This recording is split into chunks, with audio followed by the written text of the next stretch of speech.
think the quality sucks.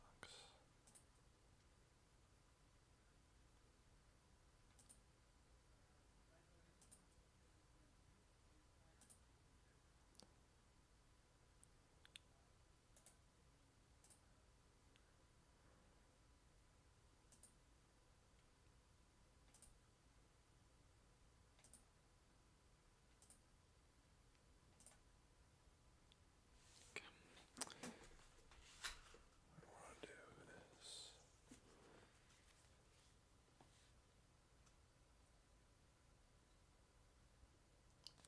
make a focus.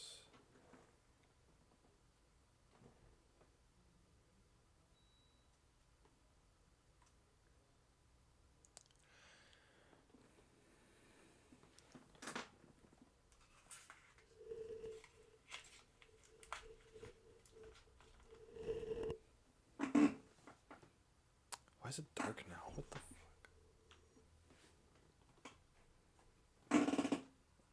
Oh my god.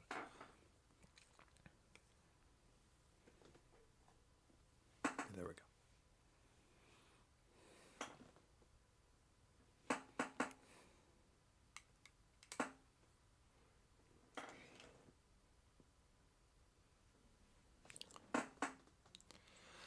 Need to. One second.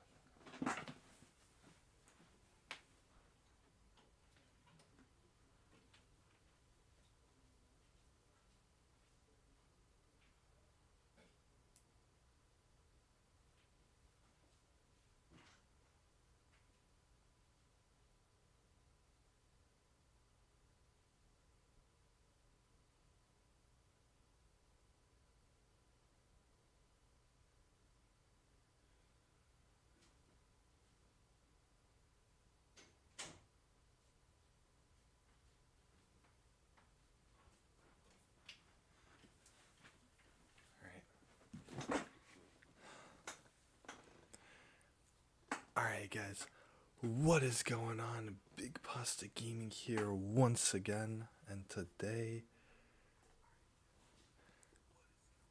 I did oversleep.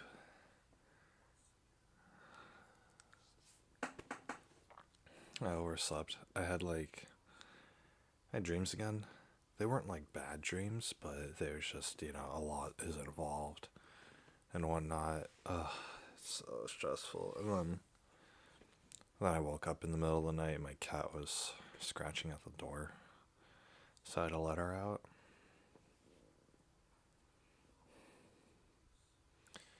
Not Yoko, but it was Kiwi who was scratching at the door. So I had to let her out, and I let her out, and she went right towards the kitty box. She needed to use the bathroom, which I'm really glad she held it in, and then she tried to get out and go on her own. So that was really good of her. But it did wake me up, so I'm a little tired, even though I got like 10 hours last night. But yeah. Anyway, guys, today we're gonna be playing Dark Souls. We're gonna be playing Dark Souls 1, and there is a mod for Dark Souls 1, so that's gonna be really exciting to play. It just changes the game up. So if you guys have never seen Dark Souls, it's a really tough game. It's like, I think I played Bloodborne on the stream like a few months back. It's basically like that. So it's the original, but yeah, Dark Souls 1 was a game, and you go through the route and everything like that. But yeah, just the mod basically changes the entire game. So it's like the same mechanics and everything, but it's like different content. So I've been waiting to or I've wanted to go through this mod for quite a while now. So I'm finally doing it. I actually need something challenging to go through. Crackdown is just popcorn entertainment. You can't play it forever, sort of thing. So I think I might be done with Crackdown. I want to play something a little more serious, so Dark Souls is it. So we're gonna try it out with that mod, and we're gonna try it to. I installed it last night, but I didn't try to play it. So we're gonna see if I can, if it actually works, and if it does, then yeah, we'll play it. So yeah, that'll be cool. But first, I need to go put chili in the crock pot. So yeah. Do you guys want to come with me? You guys can come with me. I'll yeah, you guys can tag along for the journey. Um, you guys can come. Yeah. So I'm just gonna be dumping ingredients in the kitchen and stuff. So you guys can join me. So let's go. Again, there's not gonna be any audio, um, as it is coming off my webcam. I don't know why my webcam is like low quality today. I don't know why it was high quality yesterday, but low quality today. So I think it really is a matter of luck. So yeah. Anyway, let's go, guys. I'm making chili in the crock pot. So I already prepped the meat and the seasonings and everything. So I just gotta dump all the ingredients in. So let's go. Let's go.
actually kidding me. Okay.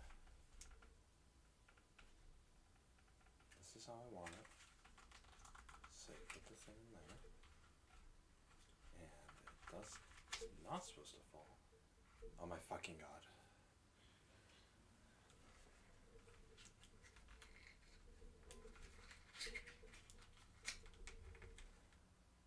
Okay. There we go. Alright. Sorry about that, guys. My mom came in and all that, but we got the chili in. I'm gonna go get my food. It just finished in the microwave, and yeah. And I'll be right back.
Just need water.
Kiwi. Hey, how you doing? How you doing? How you doing? How you doing? Alright, guys, I am back. Can you guys even tell, like, the quality difference when I'm in here compared to when I'm out there? I can, but that's just because I'm, like, it's a 4K monitor, so when everything's blurry, then it's like this, but on the YouTube feed, it doesn't look too much worse. Anyway, guys, I do apologize about this morning. I overslept. I didn't expect to oversleep, but yeah. But yeah, made that chili. It went pretty well. And yeah, now I just gotta put in the slow cooker for about 7 hours. Last night I cooked. I fried up some ground beef and onions, and I added a whole bunch of seasonings to it, and I stirred it in. Then I put it in the fridge overnight so that I could make the chili this morning. So yeah, but I overslept. I actually expected my mom to do it, to make the chili this morning. She said she would get up early, but she overslept too. So I was like, okay, fine, I'll just do it. And so I did it. And so I started doing it, and then my mom walked in. So that's what it was.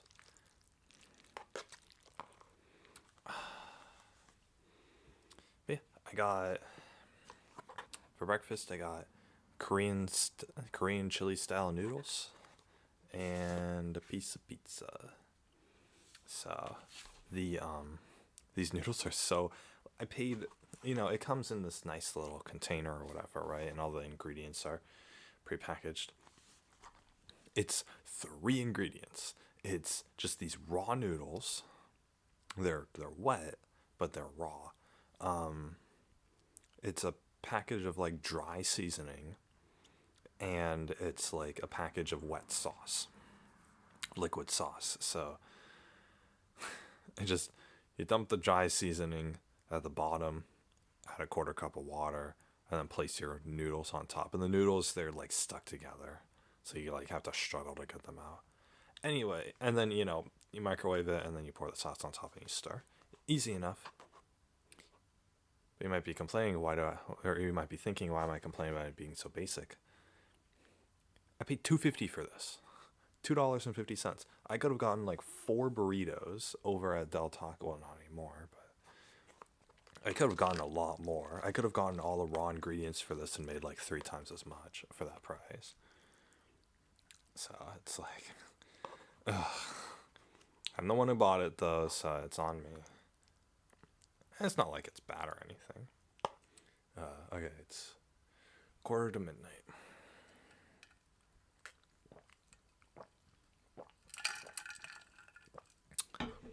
Drink some water first so I'm not as hungry, and then eat the noodles.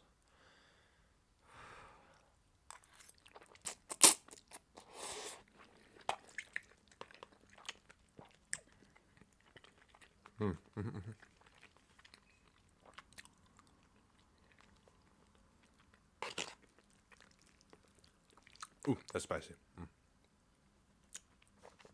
That is spicy. Welcome back, everybody, to Big Pasta Eats His Meals in Front of the Camera. I'm your host, and here's the food. But, yeah. It's noodles. It's noodles with some seasoning. It's like, I'm not complaining, I knew that's what I was buying. It's just, I'm not really, like, for the price, it's like, ugh. See, if I made my own noodles, then I could probably get like a bottle of the seasoning for like the same price. I could probably pay $3 for a bottle of this sauce. Then there you go. Anyway, I wanted to look up how much not a food processor. Food processors are expensive. To look up, pasta noodle maker. I just want like the machine that you crank. Okay, I can get it off Amazon for 40, or I can get it anywhere else for like 200. They have they have one that they have one that just makes one pasta noodle. Look at this.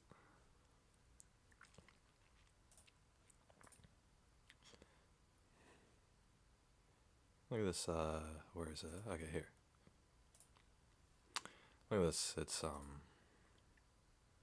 my face is a lot skinnier in the camera because the camera's all distorted. Look at this. It's just it's just you roll it on your dough and it makes the noodles. This is it's the most basic thing ever. I mean, it's this honestly, it's pretty good. If you just want like a single serving of your noodles, then you do this, and this is great. 100%, 100%. Actually, 12 bucks isn't a bad deal. Apparently, I can get it for $9 with like Lunar for 30% off. So for double the price, I can get 3 of them. Wow, so I could have the whole family be making their own noodles. Hey, actually, that's a pretty good deal. You know, if I get 3 of them, and then me and my 2 kids can all be making noodles together. That'd be nice. Make our own dough, we make our own noodles, and then we make our own lunch. Hey, actually, that's pretty decent. This thing doesn't seem like it actually slices the dough all that well. Like in this dude's like where he's holding it. It seems like a lot of them are stuck together and you have to individually peel apart each of the things. Whereas if you get one of these industrial ones, then you get freaking this.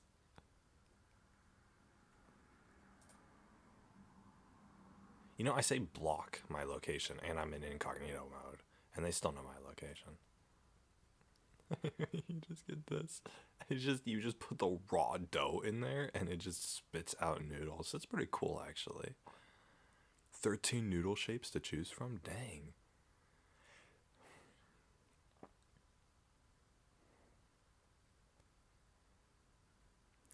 You put some flour and some liquid in there and you get a certain amount of noodles. What? Wait, seriously? That's it? You don't even have to knead the dough or anything. You just put in the flour and the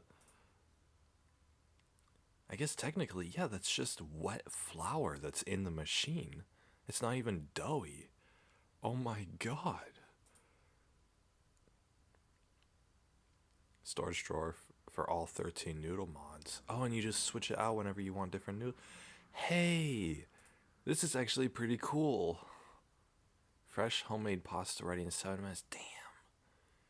And you know these noodles are gonna taste so much better than the store-bought dry noodles because you're making them fresh. It's literally just the raw flour mixed with water, and you get those noodles.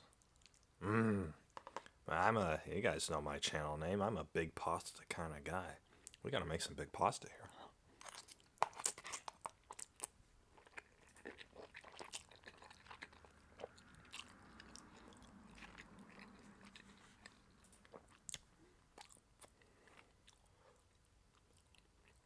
Dishwasher safe after removing leftover dough. They really got to put that disclaimer like, don't have the dough on the thing before you put in the dishwasher.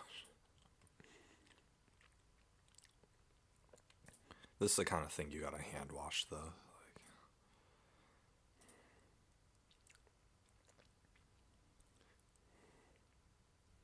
Oh, cool. You can just have it knead the dough for you. Are you serious? I don't have to get my fingers dirty? Dang, that's worth the full price. Oh my god. I want this for my birthday. Dang it. $241? Jesus. They are different ones. See, this is the one I was expecting to get, the one with the crank. $30, yeah, actually. $30 just to go through all the crud myself. I mean, I saved $200. And I can crank out my own noodles. That's pretty nice. Is this one of those you get what you pay for sort of things? What justified the price for... Okay, all the $200 ones were like actual electronic machines. They have the cheaper version of the electronic machine. But yeah, $20 for a pasta noodle maker. Alright, I want to see people using this in the pictures. Ooh. Nice. You guys know what I hate about web browsers and like web pages and stuff? And it's something that I've newly hated ever since I started streaming. It's that all the important information and images and stuff are always centered on the left side of the screen. So if I'm trying to show you guys something, like let's say I don't hover over that, and I'm like, oh, look at this picture on the left. You guys can't see it. You guys can't see most of the picture because my webcam's, blocking it. So it's like, oh my god. So I have to scroll down so it's above my little webcam thing on the left here. And then, or hopefully, I can get the picture on the right. Oh my god, it's a pasta noodle rack. I might as well get some clothespins and hang it up to air dry.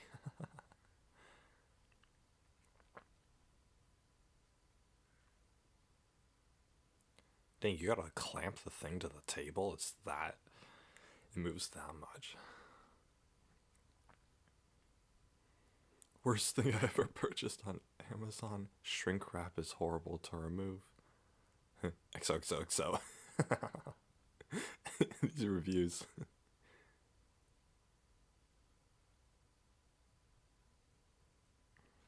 Dang it, you get what you pay for. Darn it. I mean, that means I have to pay more money in order to get a better product. I hate that. I just want everything to be cheap and affordable within my budget. I don't want to have to spend $200 on a pasta machine. Okay. Where are the reviews? Come on, man. Put the reviews on the front page of your website. Don't make me search for them. Yeah, I have to go to a different web page in order to find the reviews for your stupid product. Customer reviews. Here we go. I have impressed myself, and you too will be impressed with the pasta you'll make with. Well, it's not really your achievement, is it? If you're just, it's like I made this, right? And I'm a pasta chef because I microwaved some water and noodles. That's essentially what this machine does. You add the flour and the water, and it does all the rest of the work for you.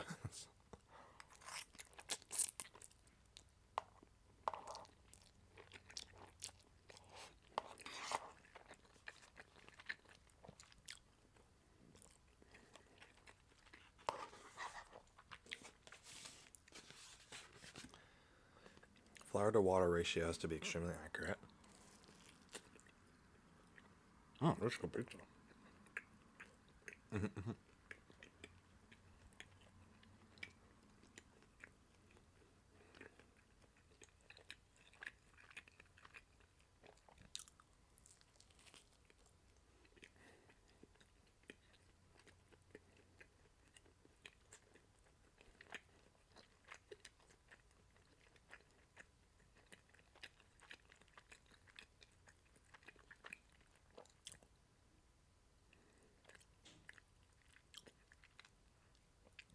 So if you add too much water, then it'll just become a large moist ball, and it won't fit. This dude still gave it 5 stars despite that.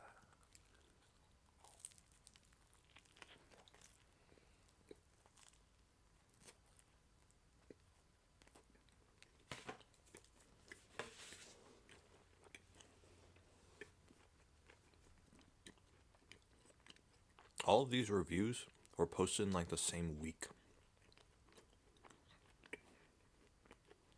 May 22nd, 21st, 20th, 18th, 17th, 16th, 15th, 14th, 14th, 14th.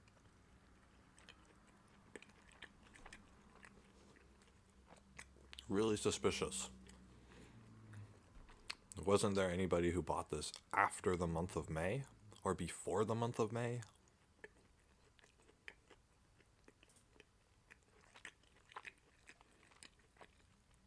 People might be getting paid to put these reviews up. Looks pretty decent though. This dude has a freaking scale for his food. Oh my gosh, that's how exact you gotta be. Oh my god, and you have to assemble it? Oh my god. Oh my god. Is this dude outside? What's this reflection? Yeah, I think this dude is doing this in his garage. What the heck?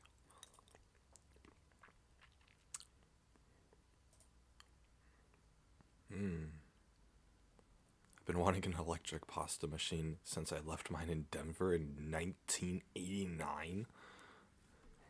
What the heck? So this dude's been wanting a pasta machine for 31 years. Like, bro.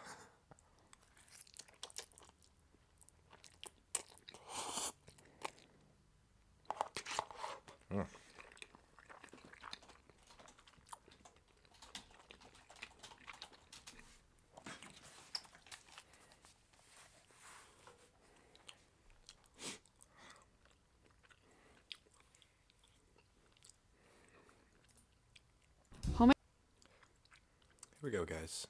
Oh, it's off Tasty. I think I might get copyright claimed if I watch that on here.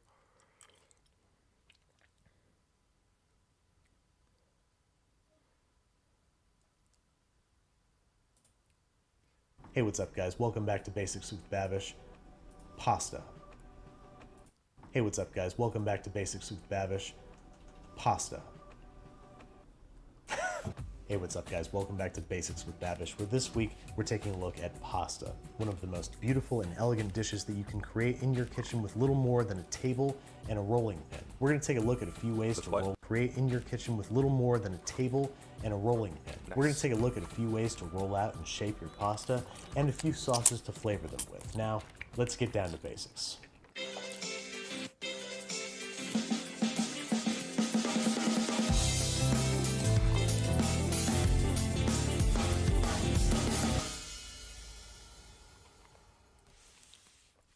Basics with Babish and the all-new basicswithbabish.com are brought to you by Squarespace. Head there now to check out recipes from the show, kitchen equipment lists, my personal blog posts, and more. Get 10% off your first Squarespace order with offer code BABISH. Whether you need a domain, website, or online store, make your next move with Squarespace. Okay, so we're going to start off by making pasta entirely by hand, no machines involved, grandma style, fork and egg, the whole deal. We're not going to measure anything either. This is something that you do by feel. I'm going to start by making a mound of flour on my countertop that I'm going to make a well in that I can crack 2 eggs inside of, 2 to 3 eggs, depending on how much pasta you want to make, and a little drizzle of olive oil optionally, a little bit of salt, then grab your fork. Dude, with that olive oil, Gordon Ramsay would have just like dumped half the bottle into that flour.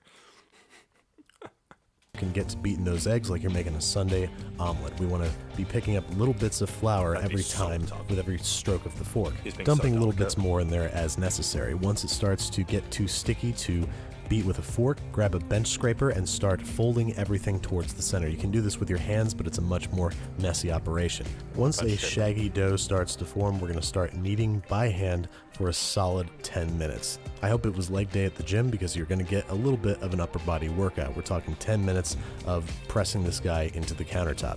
And you can see that there's a bunch of leftover flour. That's totally okay. We're trying to incorporate enough flour so we get a dough that's about the consistency of Play-Doh. We want it to incorporate enough flour. It says knead until sore. Until who's sore? Me or the dough? What if I get sore in like 20 seconds? But this dude's like, obviously, he's gone to the gym for a few years. Flour so we get a dough that about the consistency of pressing this guy into the countertop. And you can see that there's a bunch of leftover flour. That's totally okay. We're trying to incorporate enough flour so we get a dough that about the consistency of Play-Doh. We want it tacky but not sticky, smooth, supple, elastic. This is a great recipe to start learning how to not follow a recipe and do things by look and feel and smell and touch.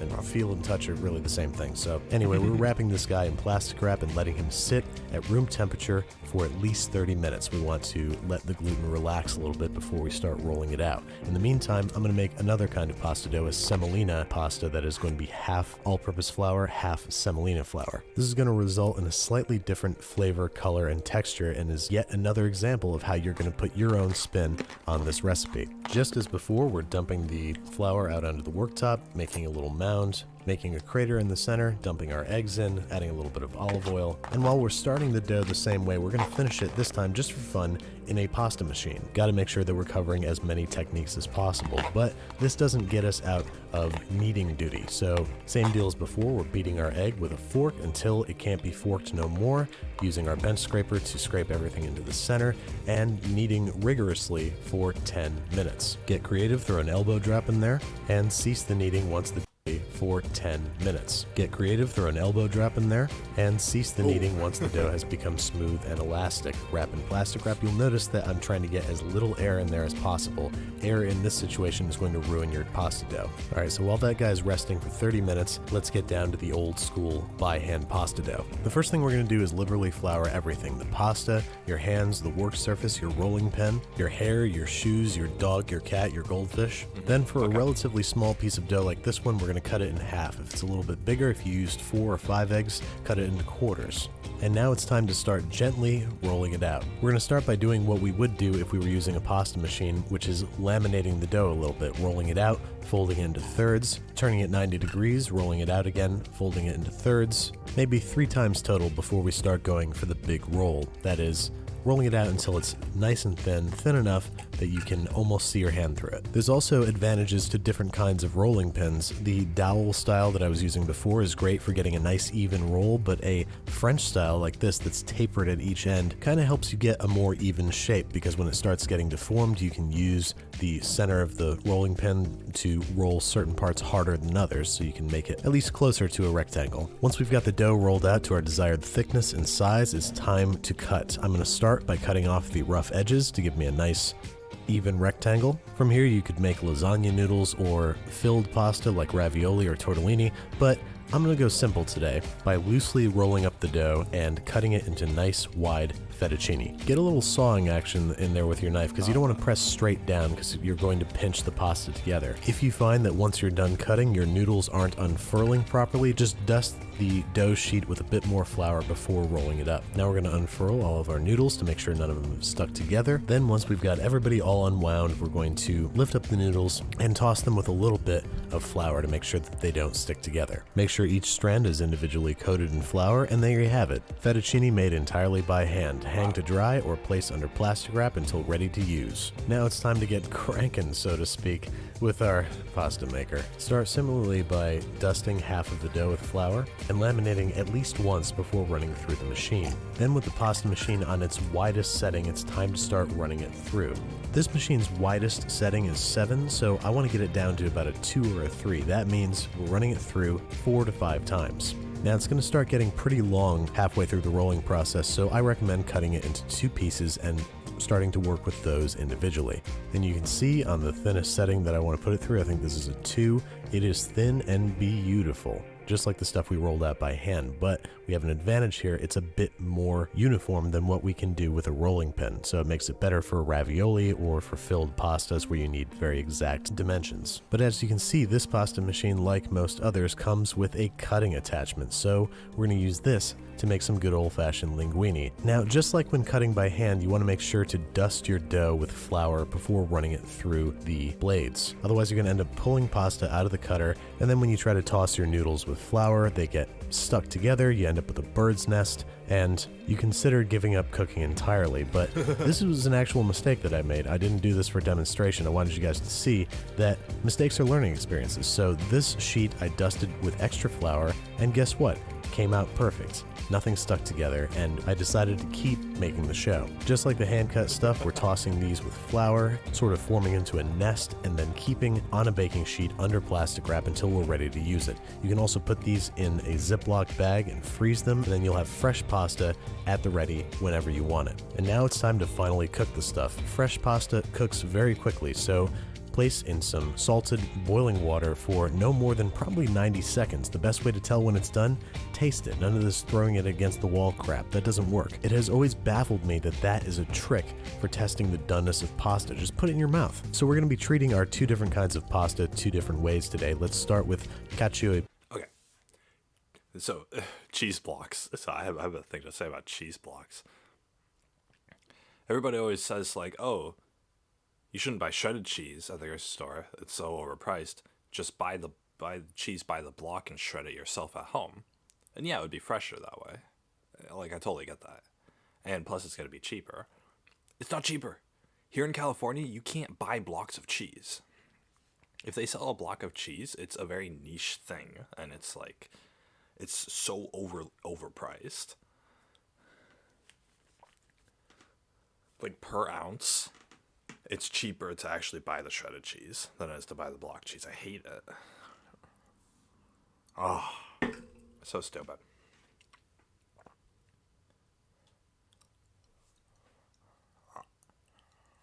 Pepe, maybe. I prefer to shred my own cheese, but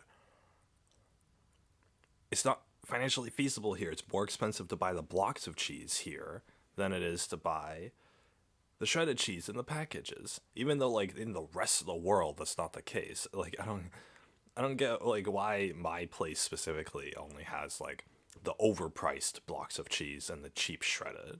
So it's like, I gotta go shred it every time. But if I could get a block of cheese for, like, a couple bucks and then shred it and just get, like, bagfuls of it, like, they'd be so happy.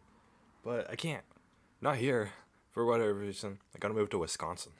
Be one of my favorite pastas in the entire world. I'm grating equal parts Parmesan cheese. Make sure when you're shopping for it, you're buying Parmigiano Reggiano. And then over here, we've got some Romano cheese. This is funkier, sharper, saltier than Parmesan, and it's going to make for a great cacio e pepe. Now, I'm kind of breaking the rules a little bit here. I'm using butter. True cacio e pepe should not have butter, but it's just kind of training wheels a little bit. We're also going to use this as an opportunity to toast a little bit of freshly ground pepper. Kind of training wheels a little bit. We're also going to use this as an opportunity to toast a little bit of freshly ground pepper. Toasting pepper? Ooh.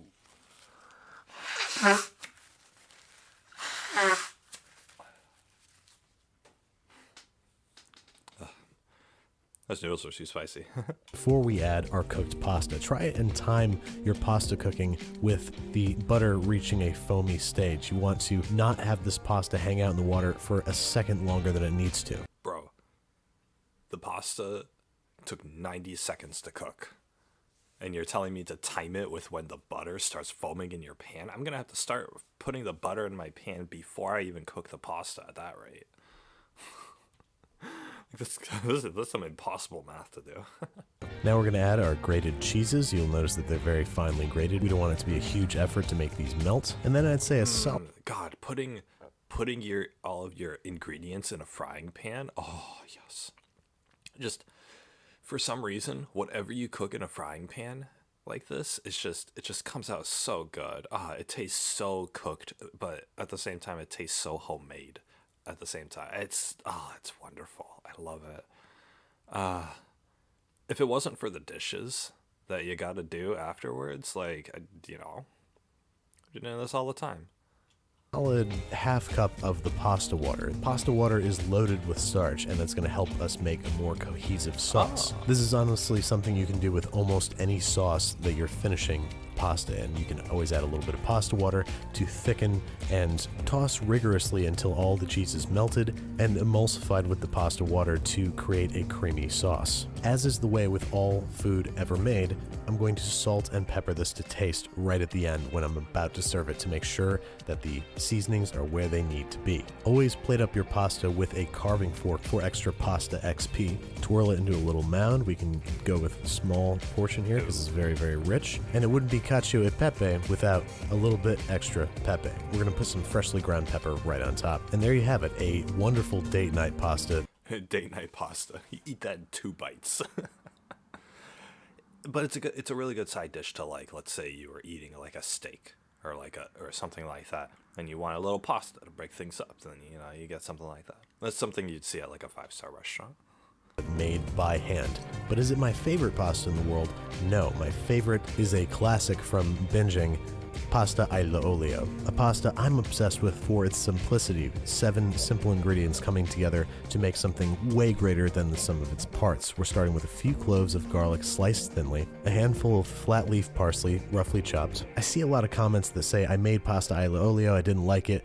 Granted, I didn't have parsley or I didn't have lemon, and that's like driving a car with 4 wheels. Of course, your experience is going to be markedly worse. You've only got 7 ingredients and 1 of them is missing. Anyway, before I get too heated, we are heating our garlic in some very low temperature olive oil, just enough to get a few bubbles going, and just long enough to see the garlic go a little blonde, and then we're going to immediately add our pasta. I'm doing all this with tongs because I want to get some of that pasta water in there. That's going to help us create a more cohesive sauce, to which we're going to add our chopped parsley, the juice of 1 lemon, 5 down, 2 to go, freshly ground pepper, always go freshly ground, you cannot use that pre-ground stuff, and kosher salt. And as always, we are freshly the juice of 1 lemon, 5 down. His freaking lemon squeezing technique, I've never seen that before. Using your own hand as a filter to catch the seeds while squeezing the lemon with your other. Wow. That's fascinating. I'm learning a lot from this video. Down, 2 to go, freshly ground pepper, always go freshly ground, you cannot use that pre-ground stuff, and kosher salt. And as always, we are seasoning to taste. Taste it, see if it tastes good, see if it needs more. And to really get the sauce to come together, it's time to practice our tossing skills. This is going to sort of help emulsify the sauce and prevent that dreaded pool of oil from forming in the bottom of your bowl. We're plating it up fancy again with a carving fork, just like Jon Favreau did in Chef. Hopefully you've got your Scarlett Johansson at the ready. Go with a little bit bigger portion this time, because even though this has a lot of oil in it, non-cheese based sauces always feel a lot lighter to me. And there you have it, the ultimate date night pasta. Why? Because you can probably make it right now with what you have in the fridge. And if you don't have it in the fridge, this is a great reason to stock up. You can use parsley, lemons, garlic for everything. If you use store-bought pasta, which is fine, this... Okay, lemons go bad in like 2 days, so you can't just stock up on lemons. I have a freaking lemon tree, and the lemons that I pick from the tree will go bad before I use them. Like, that's how fast lemons go bad. So you can't just stock up on that. But anyway, this looks like a fantastic pasta. Like, honestly, adding parsley, adding a buttload of parsley to any pasta is so good. I make a fettuccine Alfredo, with the sauce made from scratch. I'll combine coconut cream with butter and with Parmesan cheese, with like a half of one of those containers of the shredded Parmesan cheese, and dump it all in there. I'll saute it until it's nice and bubbly, and then I'll take my cooked pasta and mix it in, and it's just, oh, it's so wonderful. I'll cook my pasta. I'll take dry pasta and I'll cook it like a couple minutes before a couple minutes less than I'm supposed to, and then I'll take it out, and then I'll continue to fry it in that in that sautéed sauce that I made from scratch, and then right at the end, when it's all cooked and everything, I'll just take my little thing of parsley and I'll just dump all the parsley on, and that parsley gives such an earthy, green flavor to this creamy fettuccine pasta. It's so good. It's so good. It's such a mess. It's honestly like, it's like I'm eating fast food pasta. That's what it tastes like. So it's wonderful. It's so bad for you, all that cream and butter and all the carbs from the pasta, but I don't care. If I wanted to be healthy, I'll add some grilled chicken. That just takes away from the flavor, in my opinion. This whole dish takes about 10 minutes to make, and it's a hell of a lot better than instant ramen, right? Bro, it would take me so long to make this dish. especially cooking it from dry pasta. Like just making the pasta itself from scratch it would take like an hour. And then doing everything else, like getting the lemon and the parsley and the garlic out and everything, and having to mix all the ingredients together, it would take me another like 20 minutes. Like I'm so slow in the kitchen. That's the thing. I'm very slow. I'm very slow in the kitchen, but I'm slow in the kitchen. But it's I'm doing it. I am still successful. It's just having to plan everything out and whatnot is very. I wish I had. I wish I was a cook or a chef. I mean, I could stock up on a whole bunch of ingredients and then I just have whatever I need whenever I need it. Right? So I just want to talk a little bit about designing my and it's a hell of a lot better than instant ramen, right? So I just want to talk a little bit about designing my new website with Squarespace. They have this really intuitive holiday season. Hope you guys have Thanksgiving to make this. I'm taking a week off from the stream for Thanksgiving, so join me the week after Thanksgiving to make this pasta along with me. Then we're going to resume a normal schedule up until the holiday season. Hope you guys have a great Thanksgiving. I'm thankful for all of you, and I'll see you guys in a few weeks.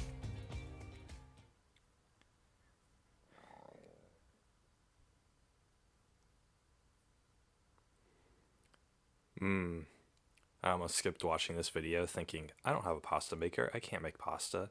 Yet here I am, literally eating my last bite of pasta aglio e olio that I made by hand. Easily one of the best things I've made. Thank you, Babish. I love the series. As a new cook, I'm learning a ton from it. Wait, yeah, how did he cook? How did he chop up the pasta?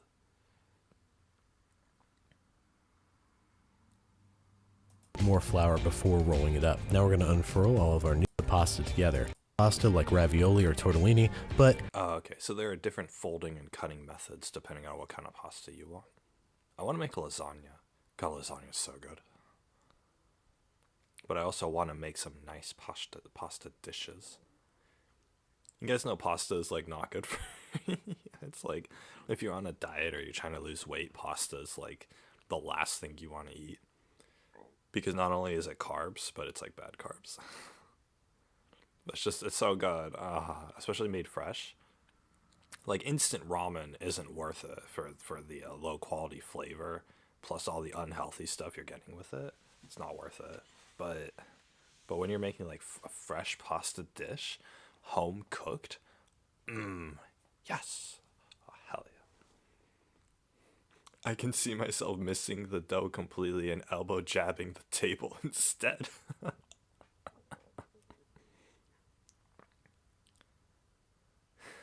Especially this dude like drop kicked it, or just like jumped and dropped his elbow onto the pasta. I don't even know how he hit that mark.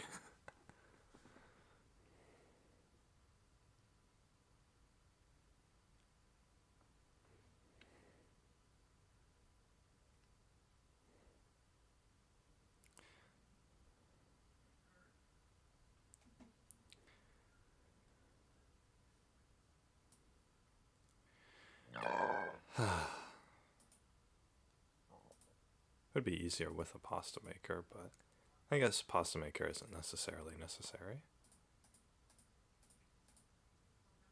Necessarily necessary.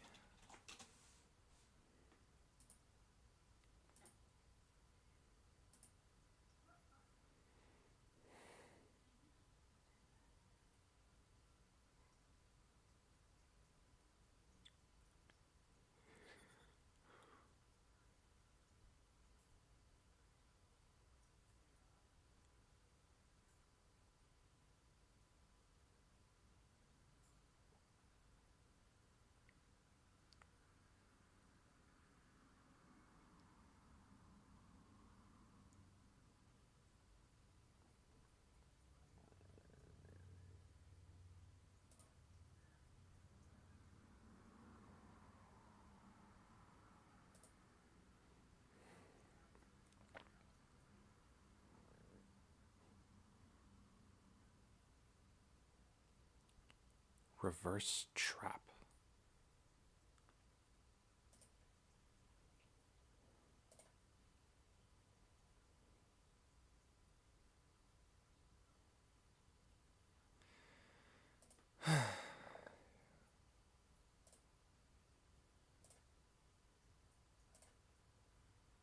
Why do I even try to go on R9K? I just end up closing like all the threads. Oh my god. Yeah, I closed all the threads. Okay, this isn't... Whatever. Filled pasta. I wanted to make, I want to make dumplings. Yeah. Daboki has a great video on making dumplings. Daboki makes a shoebox? What? Hey guys, what is going on? It is Daboki here once again. Once again. Oh, I love Daboki. Daboki is my husbando. Nobody can tell me otherwise. He got like a computer programming job or something, so... Oh.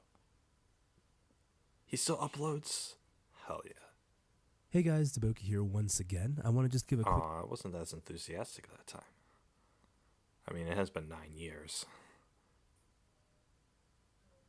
Oh, he got COVID. He has an Instagram? I want an Instagram. Aw. The legend. Oh my gosh. There's an Asian kid at my high school who looks exactly like this dude does with long hair. I know it's not him, but oh my god, yeah, it's just it's uncanny. You need an Instagram account to view photos? That's how they get you.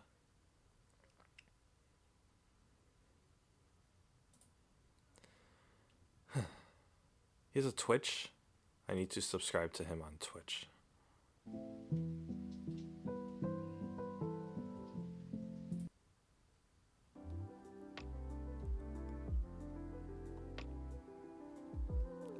All right, Reina. Bye. Have fun with your Final Fantasy 14. Yeah, another Terror Burning is coming up, in like 6 or 7 days, I think. God, he's still playing MapleStory. It's been like 20 years. Anyway, I have to subscribe to him on Twitch.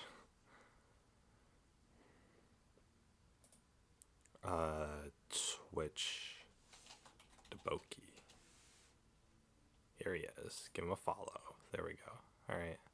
I got messages.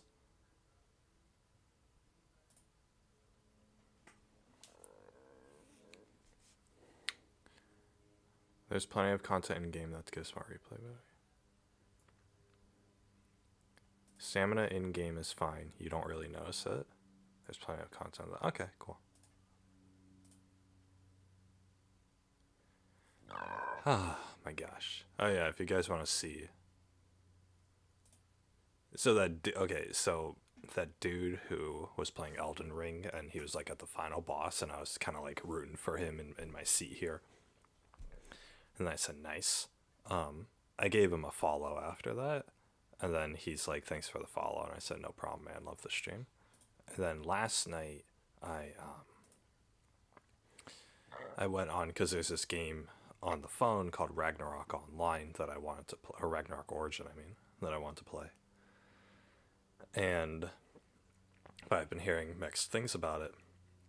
So I went to the game and I went to the most popular stream, which had like 12 viewers.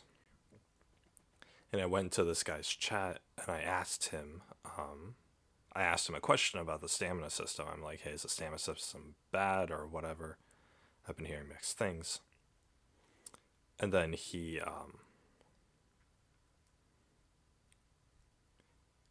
and then I guess he never saw the message, so I logged off. But then apparently this is the first time I'm seeing this. He says, to answer your question, sorry for not seeing chat. Stamina in game is fine, you don't really notice it. There's plenty of content in game that gives more replay value. Okay. So yeah. Josh Chavez. Venus Williams. Serena Williams. Oh my Who gosh. is your best friend? Venus, then you. I'm gonna One play day, somebody gonna hand you girls a check for $1 million. This girl's so great, how come I've never heard of them? They're from Compton.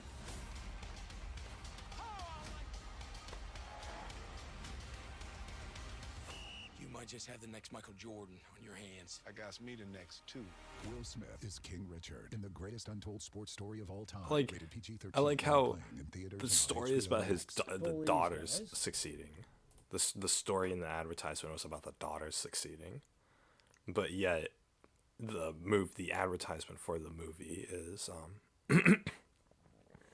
the advertisement for the movie is Will Smith is King Richard or something like that. Was that what it was? King Richard?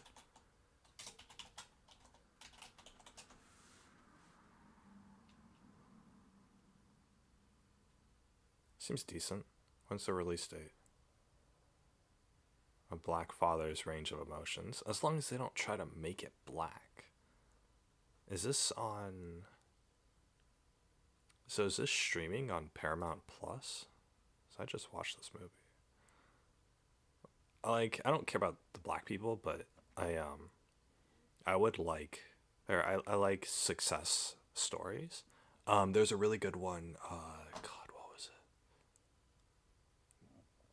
it? There's a good one about football, and there was one about basketball. Coach Carter was a fantastic movie. I loved that movie. I don't like basketball, but that movie was really good. Really liked that one. Where do I watch it? Streaming. HBO Max, that's what it was. Okay. Well, we don't have HBO Max, so. Anyway. For looting. Can you hear the fighting? House men must be everywhere. Mother, do you hear? The people sing. Who Singing the is- song of angry men. Right, let's take the fight to them. Don't be foolish. You would throw your life away? The front gates. That's where your Throw him a must follow. It is the music of a people who won't be slaves again.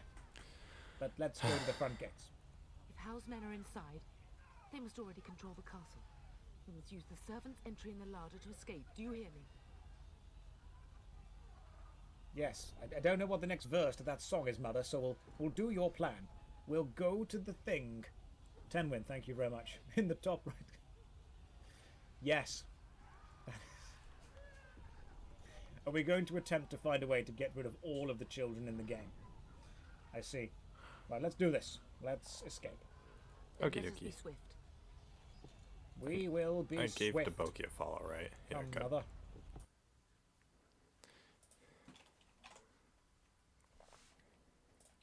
Quick update on what's been going on in my life.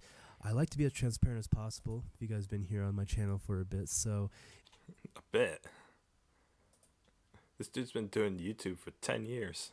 And it's time for a... Hey guys, what is going on? It is Deboki here once again, and it's time for another Deboki story. Today we're... How's it going, everyone? Big Pasta Gaming here once again. It's, so you can see where I got my influence from. Anyway, he has a Deboki dumplings. Deboki dumplings. Deboki dumplings.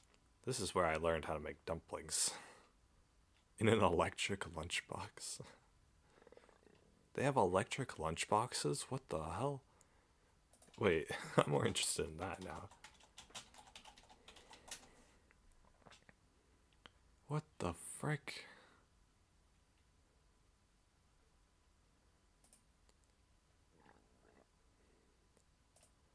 Oh my god, they have electric, like, what, you plug it in?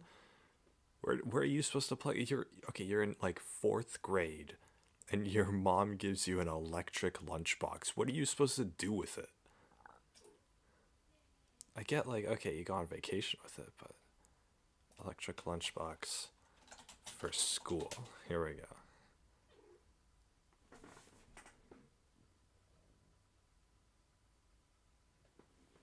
She's like grumbling. My cat is.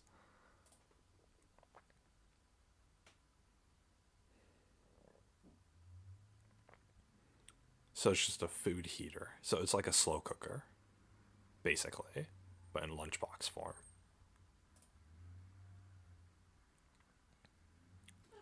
That would be nice. What are you?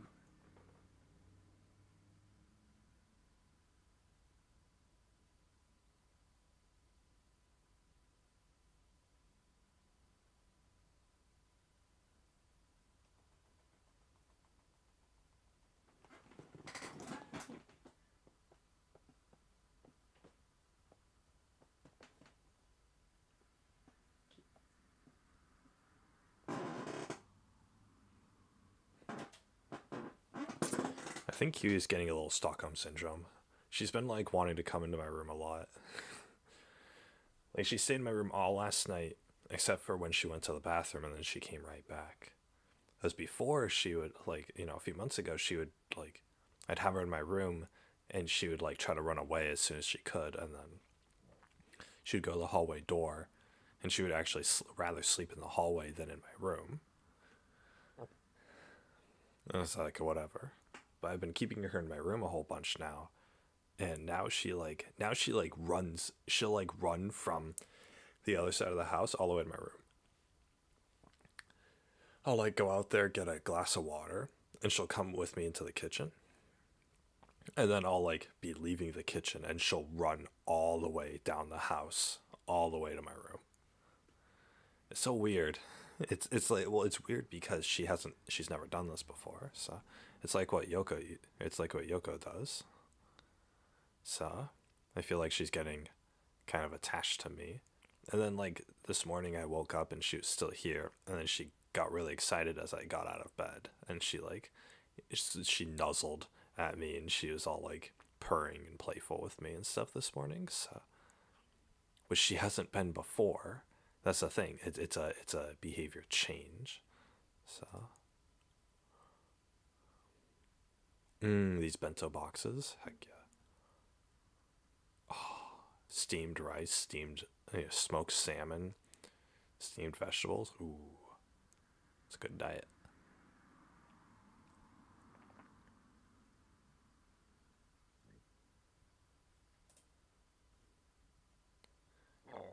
Ooh, who's giving their child octopus legs? Oh my gosh.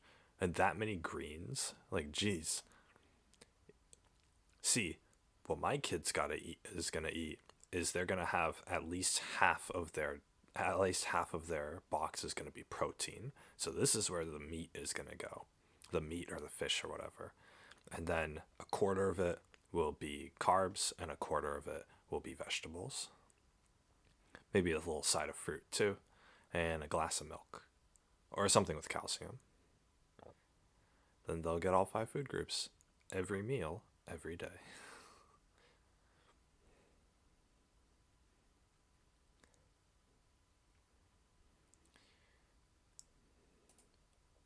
Pineapple and cauliflower pizza.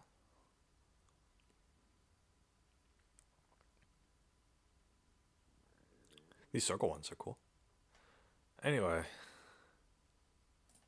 Hey guys, what is going on? It is Deboki here once again, and it's time. Once again. Deboki's so genuine. Love this guy.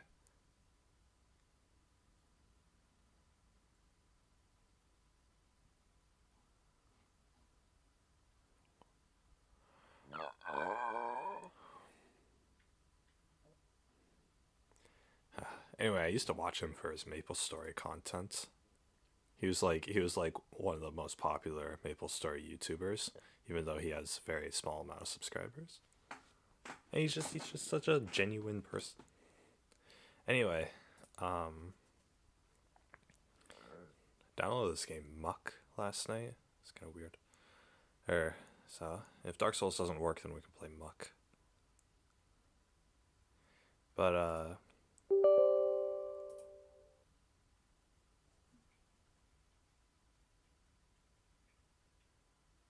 we're gonna see if this works. If this doesn't work, then I might have to try and install.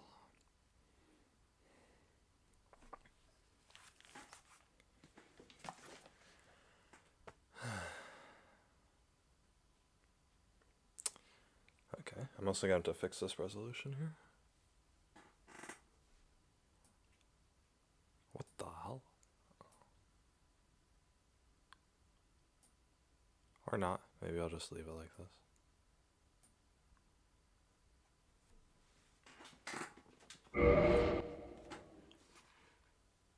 Bandai Namco.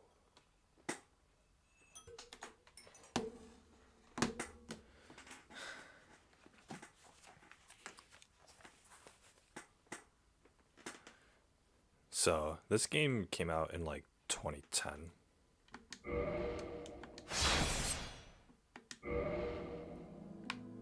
What the hell? Slim Jim.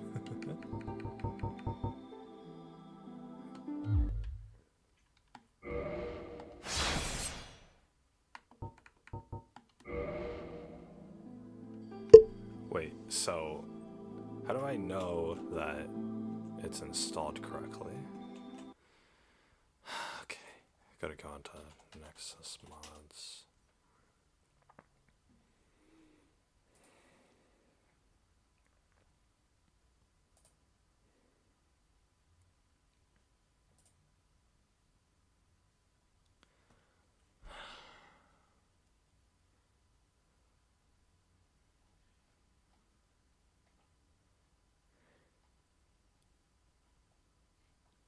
There's no FAQ or like troubleshooting or anything like that.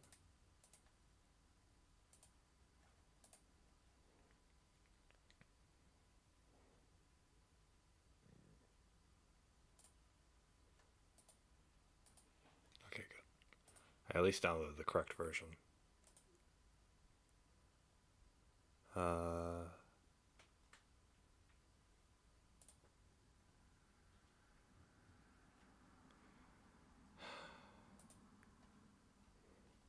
Bug reports don't get looked at.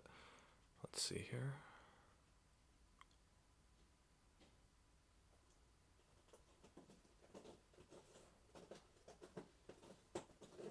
So how do you know that you have it installed? Well, let's look on YouTube.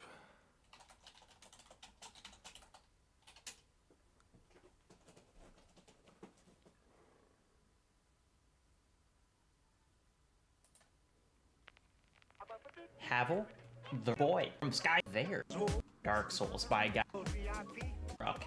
Quite impressive fever bit.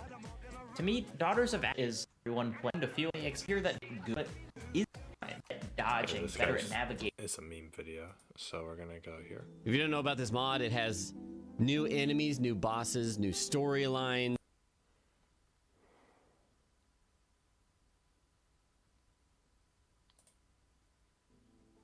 What is happening, ladies and gentlemen? My name is Daughters Cowboy, and welcome to part 1 of. Okay, it literally says. Staring at this, on the play this if the dark have content side issues and new play is which will enter your character and it. What is happening, ladies and gentlemen? Daughters of Ash. So if you're staring at the screen wondering what the hell this is and where it came from and why you've never heard of it, this is actually a fan-made mod for the original Dark Souls with more than 1,000 hours of work through 2017 line. But pretty excited to jump into this. Let's get things started. Fresh Dark Souls experience. I am all about it. Okay, so my thing did not install correctly.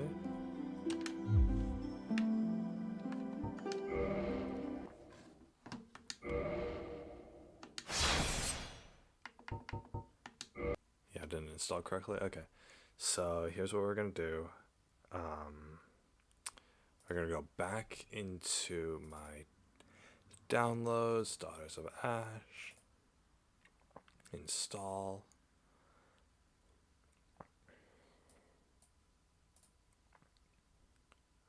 Right here.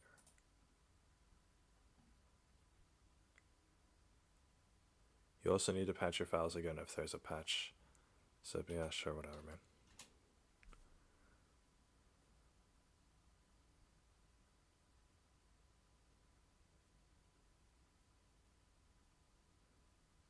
Okay.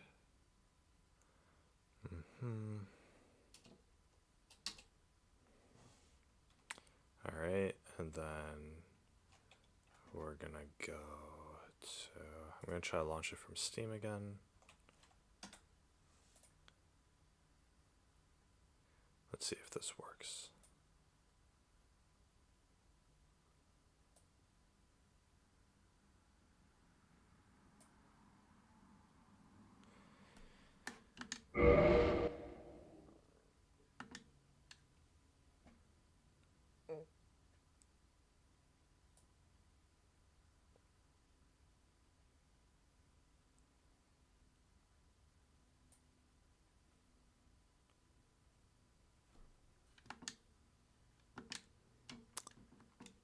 Probably should have tested this last night.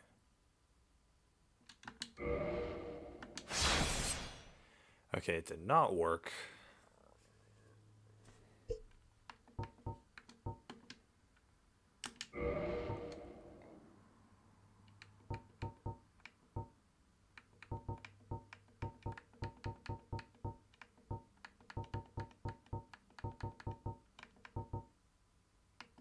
Why is it 32-bit?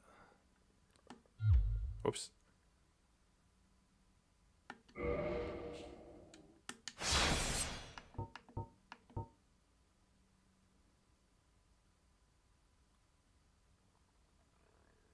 Okay, it shows up.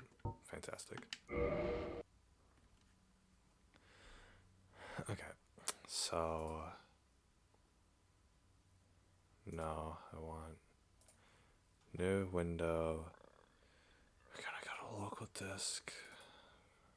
6. Steam apps, common. With mods, the it takes.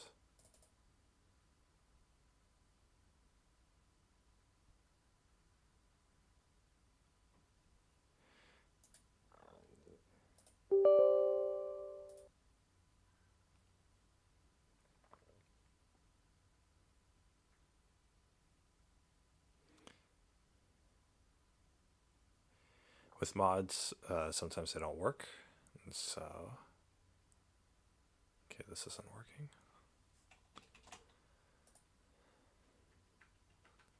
This isn't launching for whatever reason.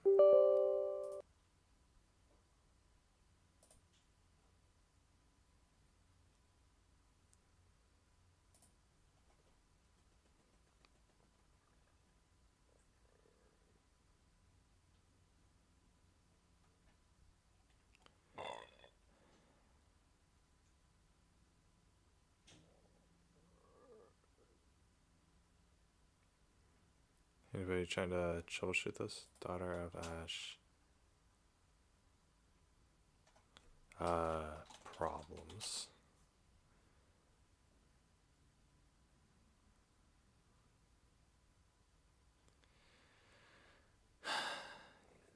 Sometimes people would be in the comments helping each other out.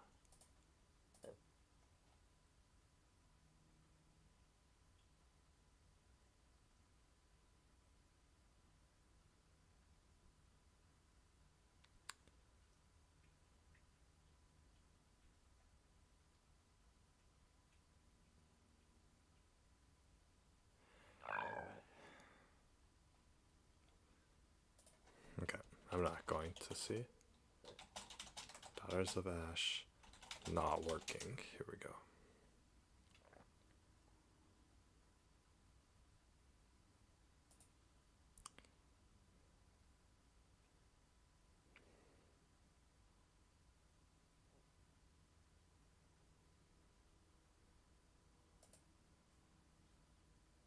You have part of your health bar blacked out? Okay, well, let's just...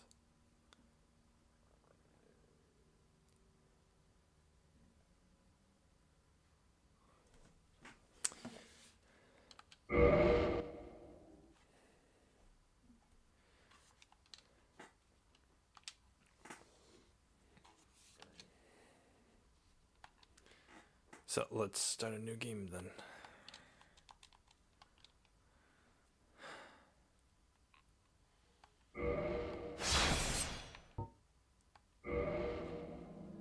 Alright,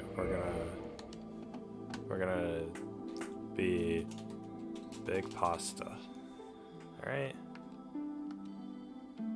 Good. And then. Okay, cool. We're gonna be male. We're gonna be. What do we want to be?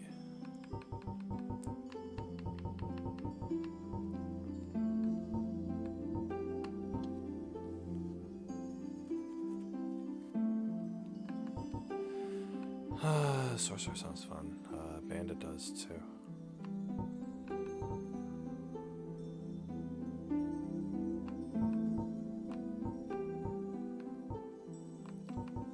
Kind of want to be thief just for that those high levels of dex.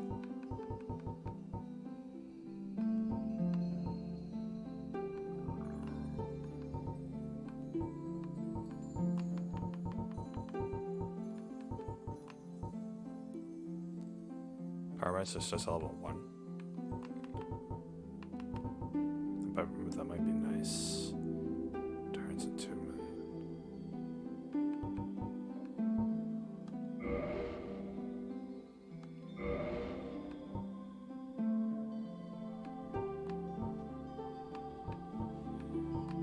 etched ring.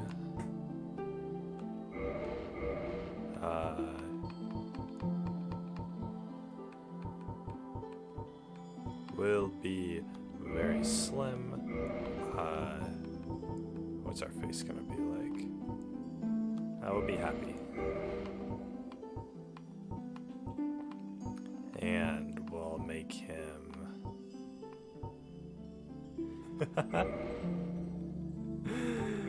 I don't want that.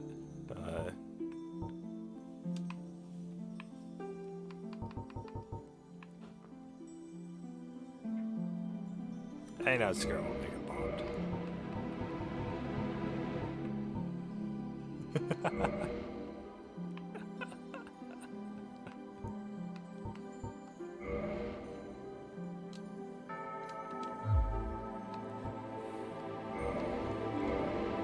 Alright.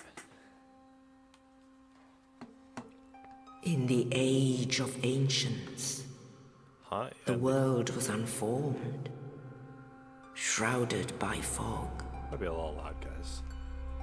A land of grey crags, arch trees, and everlasting dragons. Everlasting dragons. But then there was fire. And with fire came disparity. Heat and cold. Life and death. And of course, light and dark.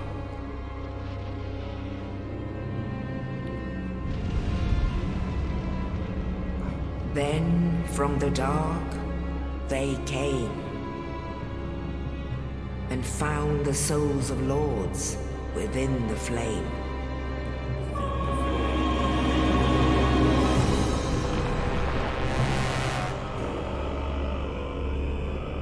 Nito, the first of the dead.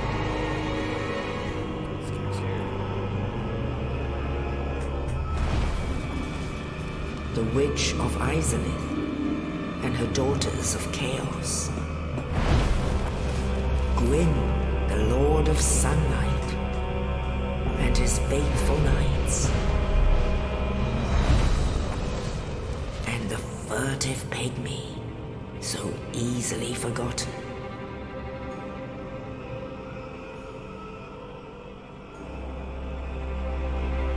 With the strength of lords, they challenged the dragons. Gwyn's mighty bolts peeled apart their stone skins. The witches weaved great firestorms. Nito unleashed a miasma of death and disease. And Seath the Scaleless betrayed his own, and the dragons were no more.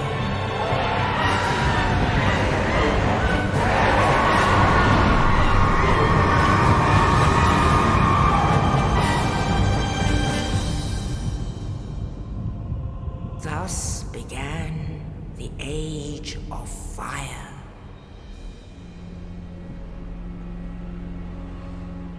But soon the flames will fade, and only dark will remain.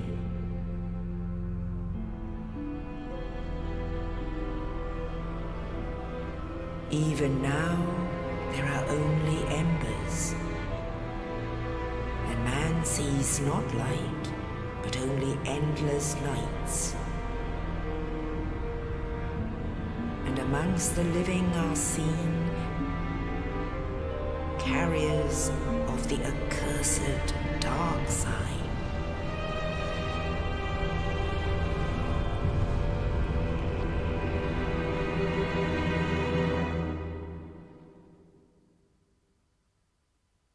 Pretty cool. Pretty cool. Oh boy.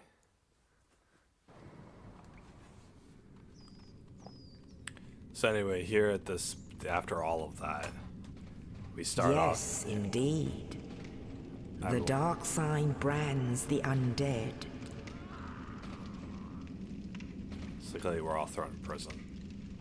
And in this land, the undead are corralled and led to the north.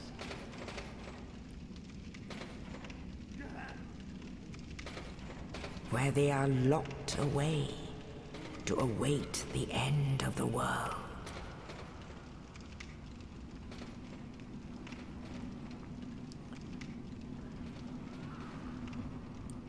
This is your fate.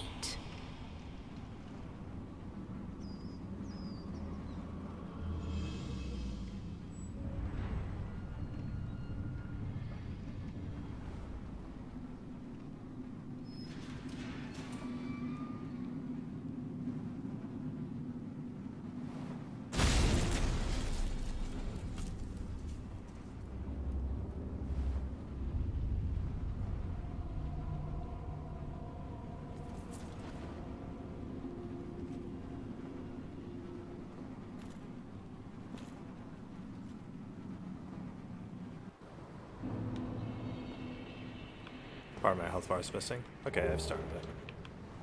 Nice. Followers of criminal gain great stamina, but recover it more slowly. Oh. Never seen that before. Anyway, we're playing Daughters of Ash, so...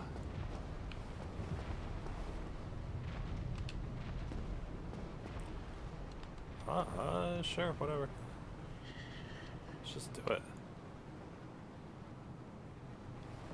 Break the pact at your own peril. All right, I'm gonna have to be a little more calculated. All right, cool. So yeah, this is Dark Souls.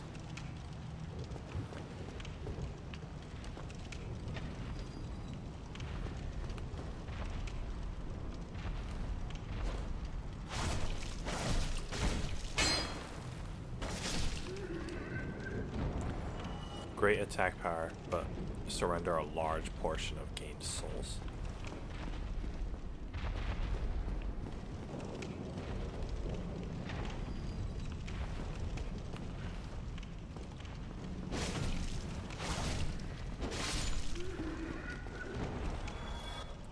Regain stamina quickly and resist illness, but feel wounds much more keenly.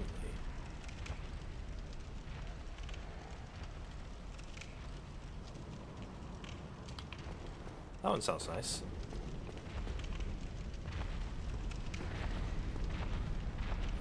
Look at that big boy over there. He's just marching along. Alright, anyway.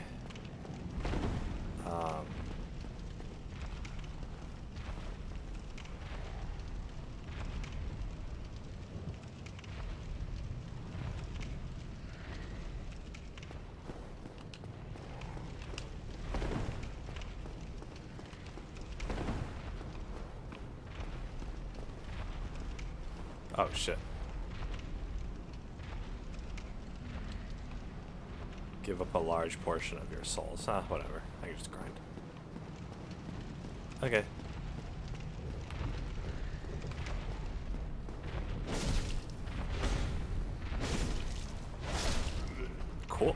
I wasn't in the game before.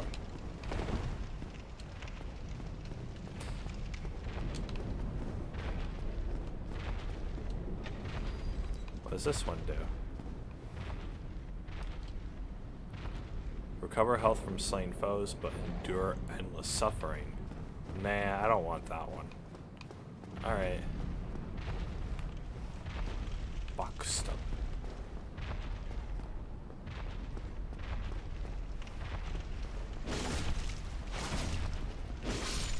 Oh. Hold B to dash. Okay. And then I can also jump.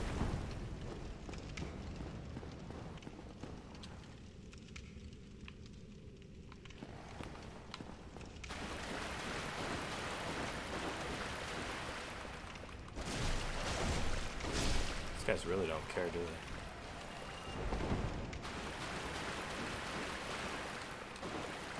they? Alright. So good.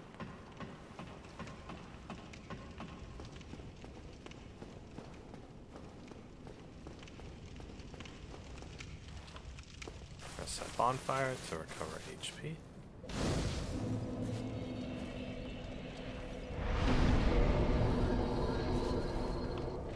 So here we go. So this game is gonna look very dated. So, and it is. It's like 2008, I believe. So it's over 10 years ago.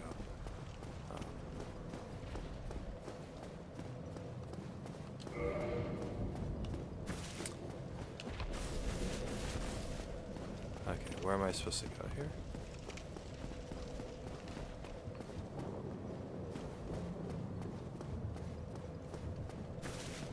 Oh yeah, I'm just supposed to. Okay, I'm supposed to go here. Okay. So yeah, but this is supposed to be like a very challenging game.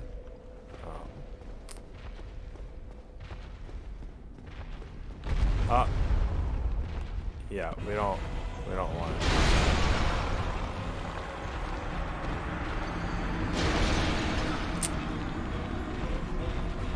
Well, I died.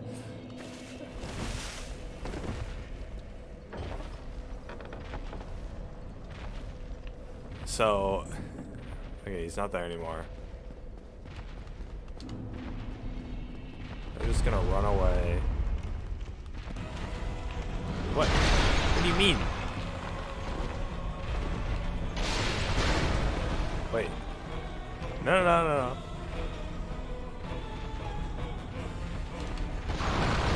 Go. Oh my god. Target buckler. Oh, now it opens. What the frick? Holy crap. Oh my god, okay. Okay,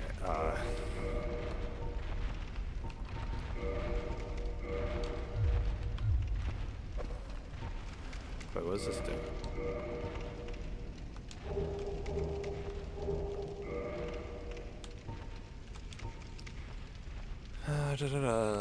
Bucklers are less stable, but landing critical hits after a parry is easier.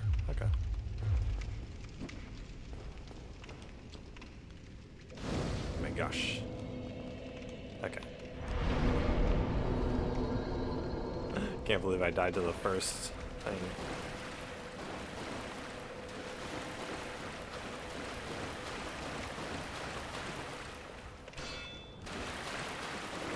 What do you mean it's locked? I have the master key. I am the Master Chief.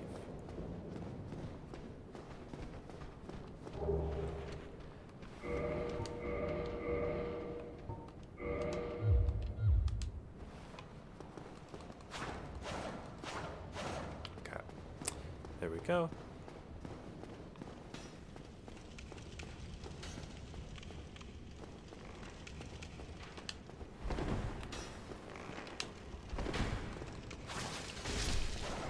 Yeah, clomb to death. There we go. Whew, alright.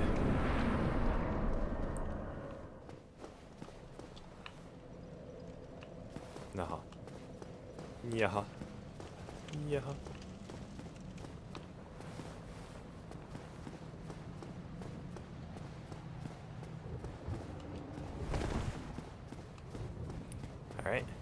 let's go. Can I turn up the brightness? It's already at 10. Oh my gosh, okay.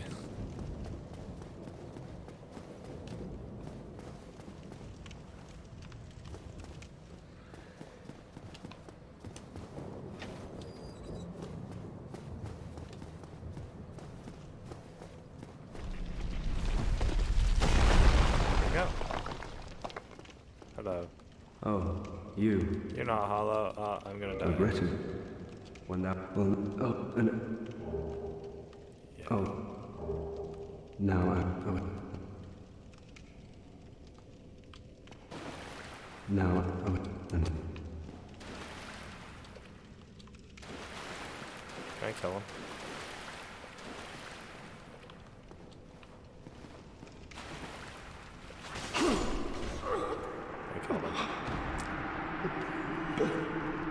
He sure died. LMAO. Alright.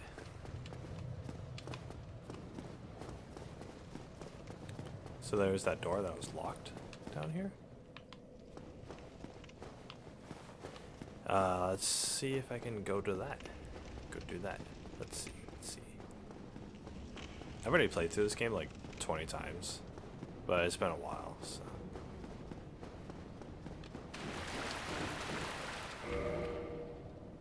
What the hell is that? I've never seen that guy before. Wait a second.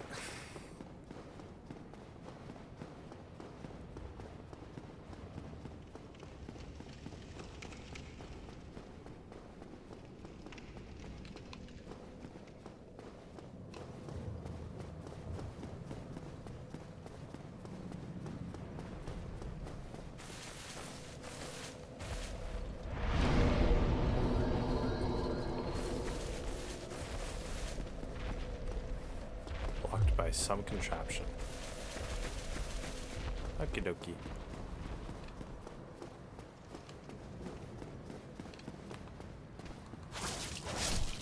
Nice. Alright. Such a baby weapon.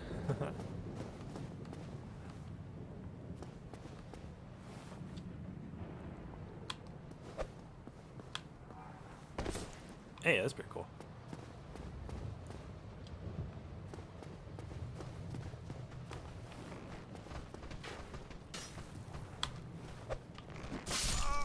Are you kidding me? I got one shot by the baby mobs? Are you serious?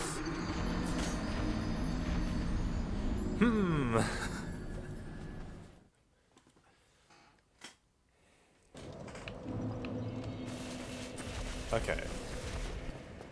We're not allowed to get hit anymore, then, apparently.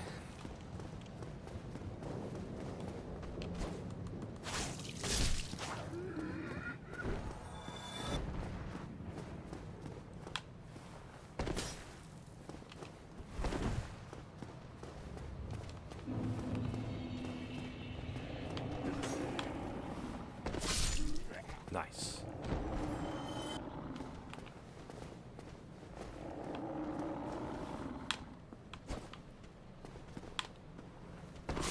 Nice.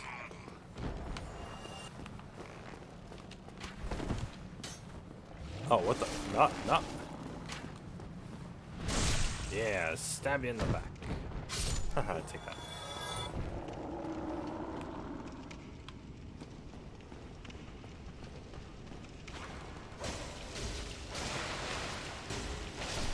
Got him.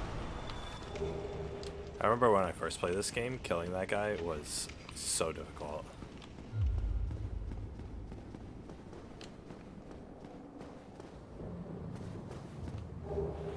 Bottomless box. The soul of a lost cleric.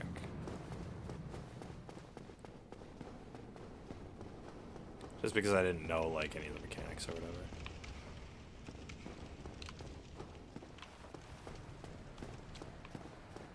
Plunging attack.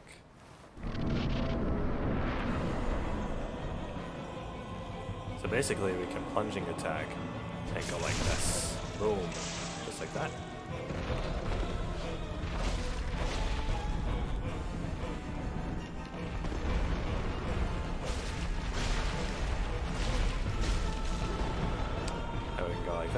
This guy is gonna one-shot us, though. So we just gotta make sure we kill him. Just like that. There we go. Our puny little knife just killed that guy. Winged Chaos Motes.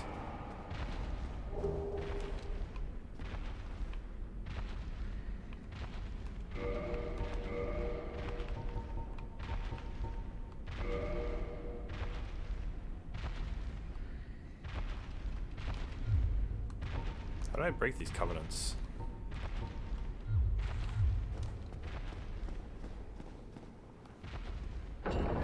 Big Pilgrim's Key. Here we go, guys. We beat the tutorial. Let's go. Normally that's like a lot harder for like first time players. That is like extremely difficult. But you know. It do be like that.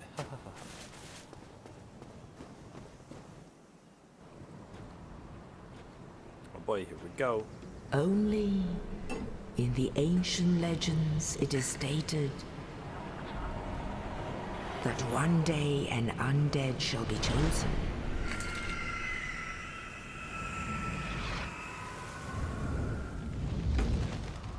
To leave the undead asylum in pilgrimage to the land of the ancient lords. Lordran. Lordran. Going to Lordran, guys. The big eagle's gonna take me there. Here we go. Go to Lordran.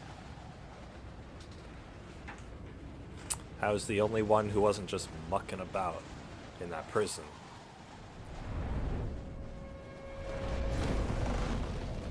Yeah, I did it.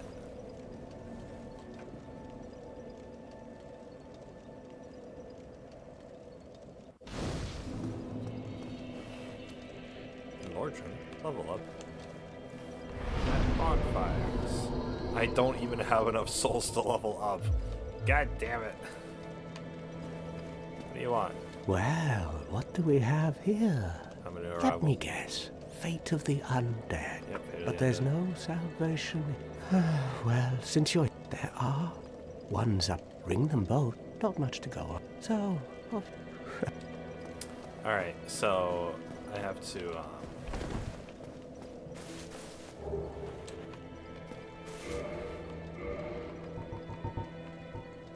used to restore HP. What?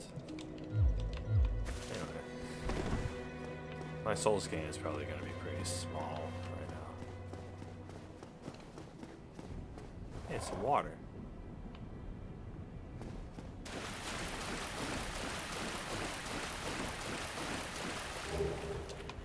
Purple Mosh Champ.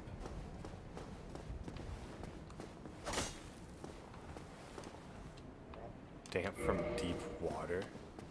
There's no water on it, though.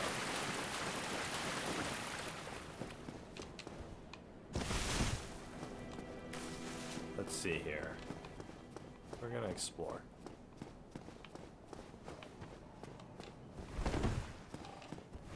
So, I'm familiar with the map of this game, but I'm not,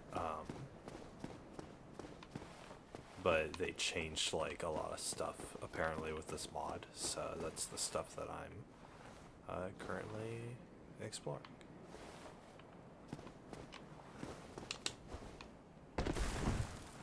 There's a dude there. Okay. Humanity.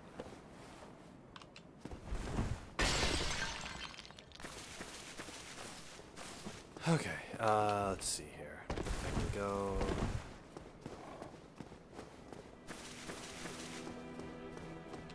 I believe if I go over yonder... I'm not there. Over here. Why is he over here? Hello. Hello there. I am Pet. If not... Hello. I realize that I have... But I also want you to... Here. No. Soul of a Lost Cleric. Oh my... Oh. I have to await my... So what if I would that? Sure. Very well. That is a shame. Speak to... Gesture.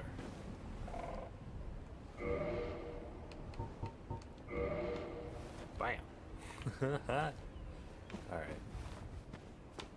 You're waiting here for your companions, man? Over here? Why don't you come inside?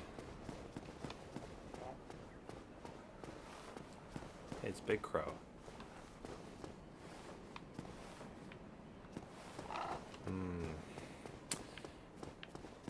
Maybe I shouldn't muck about in the tutorial area for too long. There's an item. Titanite shard. Oof. Alrighty. Well, let's go play the game.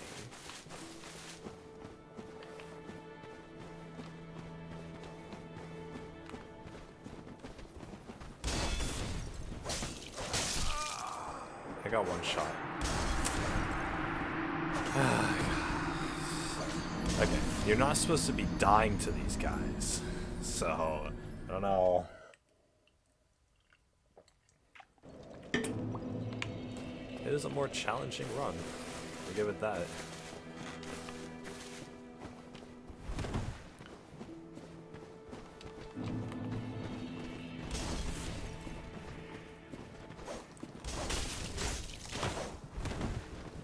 Okay.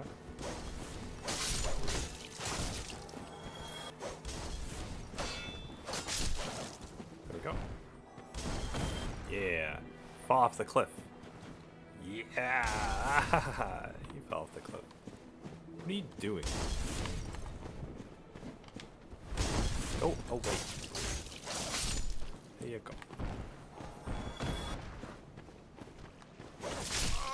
Are you fucking kidding me? Okay. He didn't even slice towards me and he hit me. This is gonna take a while.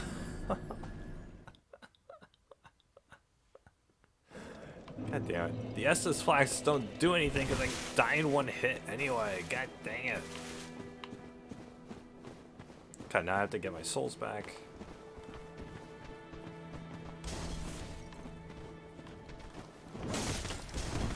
Oh my god.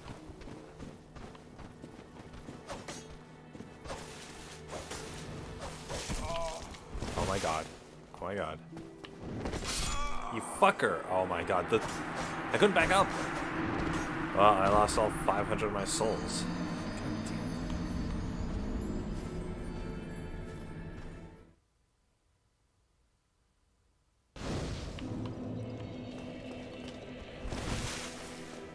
Yeah, whoopie do.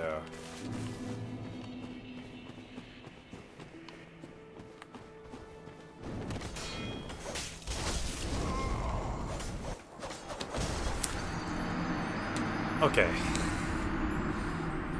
This isn't going anywhere.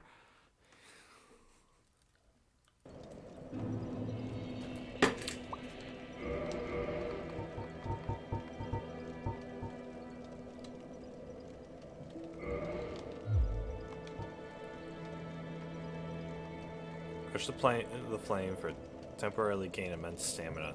Be wary of the infernal heat of chaos on your body.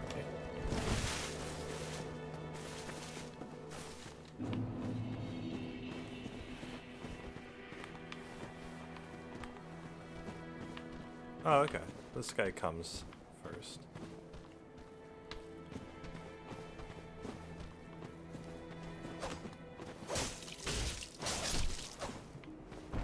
F you.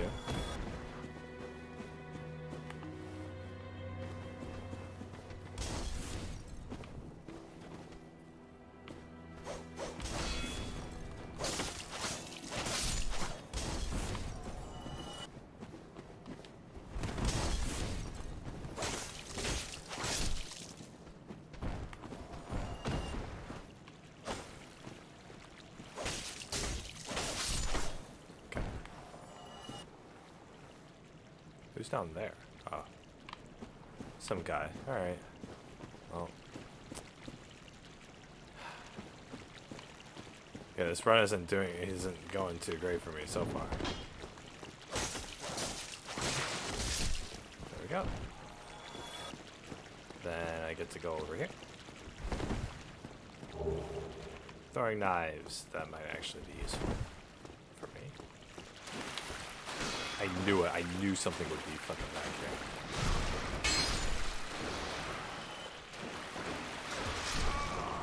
You are actually fucking kidding me. God damn it. Now I gotta go through all that crap again. This is so ridiculous.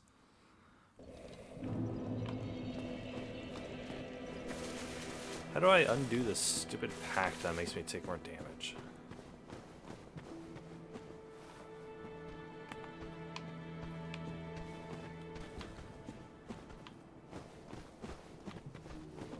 I don't think I can.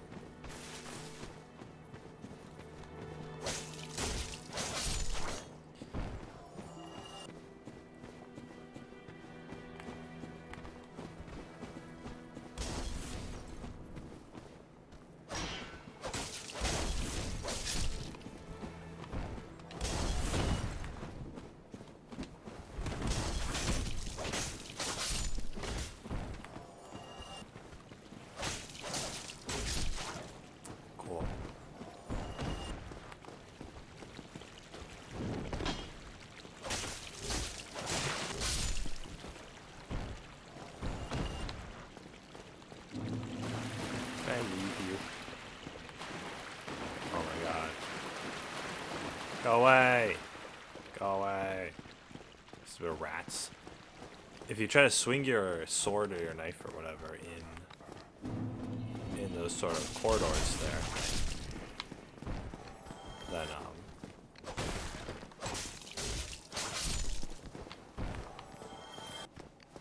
then it doesn't work. Are you kidding me? One of these guys this early? Holy shit.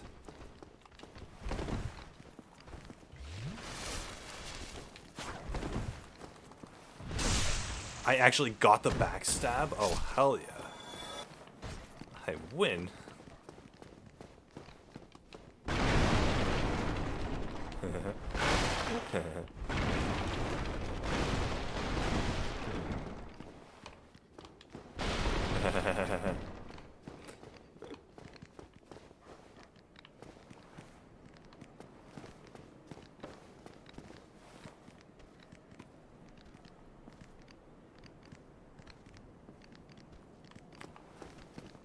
Where did this guy come from?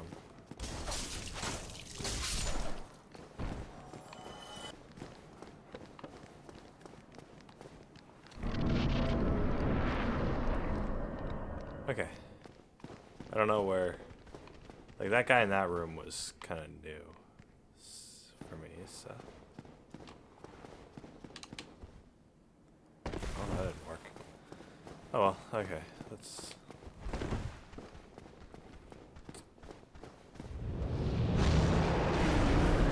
Dragon there. Whew. Killed the dragon.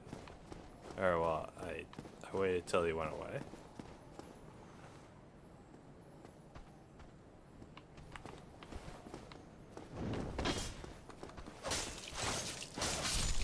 Get you fucker! You fucker! Oh my god. I rolled out of the way, but the stupid dying animation of the first guy I killed fucked me over. God damn it. I'd start all the way back fucking here. God freaking damn it, dude. This is such a pain in the ass.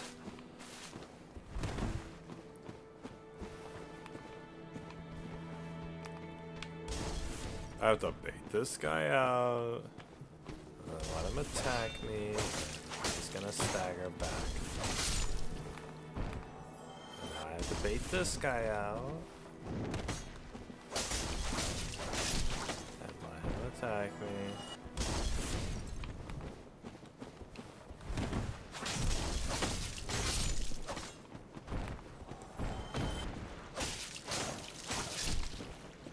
Kill him.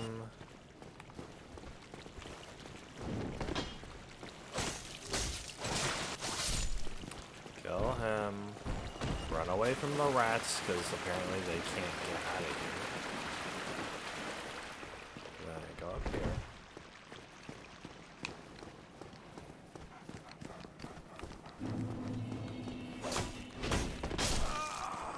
And I die.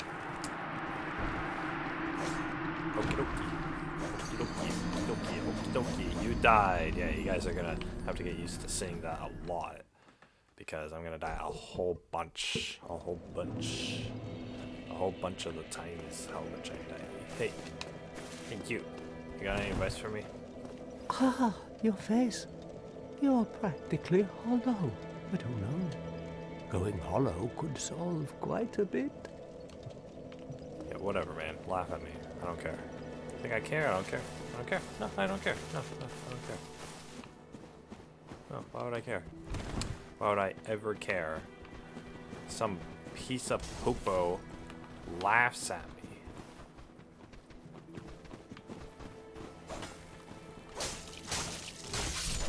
You have sealed your fates. Here we go. See, in a game like Dark Souls, you gradually get better. See, look at that. I'm killing everybody. Ah, he fell. That's great. And now we're gonna go to this guy.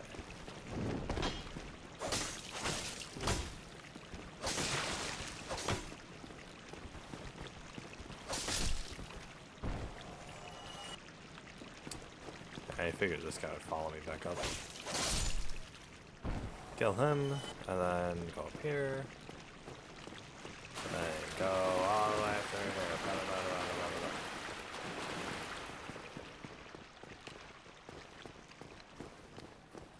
blah. Get these souls back.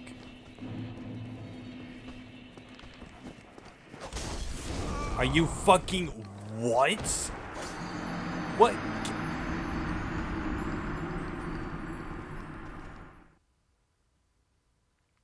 The splash damage from the fire bomb that wasn't even on me, it was next to me.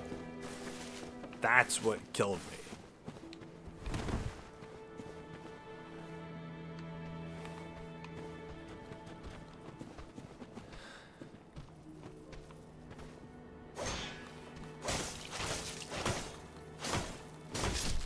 Please just die.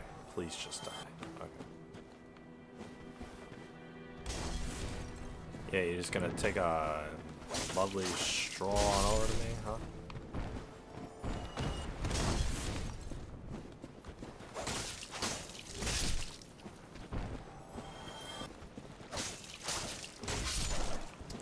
Oh, that guy dropped an item. Let's see what it is. A hollowed warrior helm. I don't think defense is really gonna do anything for me in this game.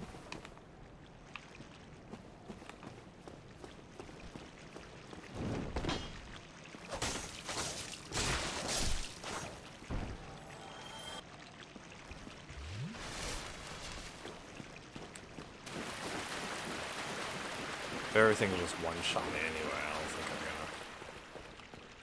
I don't think there's gonna be anything to change that.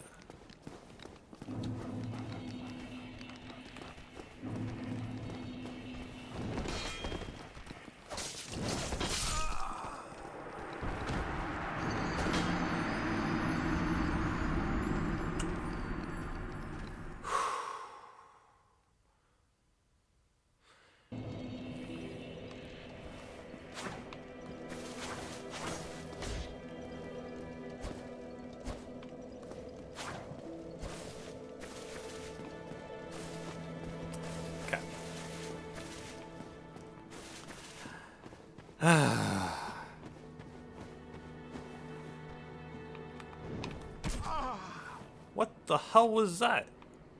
He just lunged off. Jesus. He just bounced off the top of my head and just dropped.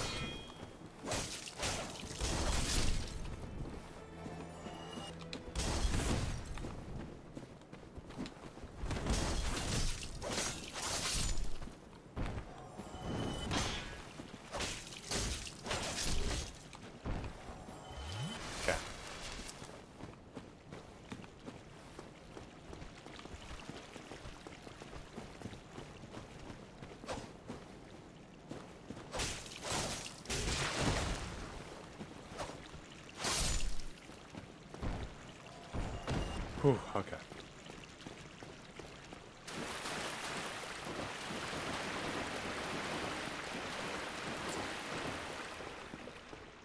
Here we go, attempt number 10. Here we go, guys. Can I bait this guy out?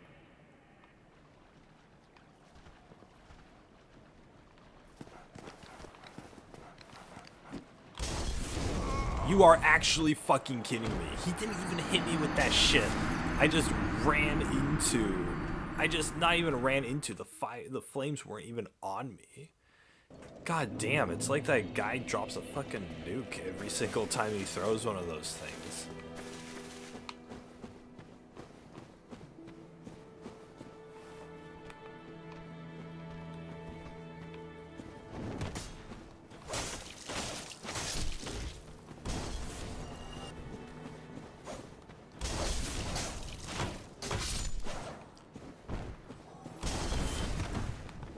Last attempt, guys. If I can't get to the bonfire, then I'm turning these challenges off.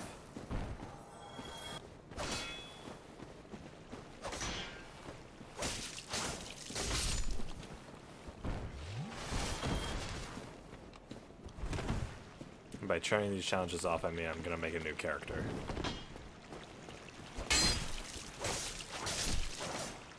Because I have no idea how I'm gonna do any boss like this.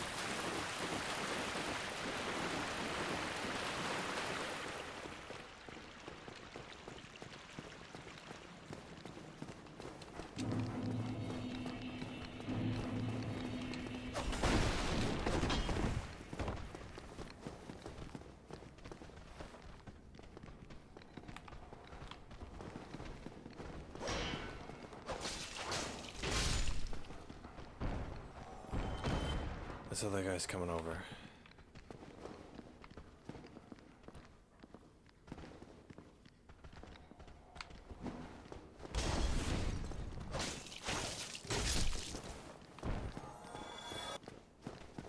They're like footsteps underneath me. It's so jarring.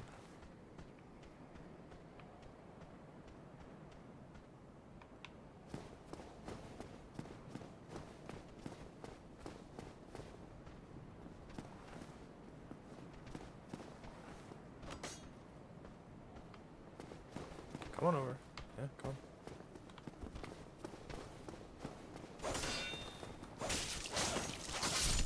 Okay.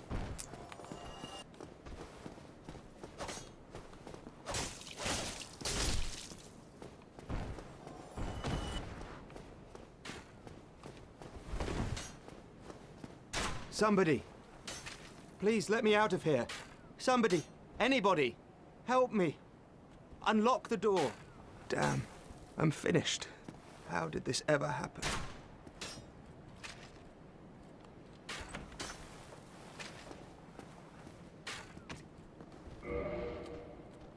Brilliant. You opened the door for me. Thank you. I'm saved. I thought I might never escape. I am Griggs of Vinheim, a sorcerer of the school. I am much obliged for your assistance. Hey, I rescued Thanks this to guy. you, I may now resume my travels. Dude, how'd you even get stuck over here? Oh, hello. I'm fine. I have my sorcery. Besides, I have an important... Yeah, what's your important task? Oh, hello. I have... Hey, guy arrows.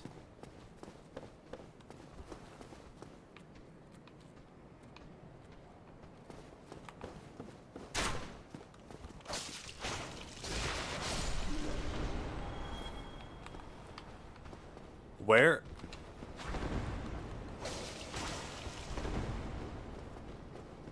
Where's the shrine? Where's the shrine?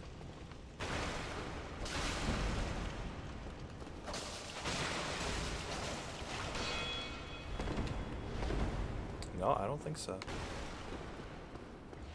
Ah, you bitch. Oh, drink a potion. Oh my god, thank god. Where's the fire shrine? There's supposed to be a bonfire here. Where's my checkpoint? Bro, where's my checkpoint? Oh, I hate him. The mod changed. There's supposed to be a checkpoint in here.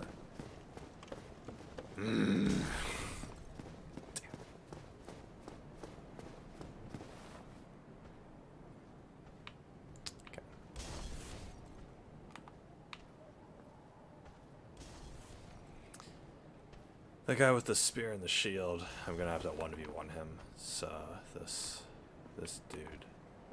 So I have to kill this dude first.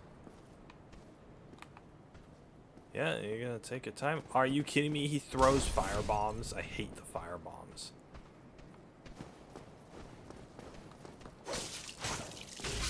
There we go. Okay.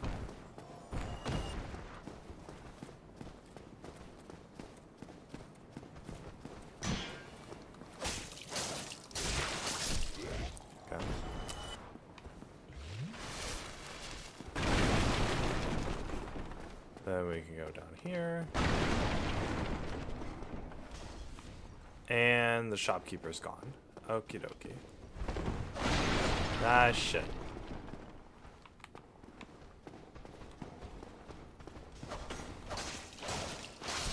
Okay.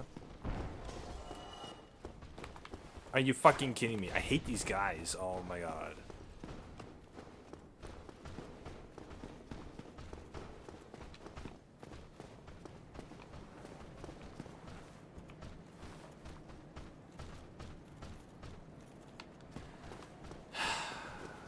How much farther to the goddamn checkpoint? I swear. Are there even checkpoints in this version? All this. Just go. Okay.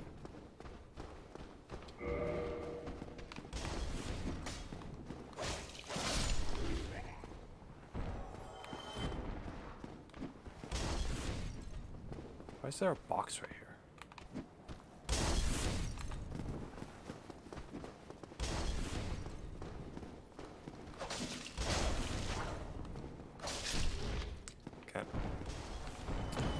With a knife.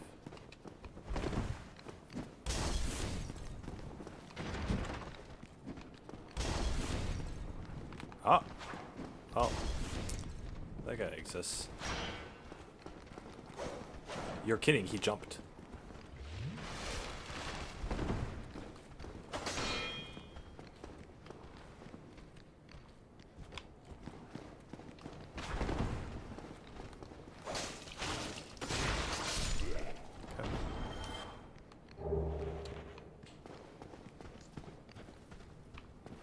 Why aren't there more of those guys around? What the frick?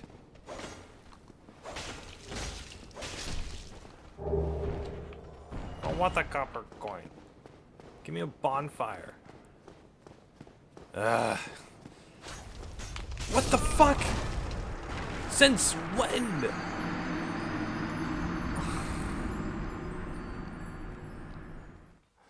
Fucking damn. What the hell? I'm all the way back here. No. No.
Feel wounds more keenly. No thanks.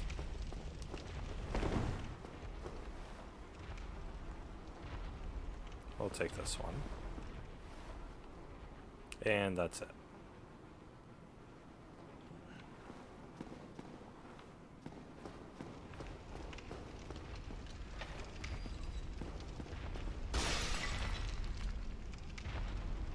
Surrender a large portion to gain souls. No, thank you.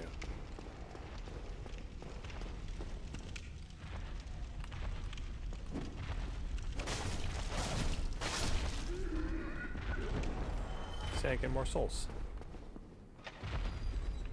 And what was this one? Cover health from slain foes, but endure endless suffering. Yeah, I'm sure. Alright. Let's just go. We're gonna go over here. So I recover stamina more slowly. But,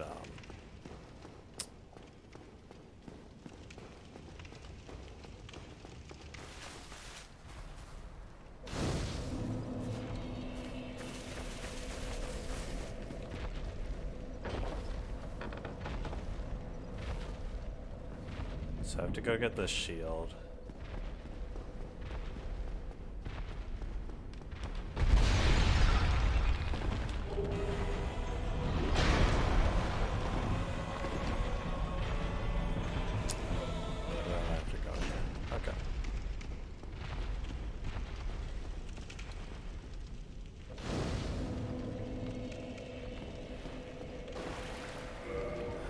Change to the buckler.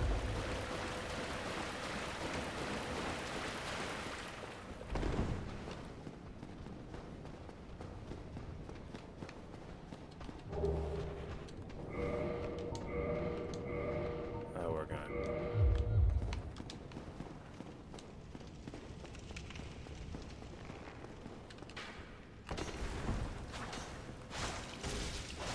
Here we go.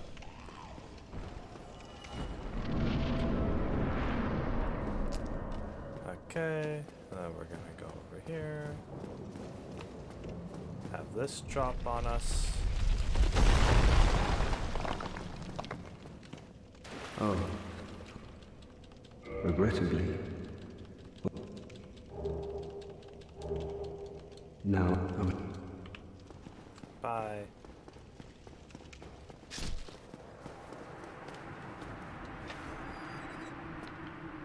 We're gonna go like this.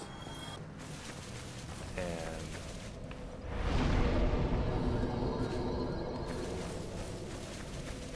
somebody died.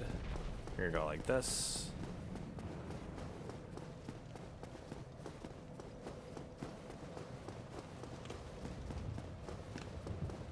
And there was nothing over here. Fantastic. Alright, so we're gonna go like this. Then we're gonna be over here.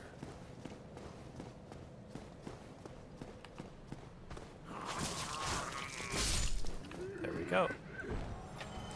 Now we open this door.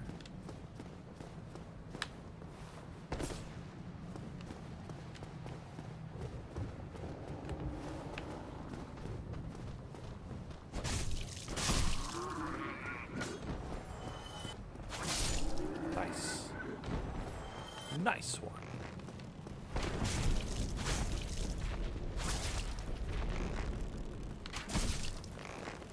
Please recover. Okay.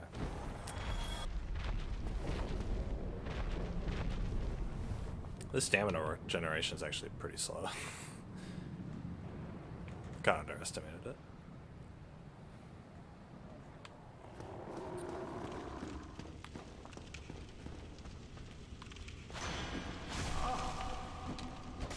Oh, oh.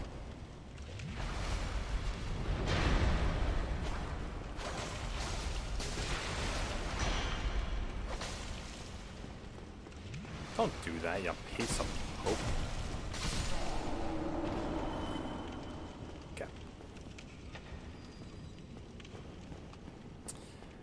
It's gone a lot easier for me. Well, I mean, I haven't gone. I'm still in the tutorial area, but it feels like maybe it might be a little easier for me.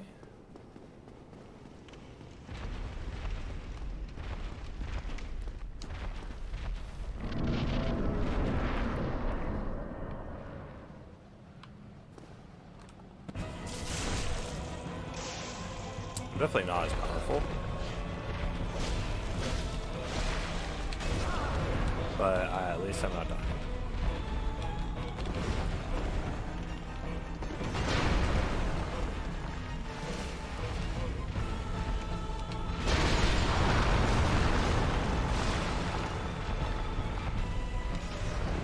Oh, are you fucking kidding me? No, I don't want to be in here. Are you serious? I do not want to be in here.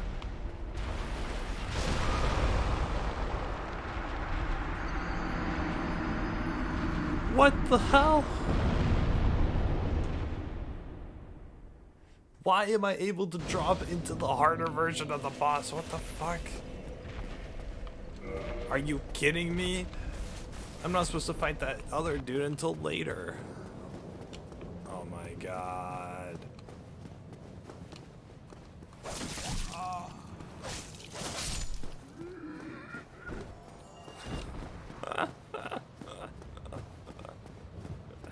I did not expect that. LMAO.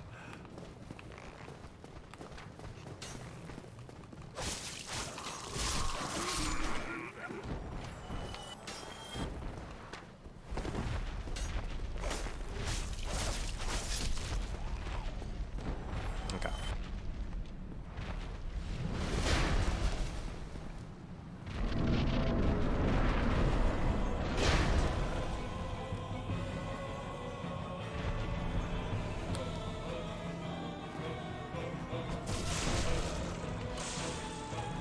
Where am I gonna drop? Here?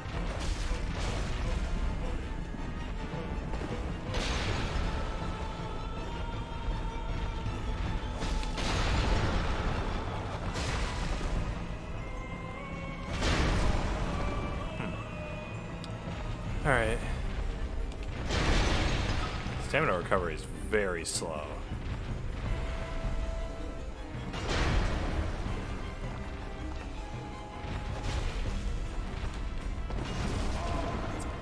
Ah. Get up.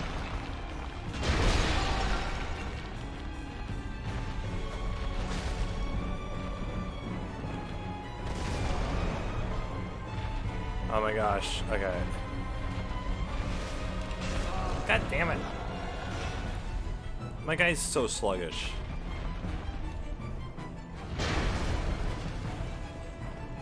Oh, let's go.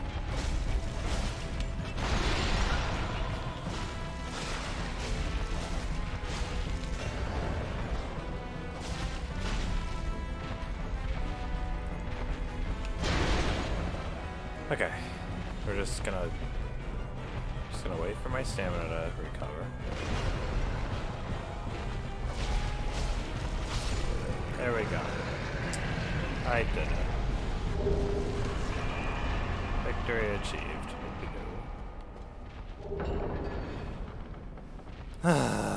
Okay. Big key. 2,000 souls. Okay, that's a hell of a lot better than 500. I can actually level up this time.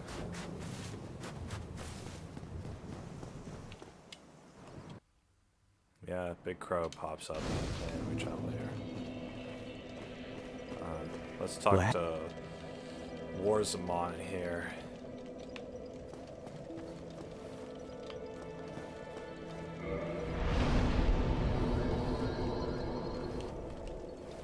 I actually want...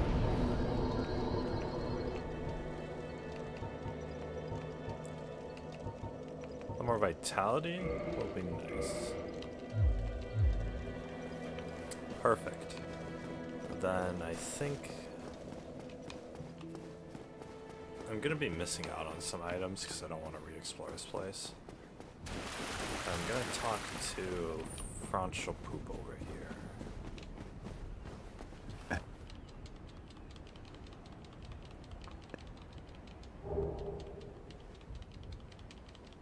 Would that? No thanks. That is a speak.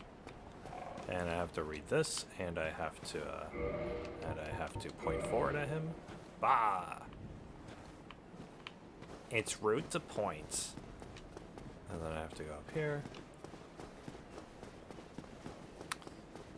all the way around.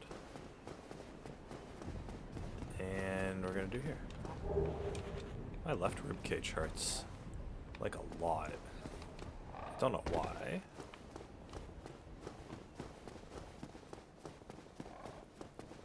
You have suffered enough for this lifetime.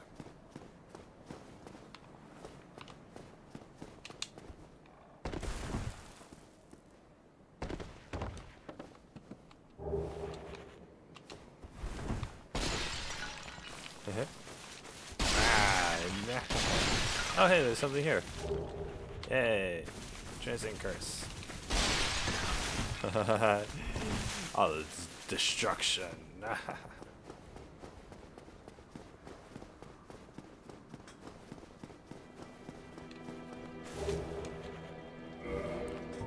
How much do I need to level up?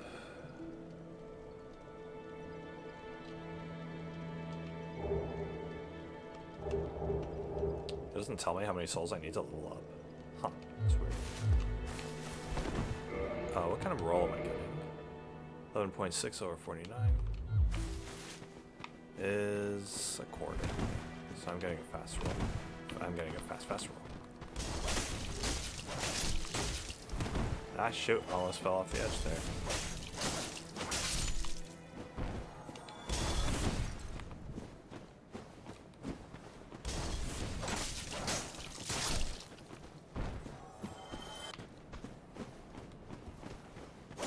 My stamina recovery is big poo-poo. I actually can't believe how bad it is.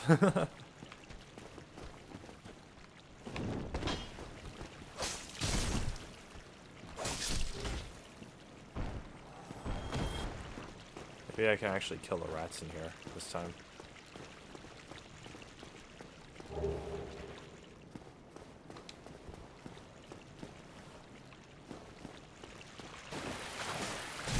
You're actually kidding me. Don't kick, you piece of poop.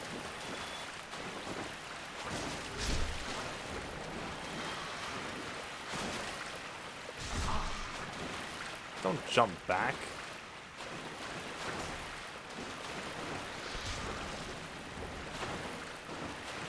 Go away! Hey, finally. Jesus.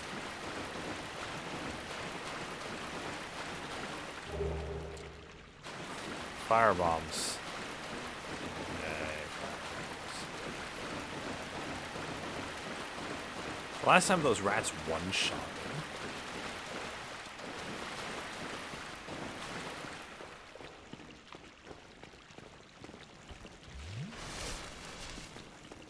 It's significantly easier.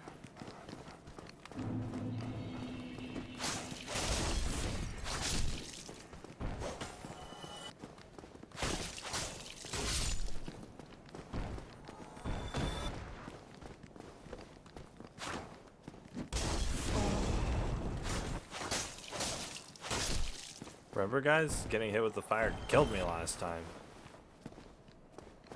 Now it doesn't do anything.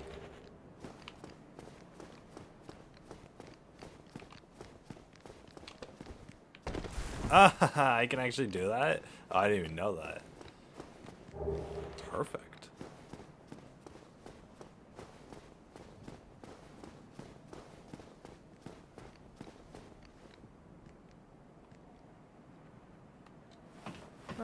Let's climb down.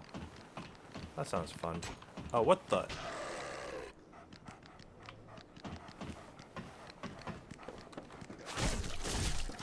Kill the doggy. Stupid dog. Tricks are for kids.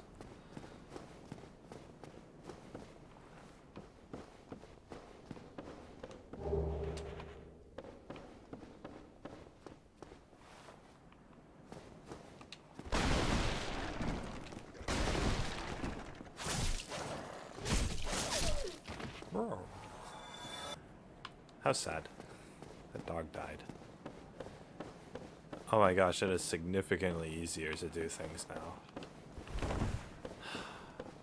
So I can actually get hit and not die in one shot? Thank the Lord. Like, I am so much more appreciative now of that. Because I just like wasted the last hour getting one shot by like the basic level 1 enemies.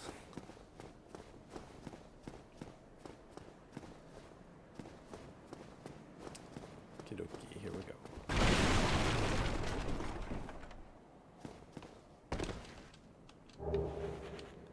What's up with these Souls of Lost Cleric?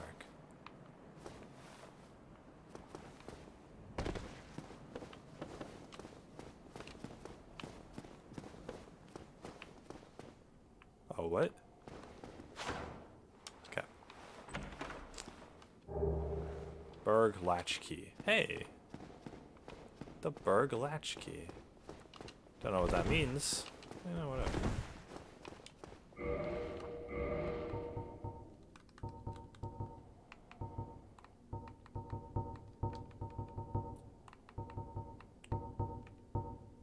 Opens houses in City of the Undead.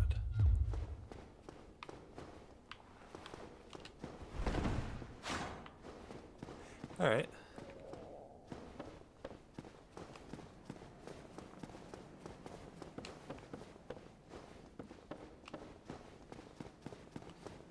Okay, so now we climb up this, then we keep going.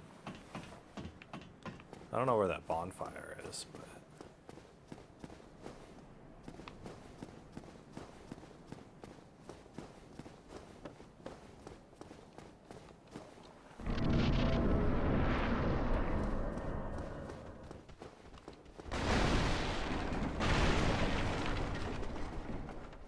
There could always be an item in those barrels.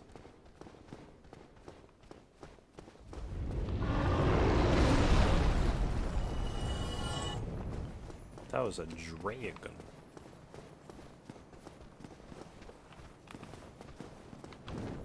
Yeah. Ah, shit.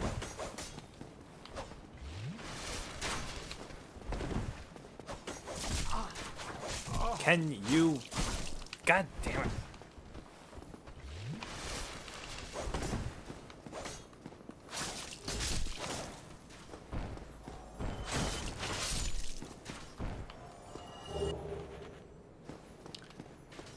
Oh, the warrior helm. All right. Somebody. Help. Damn. I'm How did the...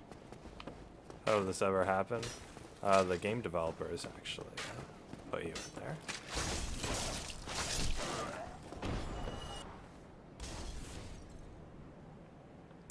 I know there's that dude in there. Okay. I'm assuming I can use the Berg key. Yeah, I use the Berg latch key. Fantastic.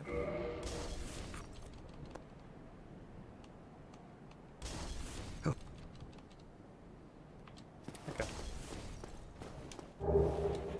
Got some arrows. Let's go up here and kill some bad guys.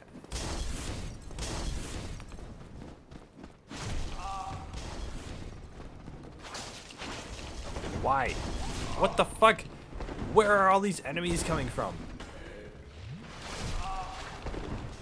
Are you kidding me? You are kidding me right now. Oh my gosh. Need a more open area to deal with this.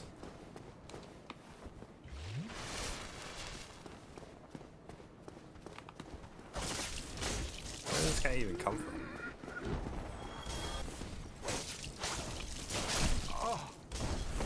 Holy shit. Oh, I almost fell off.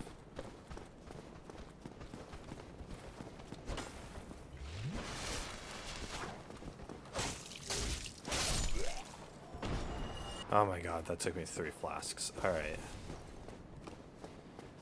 I got through it though. Perfect. That door doesn't open.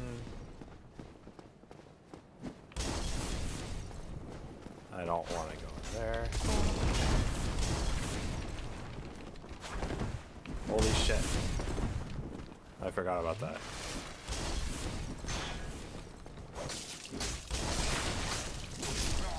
Okay, I killed him.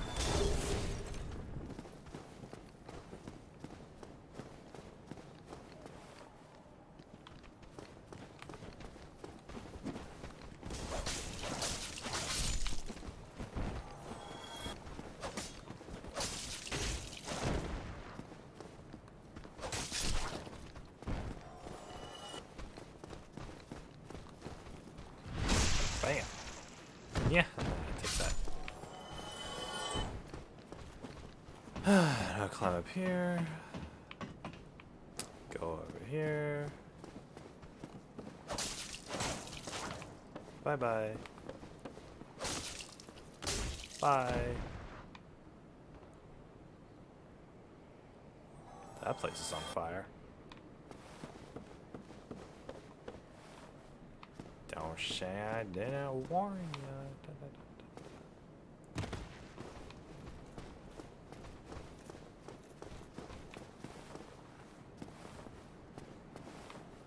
There's a big bad guy at the top of this, isn't there?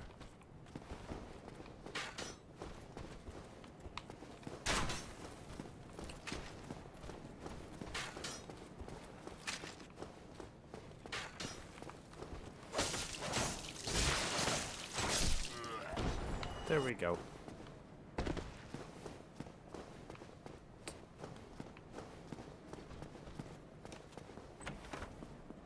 Use the Berg latch key.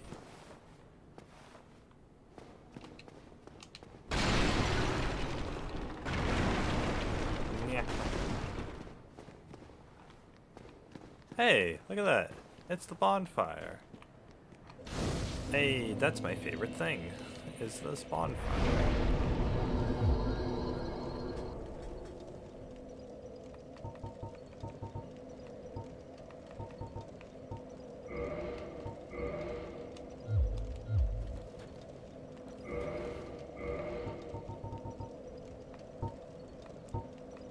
There's attack power. What the hell? Ah, whatever.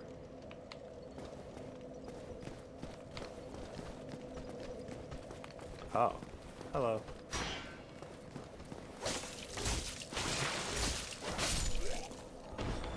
There we go. Ideas.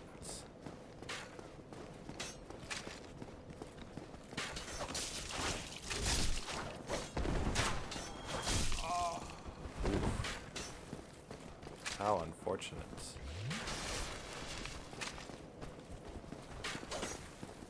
Excuse me. Perfect. Now I can level up level my endurance. Sounds fine.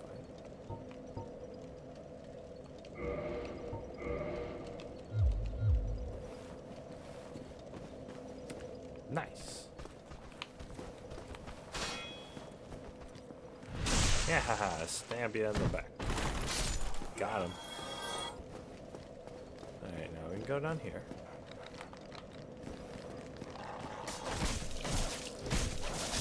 Kill the dogs. These dogs are starving. They just want a little meal.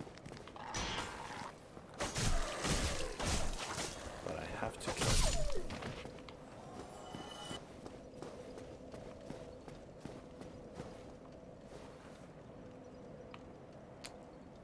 I don't think I can make that jump, guys. Let's go.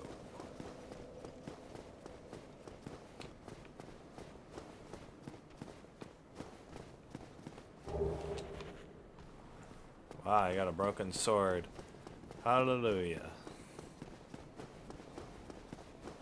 Okay. This is quite the hike.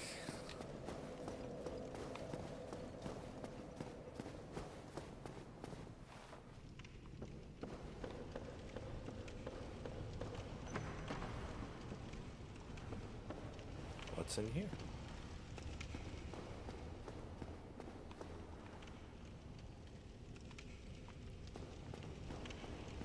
What the heck? Let's go exploring.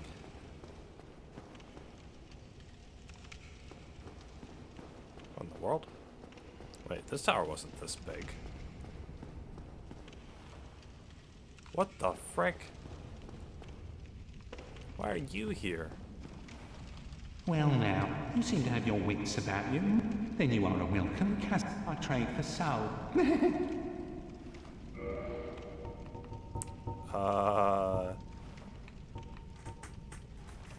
Yeah, ha ha ha ha ha. Oh. He trades for souls.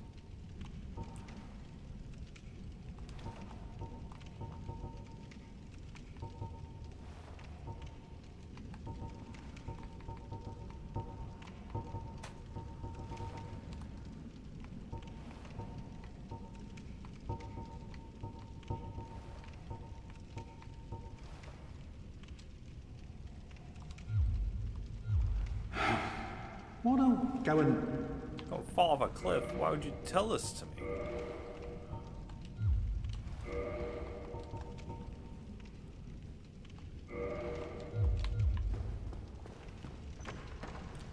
Oh, I used the master key for this? What? Dragon's Ravine?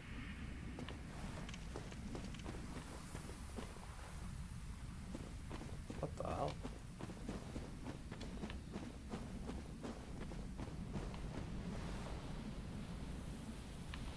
This guy's scary.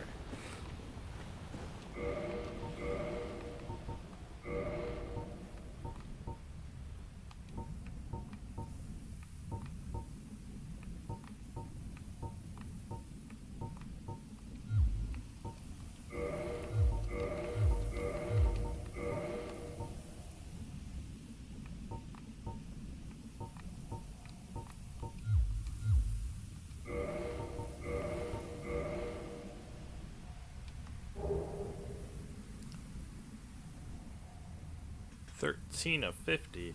God dang it.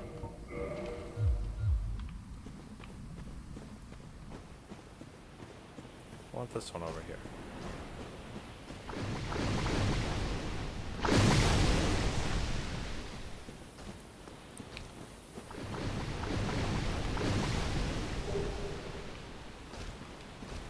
Ah, no thanks.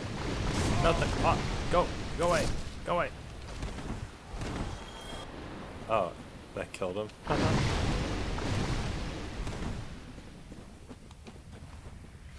Phew. Got him. God, what a waste of time. Don't go fall off a cliff or something.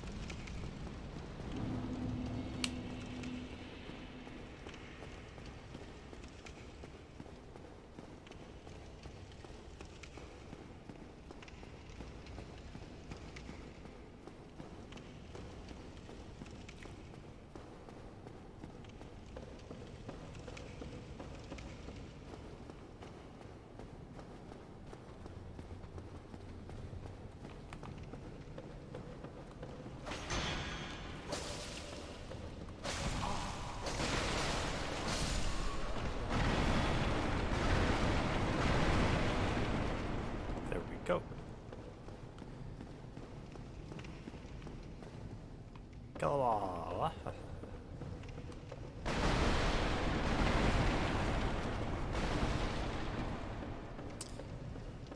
Here we go, guys. First boss. Actually, I'll go heal up first.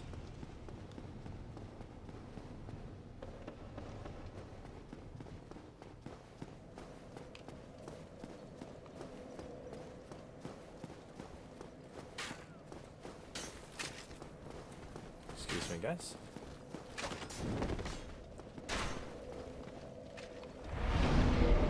We'll level up too. We'll go dex 16. Perfect. Look at that.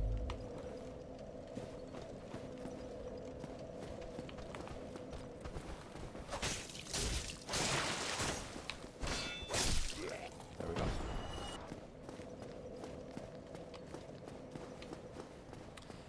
Then we'll go back up here. Let's go. Let's go.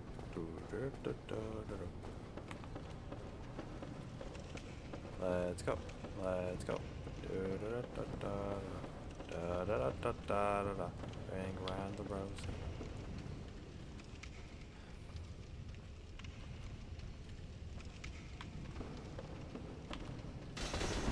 Are you kidding me?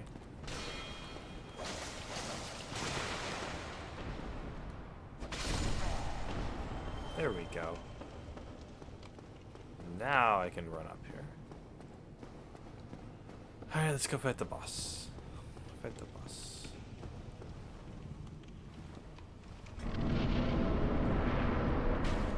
What the hell?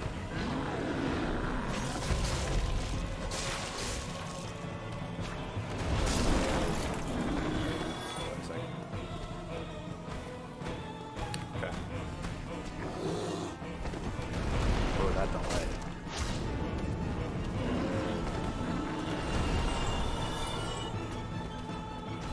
Go up the ladder, up the ladder. Dragon's right there. Huh.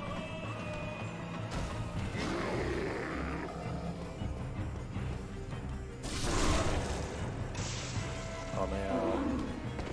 Kill the Taurus demon.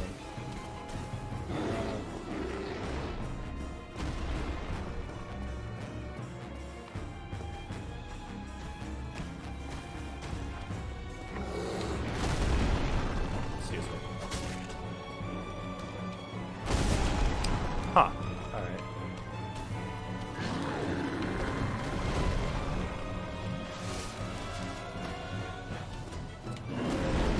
Run away.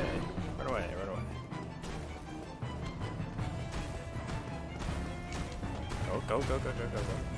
Up, up, up, up, up. Ah, you missed. Nice. Okay. Gotta do this 2 more times. Then I'll kill him. Alright, let's go.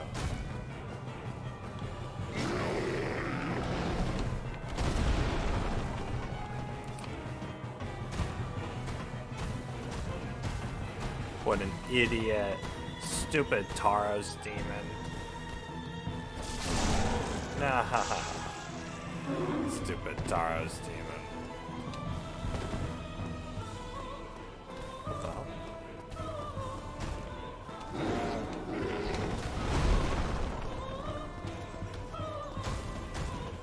Up, up, up you go. Up, up you go.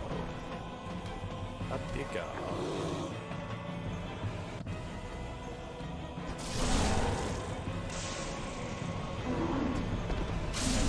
There we go.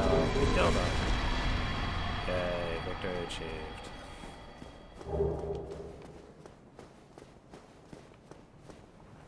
Do I get souls for that? Oh yeah, I do. Okay, cool.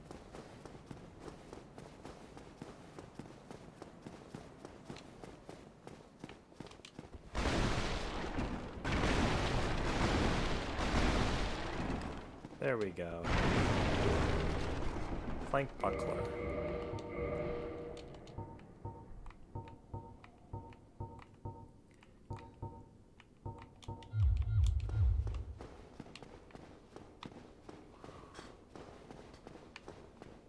Yay, we did it.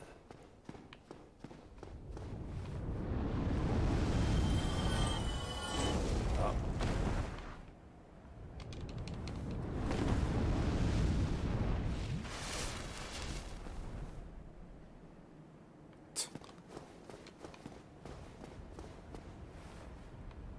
Hey, Solaire. How you doing? Ah, hello. You don't look hollow, far from it. I am Solaire of Astora, an adherent of the Lord of Sunlight. How are you now? Now that I am undead, I have come to this great land, the birthplace of Lord Gwyn, to seek my very own son. Very nice. You find that strange? Yeah, you should. No need to hide your reaction. I get that look all the time.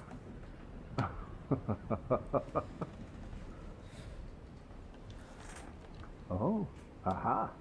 So I didn't scare you. I have a proposition. The way I see it, our fates appear to be intertwined. In a land brimming with hollows, could that really be mere chance? Sure.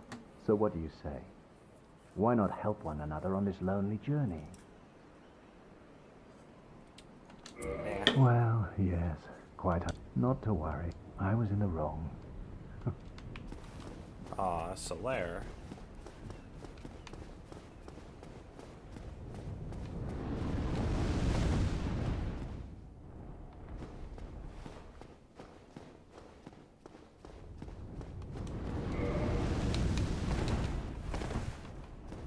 Does not open from this side. That's unfortunate.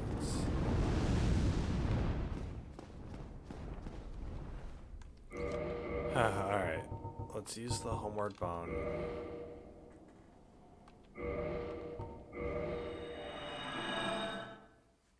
Could probably level up like 5 times.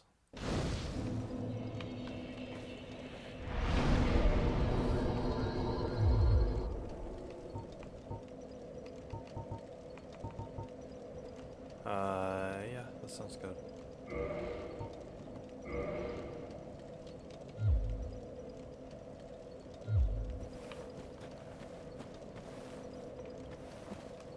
How much total level? 1445. Okay.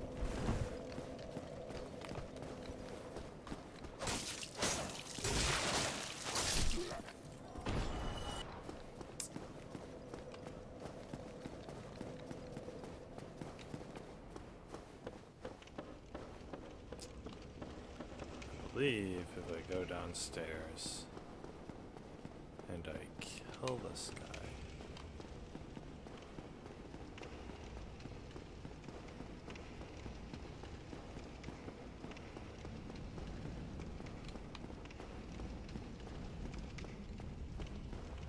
Oh, still keeping your marbles all together? Then go ahead. Never hurts to splurge.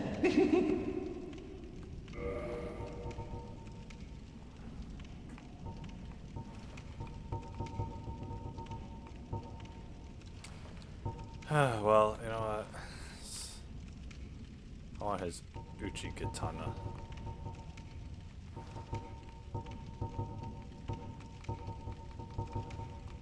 But you know what? I'll buy the short bow.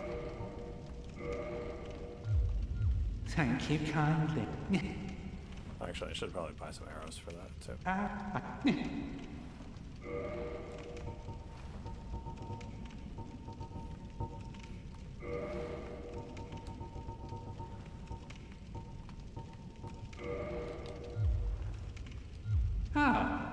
Come here.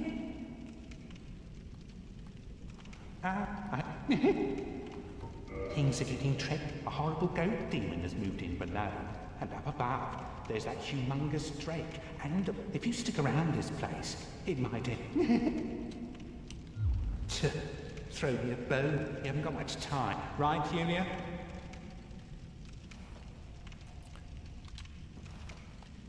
You've gone mad, have you? I'll teach you, you lousy rat. Julia! Julia! Why me? Little... The Uchi Katana, perfect. Alright.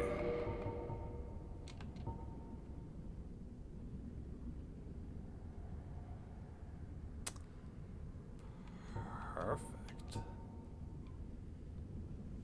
Oh, I need 14 strength to wield it.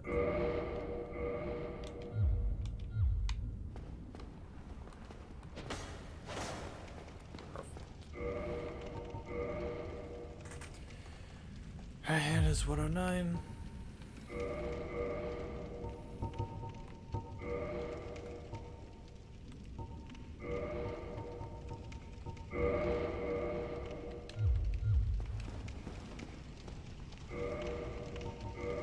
What's my weight? 15.6. You know what we're gonna do then? So I need it to be 12.5.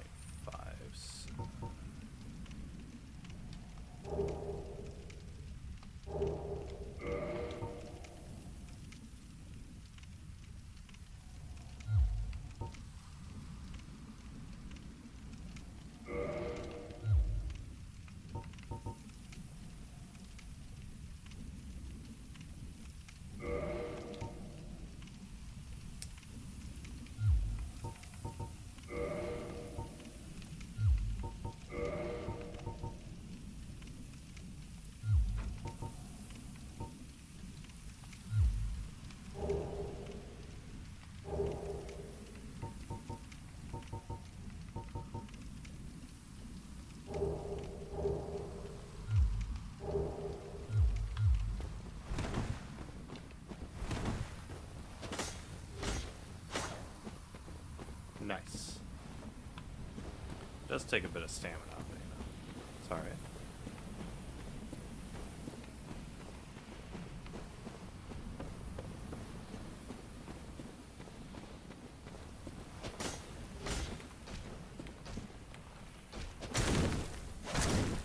Huh.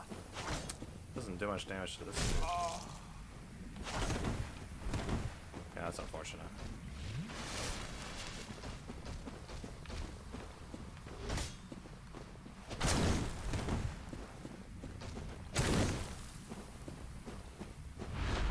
I don't think so.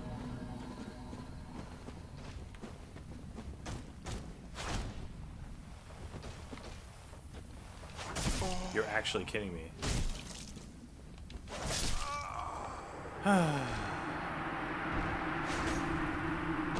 Well, that sucks.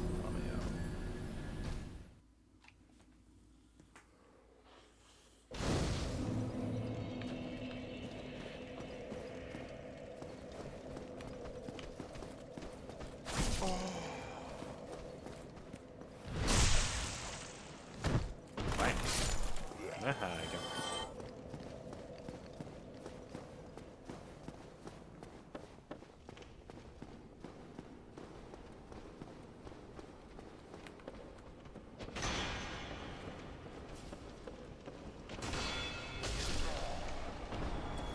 There we go.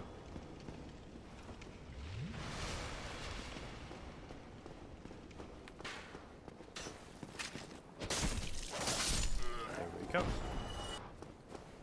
Samurai sword. Here we go.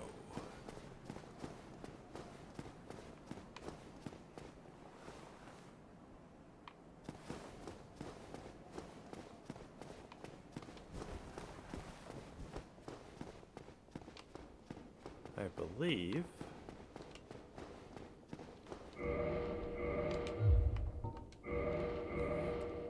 I probably shouldn't be wearing this right now.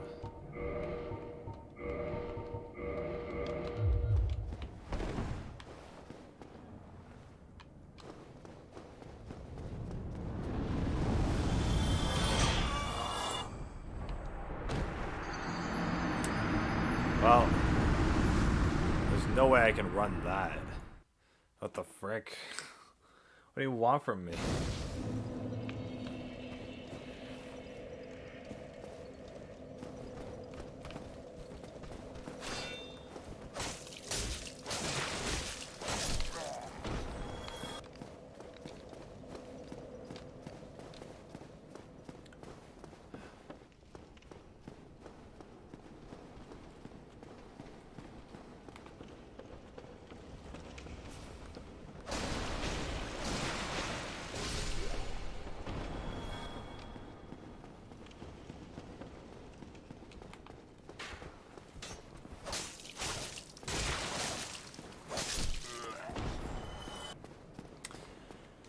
Okay. So what am I supposed to do now?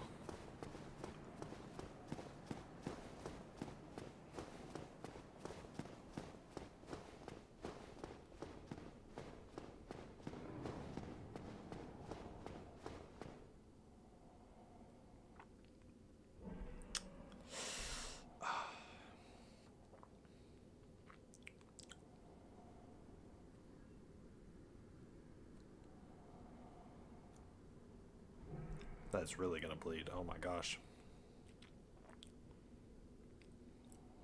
That's a lot of blood.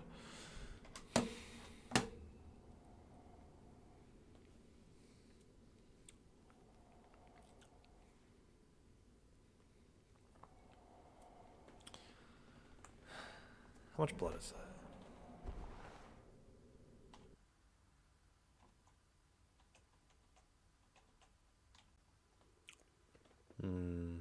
Yeah, it's quite a bit. Oh my god. Yeah, I'm just like dripping blood. What the frick? Okay.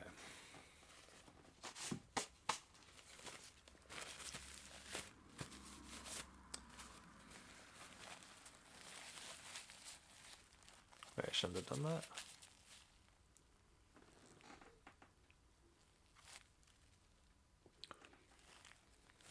Yeah, that is really bleeding. Oh.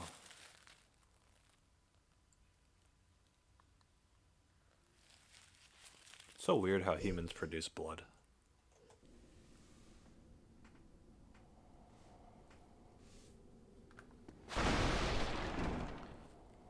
Okay.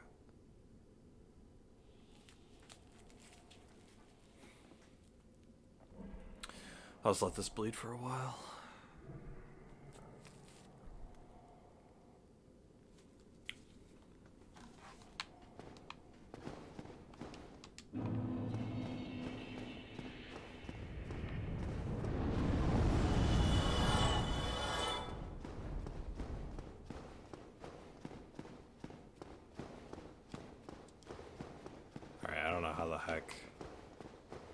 supposed to deal with that?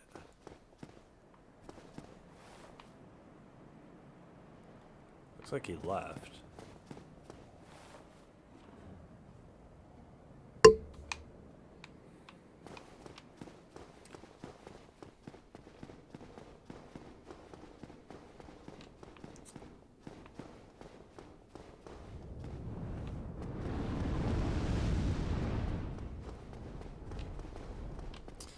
Alright, well, probably not gonna be able to do that, so...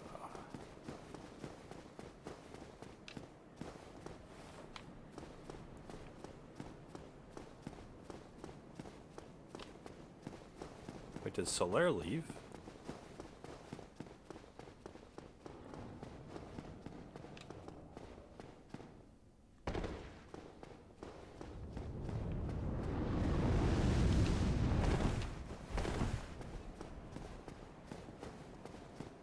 Oh, hello. Then perhaps this pleases me greatly.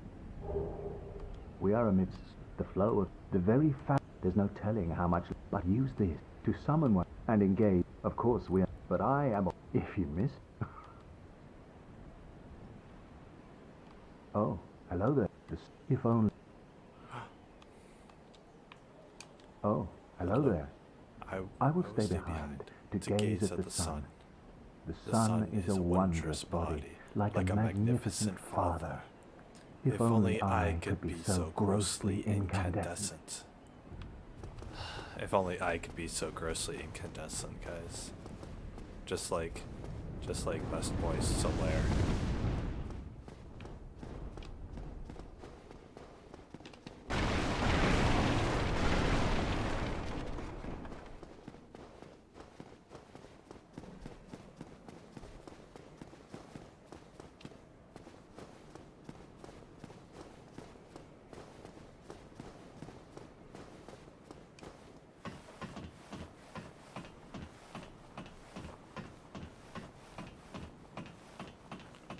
Is there like a ballista up here that I can use to shoot at the dragon or something? Come on. I want to go in the castle.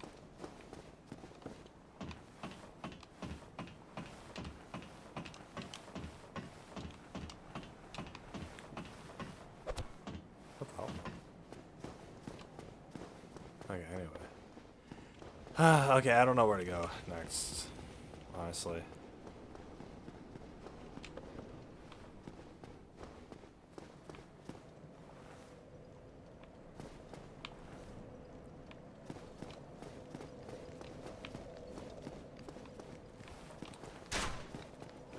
Do I go down here?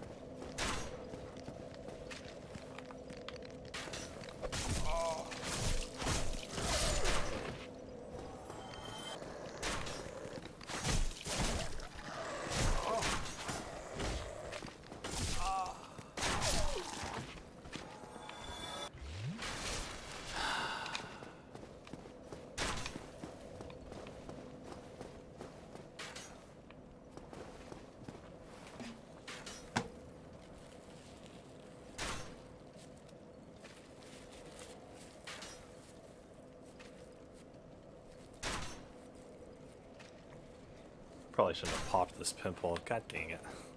Sounds bleeding all over the place. So gross. No.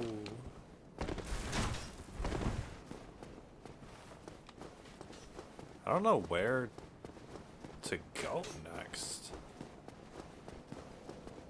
So normally you'd be able to get into the underground from the dragon place, but that doesn't seem to be the case.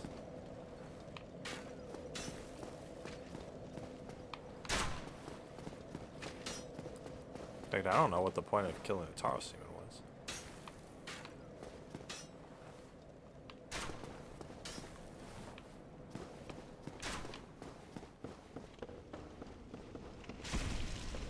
How did it reach me? Okay.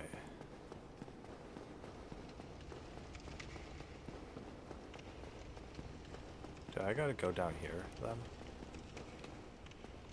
And wrap all the way around.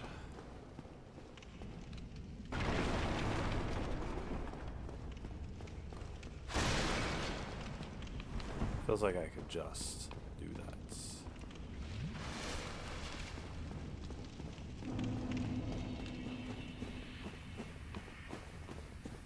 I think I can go up this hill.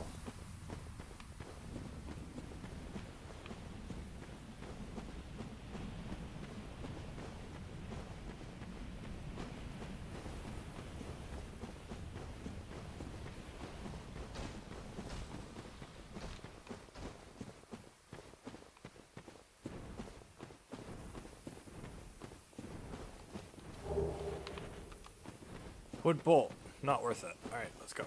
Come on. Go, go, go.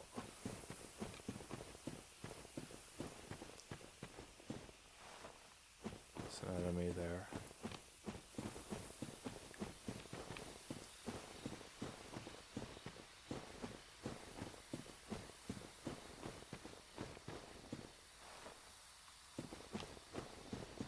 These guys are all sleeping.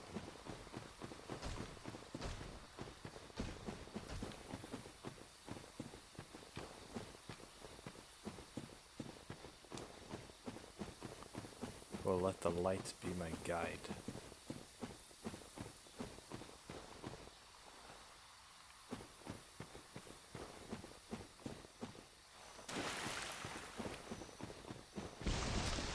Go away.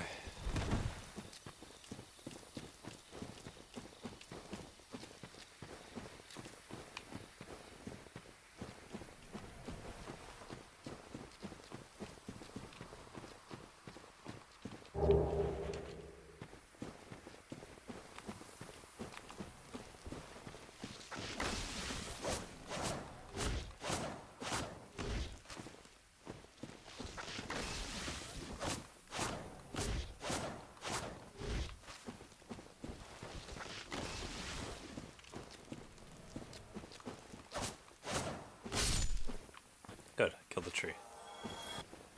Alright.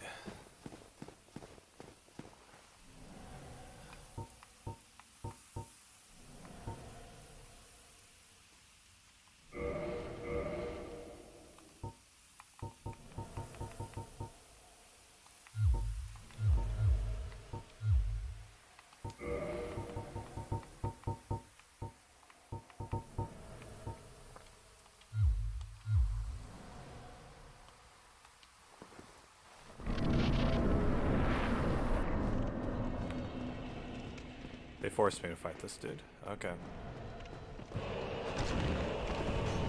Oh my god. 9 fucking damage.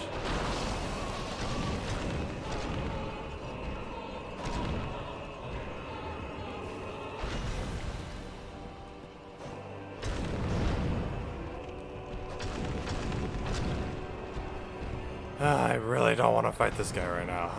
God damn it.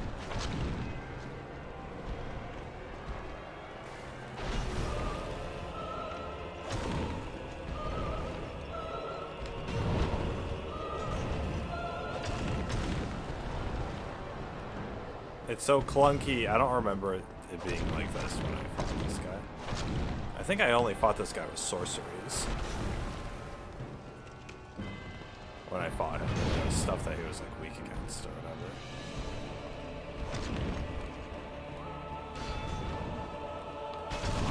Shit.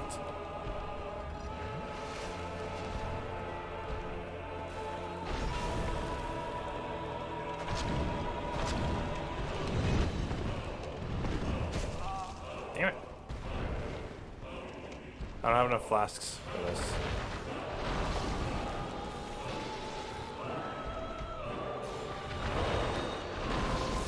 Damn it!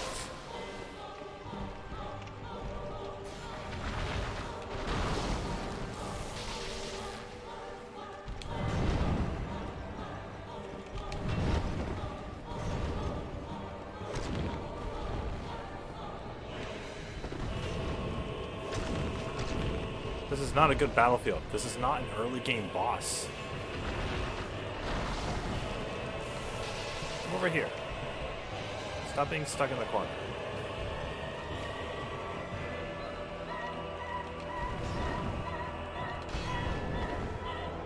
Wow, that took a lot of stamina off of me.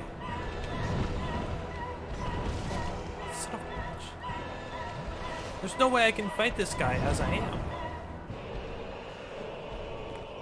I can't leave, can I?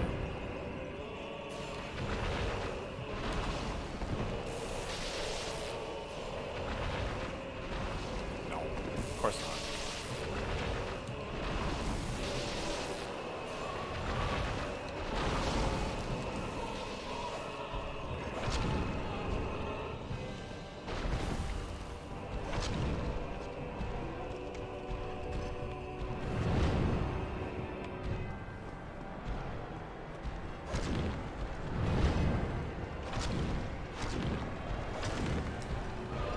I'm doing like nothing to this dude.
What is that?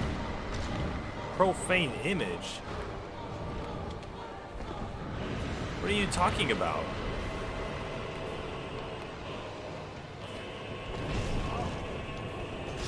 You son of a...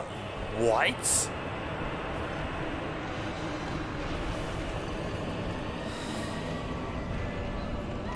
Okay.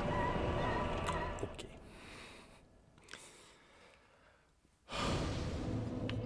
What the fuck? Whatever, I don't...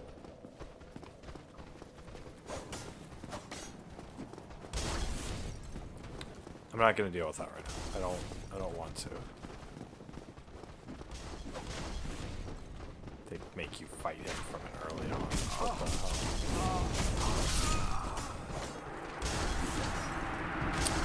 So I guess we're trying to run past everything.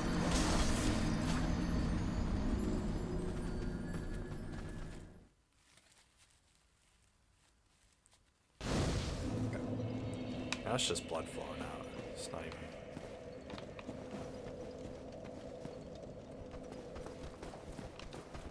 And now it's just liquid flowing out. It's not even blood.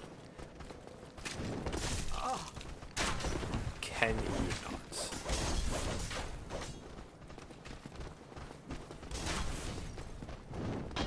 Oh my god. How did that even fucking reach, dude?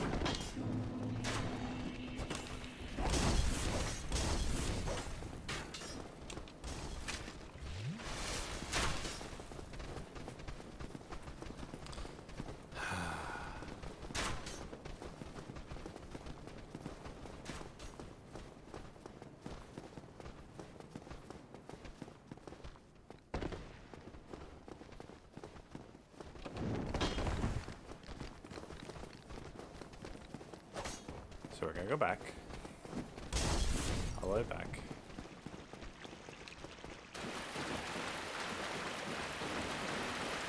Here are the 3 blind mice.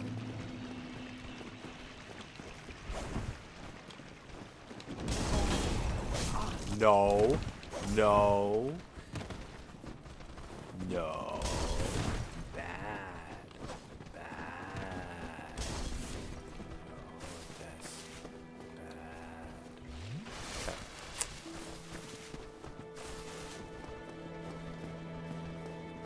Hello. Oh, hello. I regret meeting you under such compromising circumstances. At least we both made it back unscathed. Incidentally, would you care to learn any sorceries? You're clearly talented, and besides, I owe you. Of course, we will require...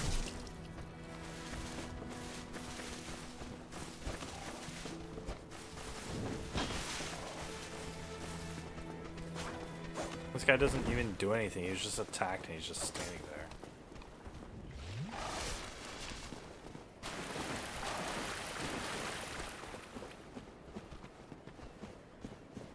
How about you?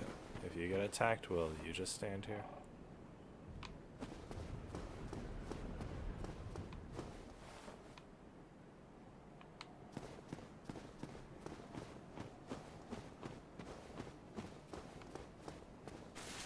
Oh, okay. This is just not gonna get up. Parrying dagger.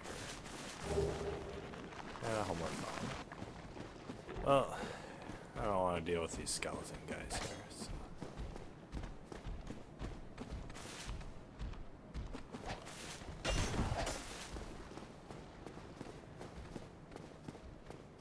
There we go. Nice. Soul Lost Cleric, okay. Been needing more of those. Yep. Then we're gonna go in here. A little cave to explore.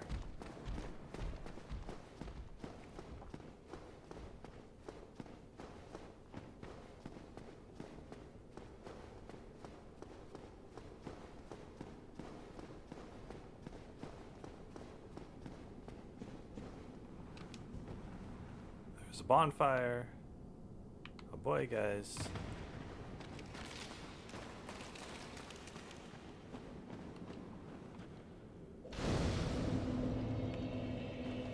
Indeed. I got the bonfire. Oh, there's a ladder too. Okay, cool. I can actually safely rest in this bonfire now. We're going to leave it so that I can go in here. Here we go.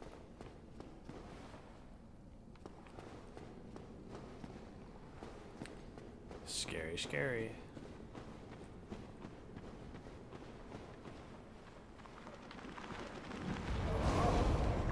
Oh.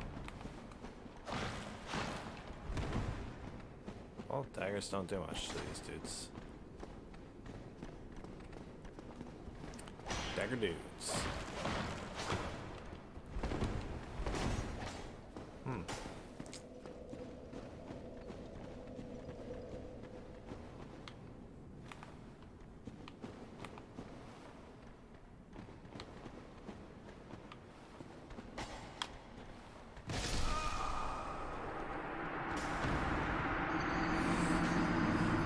Dang, okay.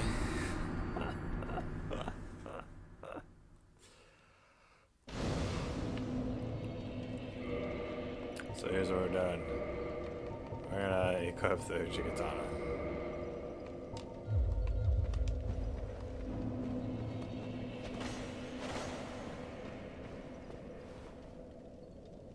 Wait, what?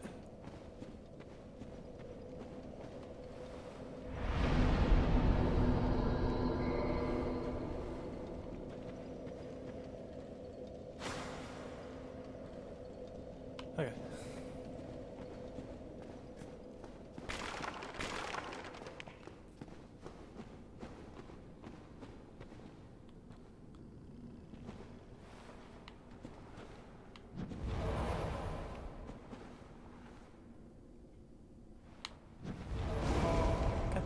Are you kidding me? Are you kidding me?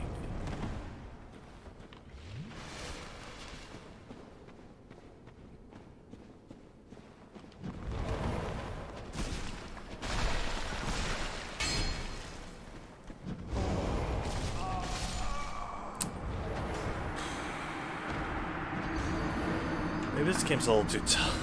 God damn it.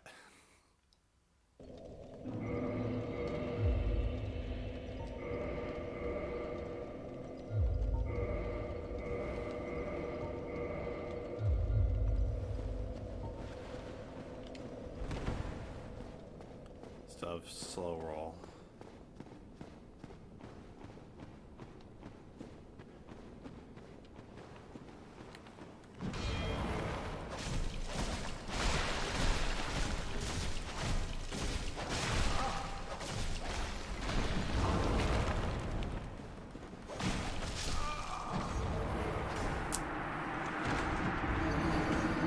Fail till you win.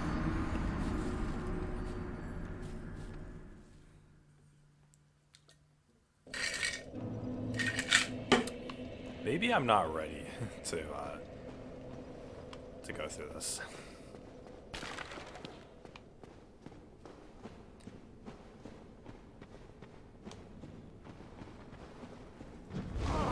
God damn it! How is he so fucking accurate? Drink?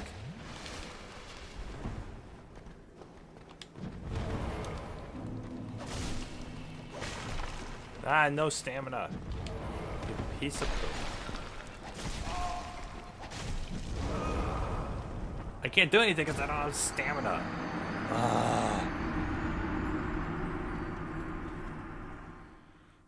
I might be at my wit's end here, guys. There's no direction I can go to where I actually succeed in this.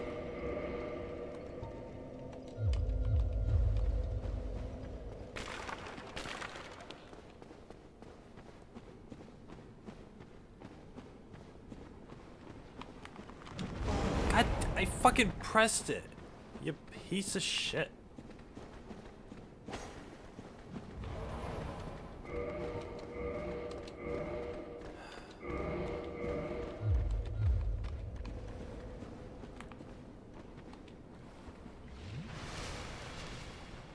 Is the other one gonna come, or what?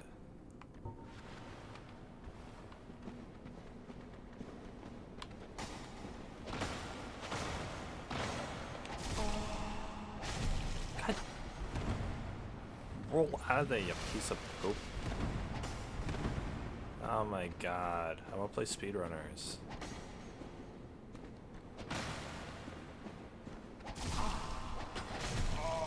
Go away! No! Why is there a wall here? You fucking... Oh my fucking god. No, I get caught in the little corner of the wall. God damn. I'm sure people have died that way, like in real life. Oh, they try to dodge a... whatever. They like try to dodge a hit in a fight, but then there's like, they trip over something behind them. And they die. Whoop-de-doo.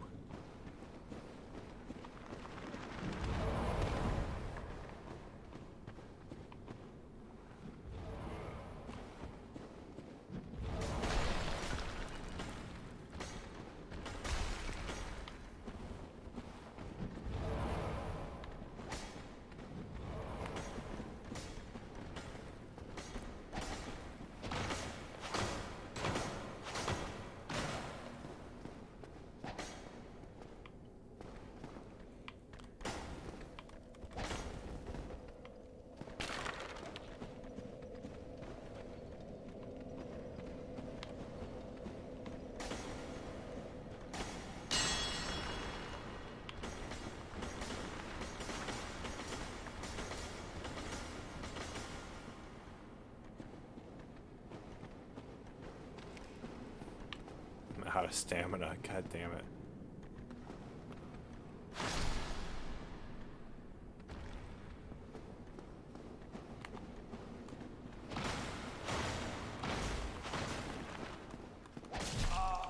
God damn it! You fuck! He's one hit away, but my stamina fucking... I didn't have any stamina, so I couldn't hit him. God damn it. So bullshit. I'm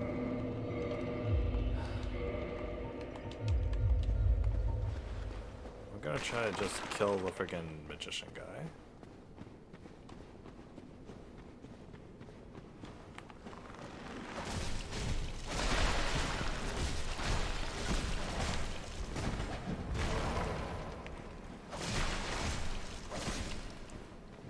One hit. He is one hit away.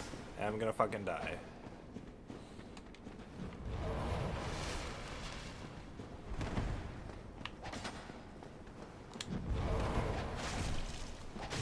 I don't have any more are you kidding me?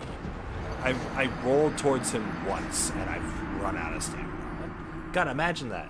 Imagine you like sprint towards someone for like 10 seconds and then you're like, oh, I'm gonna attack you, and then you're just all out of breath and you just collapse on the floor. That's basically what this dude does.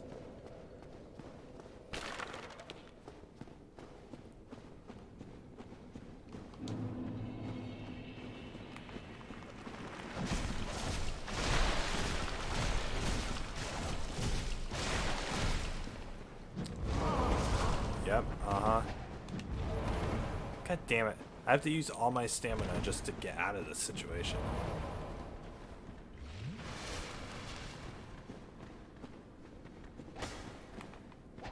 Gonna have to sit here and recover all of it back.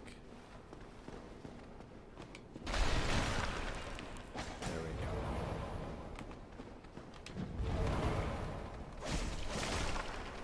go. For real? Oh my god, finally.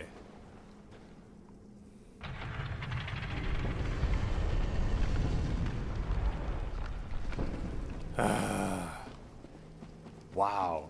It took all of that just to unlock this door. Well, at least I did it. Whatever. Whatever, I don't.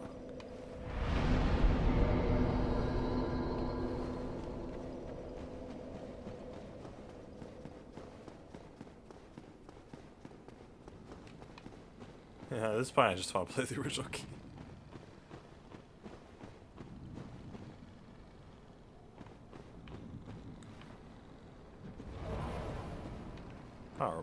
I don't even remember this place like at all. Bye.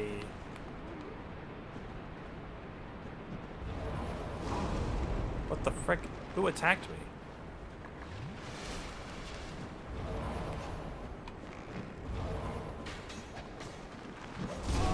God, you're kidding me. He cast it 2 fucking times in a row. You can't do that. You can't do that. Oh, this is gonna take forever, dude. Holy crud. Dark Souls is notoriously, like, one of the most difficult games. Like, it's a meme. You guys have probably heard the meme. Oh, it's like Dark Souls. It's a hard game, so therefore it's a Dark Souls.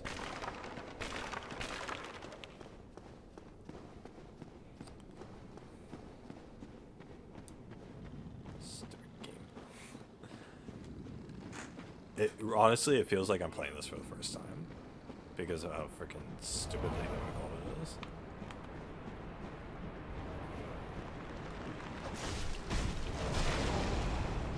Who? Oh my god.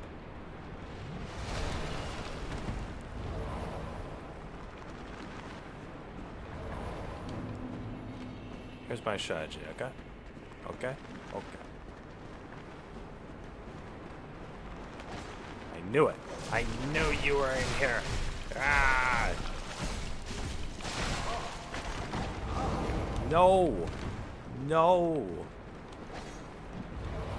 No! No, no, no, no, no, no, no. I'm following this guy. You are so freaking dead.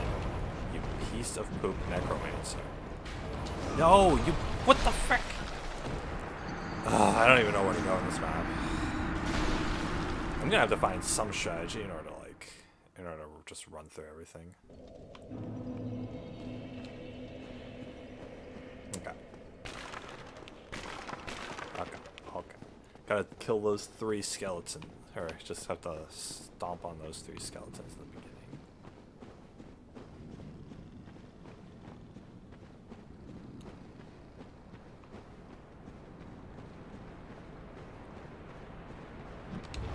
God, I pressed the dodge roll. I hate that. Oh my god, you're kidding. Okay.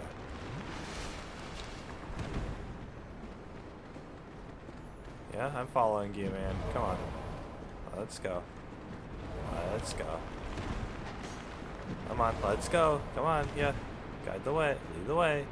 Yeah, come on. Alright, well. I dodge roll, you piece of shit game. Where the frick? Am I back at the beginning?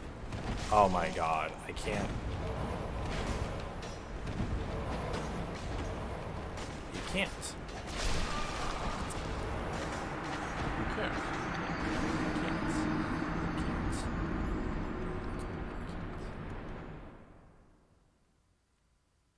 Oh, my popped pimple stopped bleeding. That's a good thing, guys. That's a good thing. Got him. I don't even know if you guys can hear the game audio all that well. It's not like it's anything. There's no soundtrack to this game. Besides the bosses.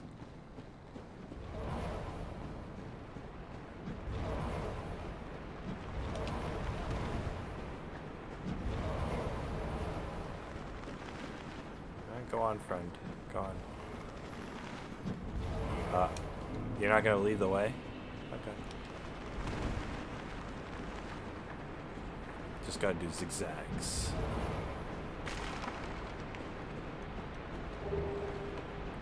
Another target buckler? What the heck?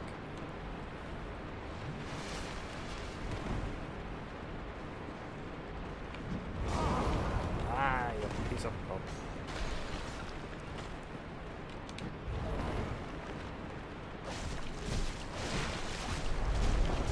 I'm too weak for that.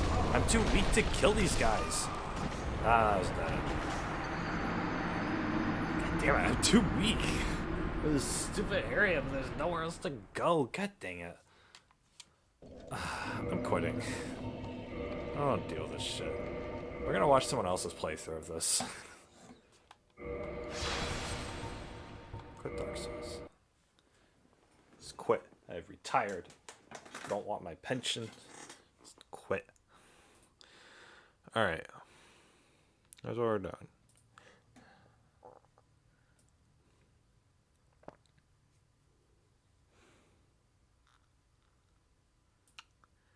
New journey. What is key? A couple things in the graveyard that I did not grab, but and I can still attack and I can still dodge. Like everything I know about. Okay. Welcome back. Welcome back. Lowest door of the watchtower in the parish outskirts. Wait, what? The Berg latch key opens the door. Definitely, guys are fuck early. Okay, ooh. That's, I don't know, I like that more. Like, alright, I like that a lot. I like that a lot more than the regular one, because the regular one, it feels so like, but... Yes, Watchtower key, and Watchtower key. Chaos mode again. I feel key to the lowest door of the watchtower in the parish outskirts. So maybe it's where I go next now. I think or so it's gotta be this.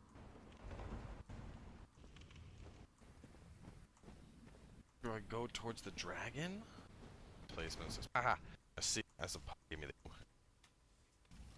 What is happening, guys? Cowboy here. Welcome.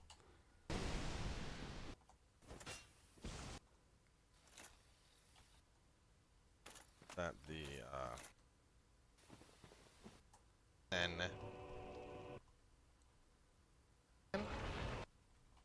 okay. Oh, it's still profane image.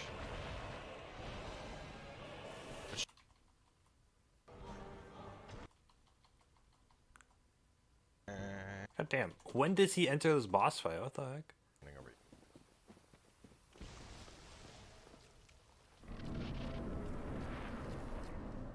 Chief.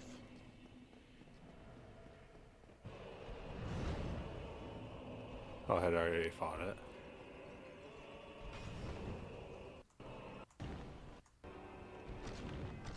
Whoa, whoa, what the fuck? No, shit! Oh man, I did not want to do that. Profane image. He's got... It's a stand! It's a stand! This guy's doing 50 damage a hit. I was doing 9.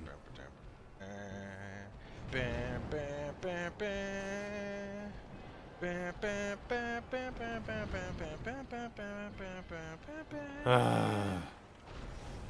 think I picked the wrong character. Zawado!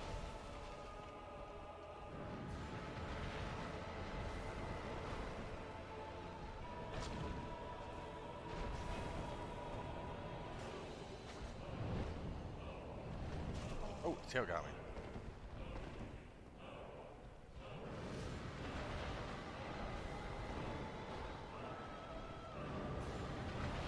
Oh, come on, man. You can't be floating like that. I can't hit you.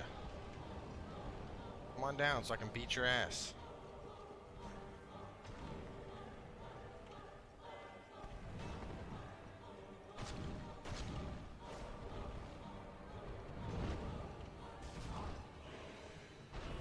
Where's your... Oh, the... Alright, this is bullshit. It's a bug. The health total is still profane image. Which suggests the whole, like, darkness thing is still around somewhere.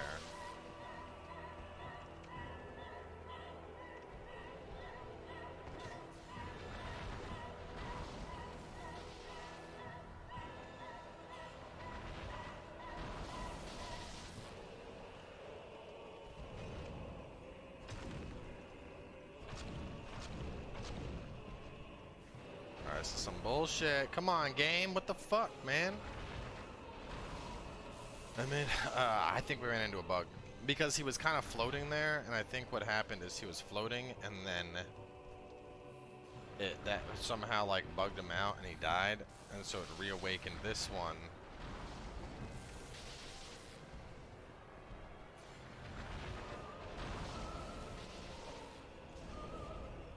I was thinking maybe it was a different damage type. Nope, that didn't do nothing.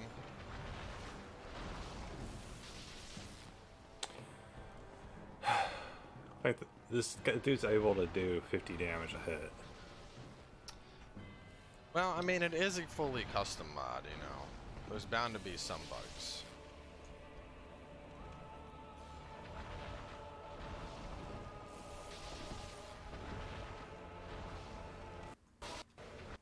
Yeah, and that's where Moonlight Butterfly is. God, you gonna kill me?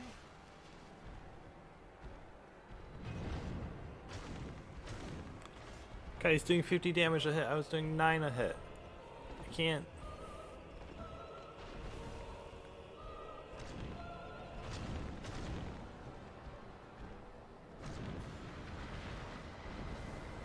Alright, I need to bait this thing over to here so that I can consistently hit it.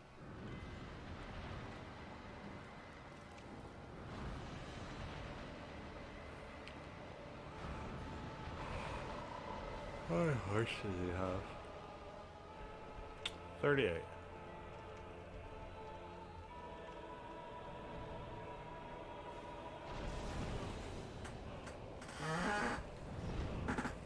Oh my god.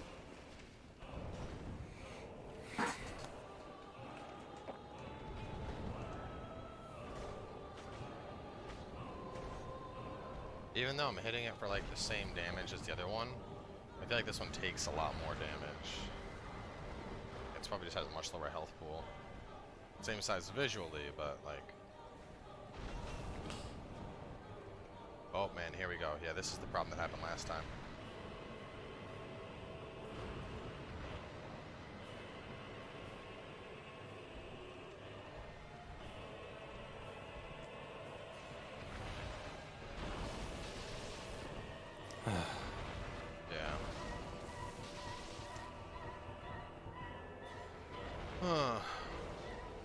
Well, I'm guessing there's a bug with that encounter.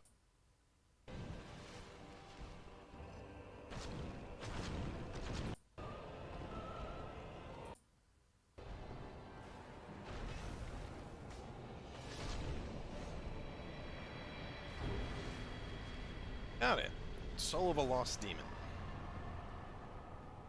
So I don't know if it was actually a bug, but we were able to get past it, so hurrah for that. And let's look. I wonder if there's a new boss weapon. That would honestly make me so hot. Soul of an Infernal Demon, Fettered Limits. Boss 4, I think, boost.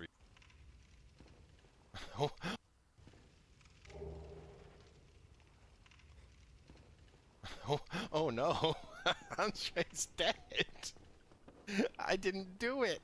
I didn't do it.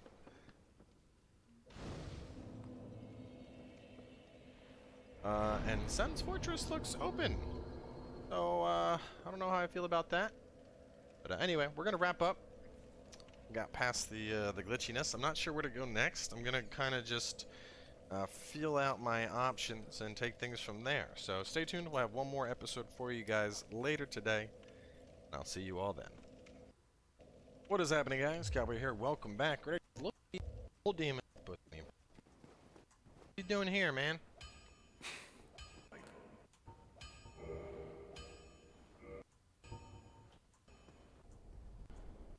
Our options. Right, so original.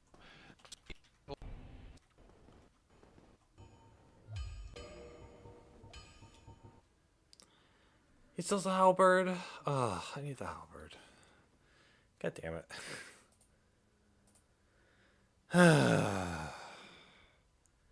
I could progress in the game. I could use my favorite weapon, the halberd.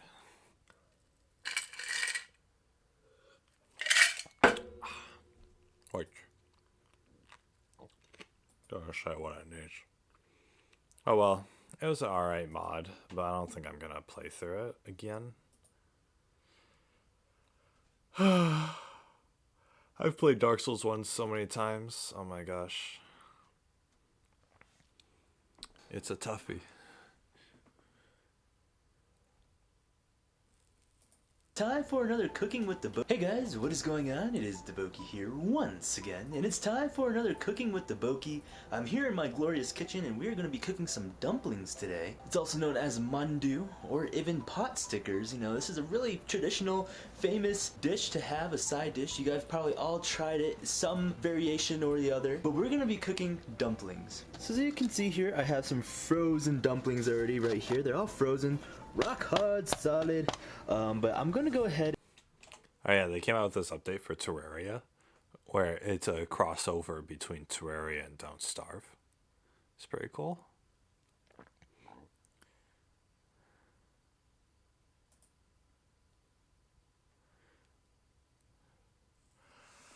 Yeah, and Don't Starve together is on sale. Oh.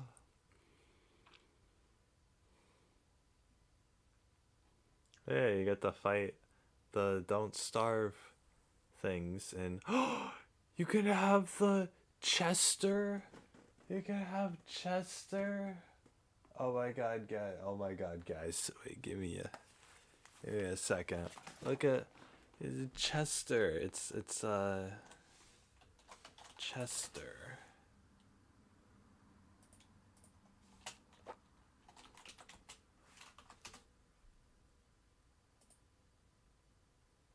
It's the Chester. It's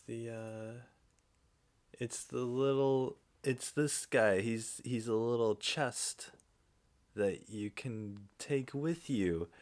Let me show you.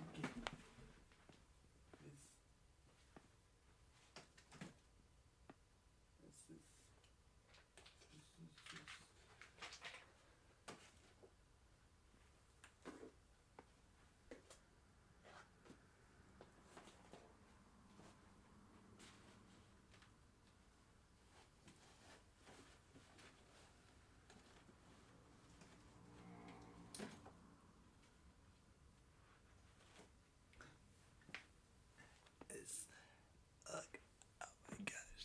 Look at that. Look at that. Look at that. It's Chester. It's Chester. He's and you open it up and you can store stuff in him. I have a light bulb. An empty lanyard. A picture of me on a roller coaster, and he says lie. But it's Chester. It's Chester. Look at that. It's Chester. This is the only piece of merchandise I've ever gotten that's related to like a video game that I've actually paid money for.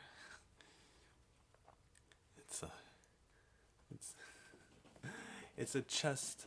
It's like a little animal that's a chest at the same time. It's so cute. Oh my gosh. Look at that. I totally forgot I had this. This was like buried in the back. Yeah, He's Chester. He's Chester. He's Chester. He's Chester.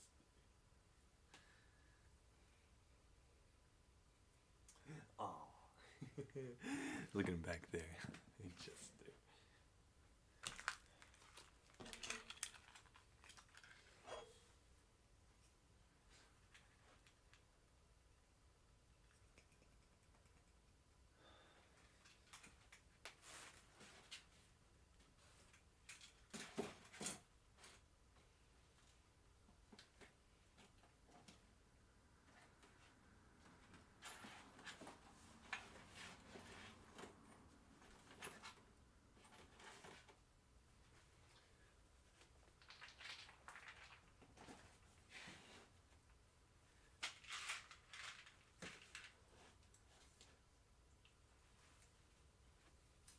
He's Chester.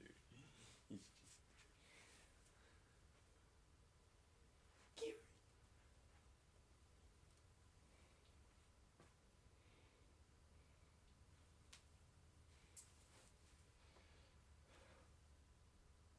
Cute. Yeah. Kiwi. Kiwi. Kiwi.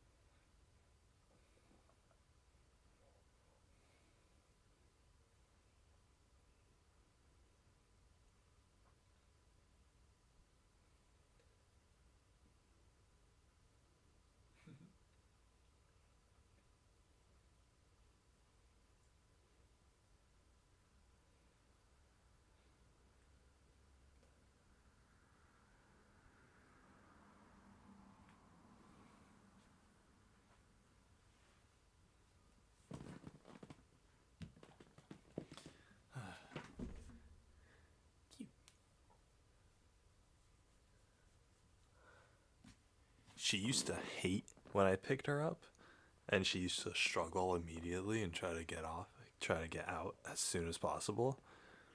Now, not only will she stay there, but she also purrs, and she squints her eyes, and she's all happy, and she purrs whenever I hold her now. So, huge improvement.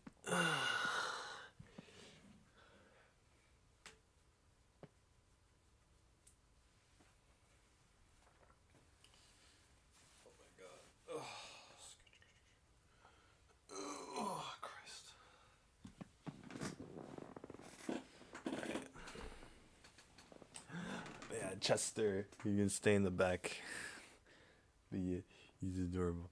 The little eye on the stick is like it's your item that you have in your inventory and don't starve. And when you wave the wand, you hold the item and you use it, and it you use the item, and it'll summon Chester, and you can put things in the chest, and he'll follow you around with your little inventory, and you can summon him, and you can despawn him and everything. So it's cute. It's cute in game, but then yeah, I was like, oh, got it. I saw the developers were selling the plushie, and I was like, I gotta have it, so I got one. Yeah, I think it was like $30. It was something ridiculous. It's so cute though. It's so worth it. But I was really into Don't Starve at the time. So.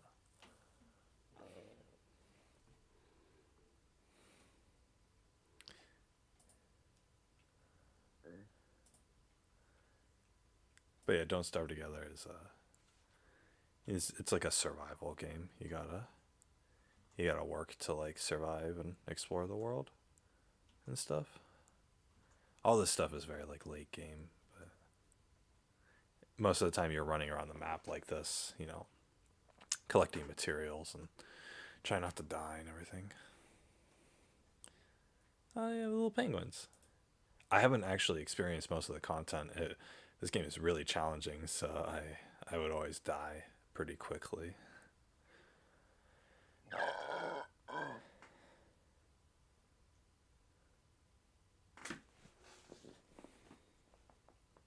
Starter Pack 2021.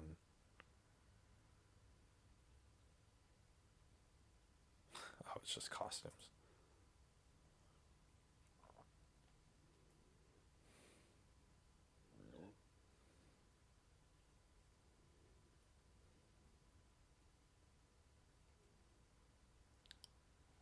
It's cool though. They got Chester in the game. He follows you around. It's so cute. You go insane when you're in the. Oh my gosh! Wow.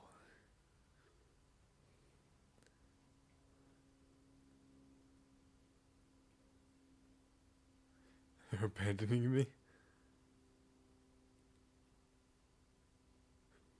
No.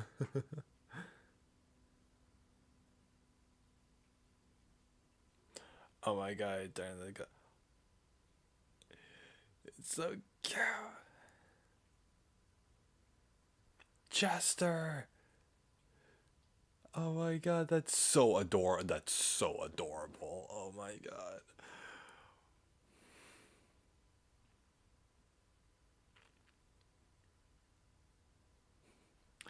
They have the Eye of Cthulhu as a boss. As a little pet. Aw. Oh, they even have the angry mode of him. Aw.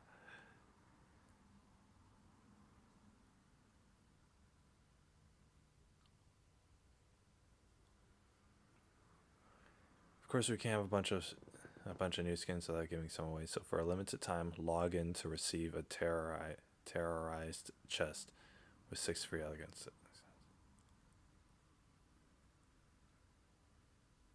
Oh, for real? Okay. I better log in then. When was the last time I played this? 2018.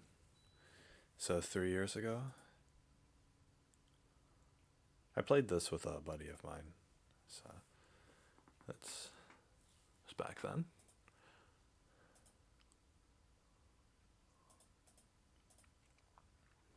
I want to see this actually.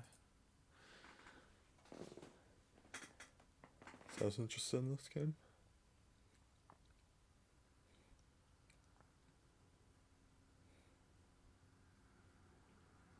Oh, this looks fun. How long's the sale going? Till the 22nd? It's 2 days. Alright.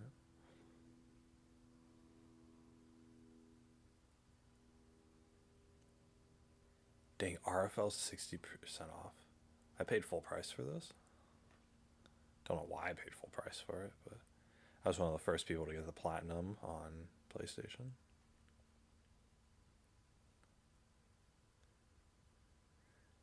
Okay, all of their popular games seem to be a girl main character going around in a Metrovania world.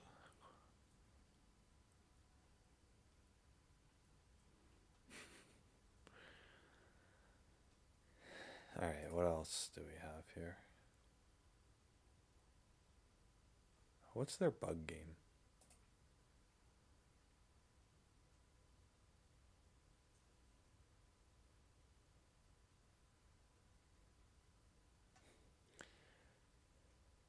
Their games. Yeah, it's not really.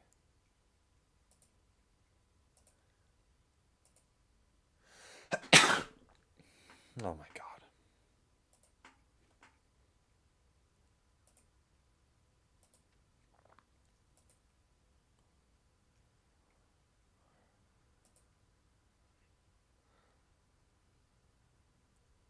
It's Gunfire Reborn. This is a Smash clone. FPS roguelike. Is this first person? Oh, gross. You can't have a game like this be first person. Who even likes first person games? I swear.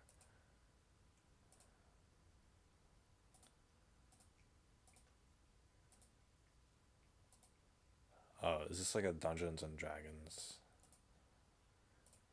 sort of thing. Oh, this came out.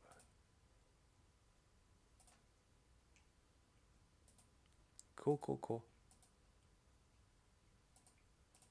Oh, it's a runner game? Looks a little complex to be a runner game.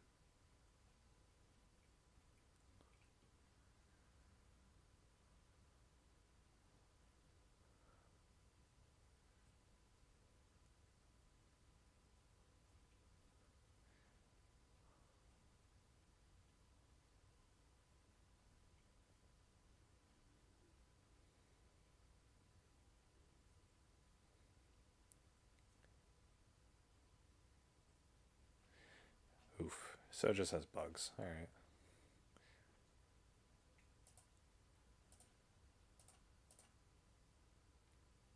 Hey, play for free. Oh, it's Halo. Well, the games I'm interested in are these two. Dismantle and Factory Town.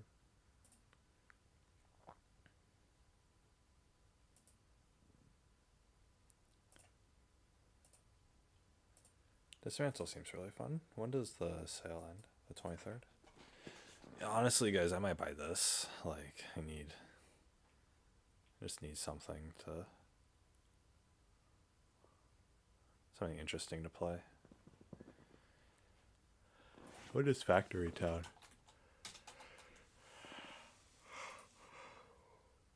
The 24th? Huh. No, go away. Let's start together. Alright. I'll have to download this after the stream. Log in for Doge. For Reach, yes. Well, we can look at the community hub for that.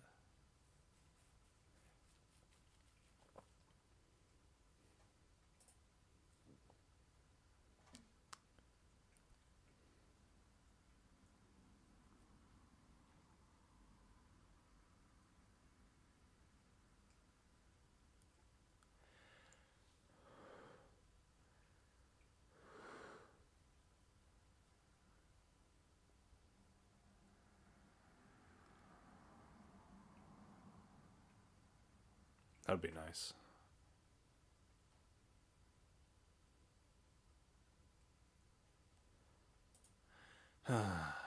Playing by yourself sucks.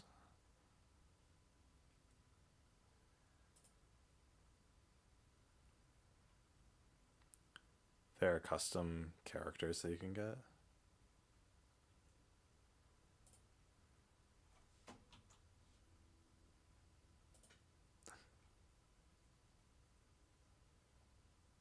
It's a freaking VTuber.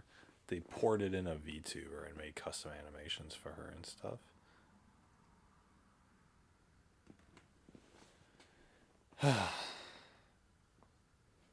Okay, well, this isn't what I wanted to go to. I want to go to discussions.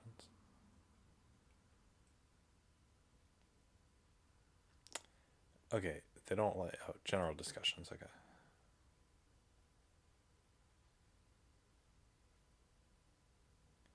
What game mode?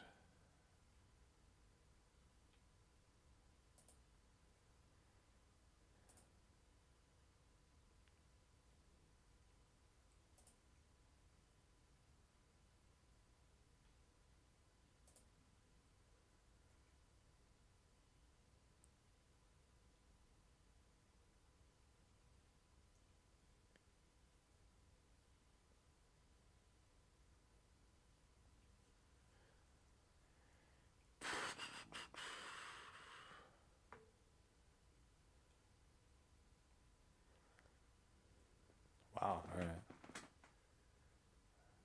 Can I like pin this discussion?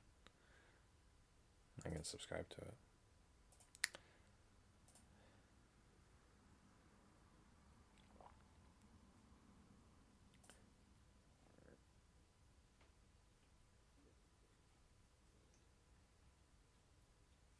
Character. What kind of characters? The Arknight's Amiya character. You can get Nana. You can get Nanachi. Oh my gosh. They brought in the...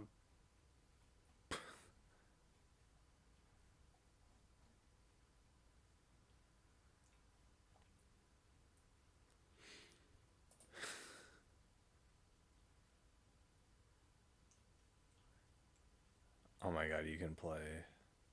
You can be your favorite anime character, Shiro from No Game No Life. You can play as the Hollow Knight. Oh, you can play as Saber.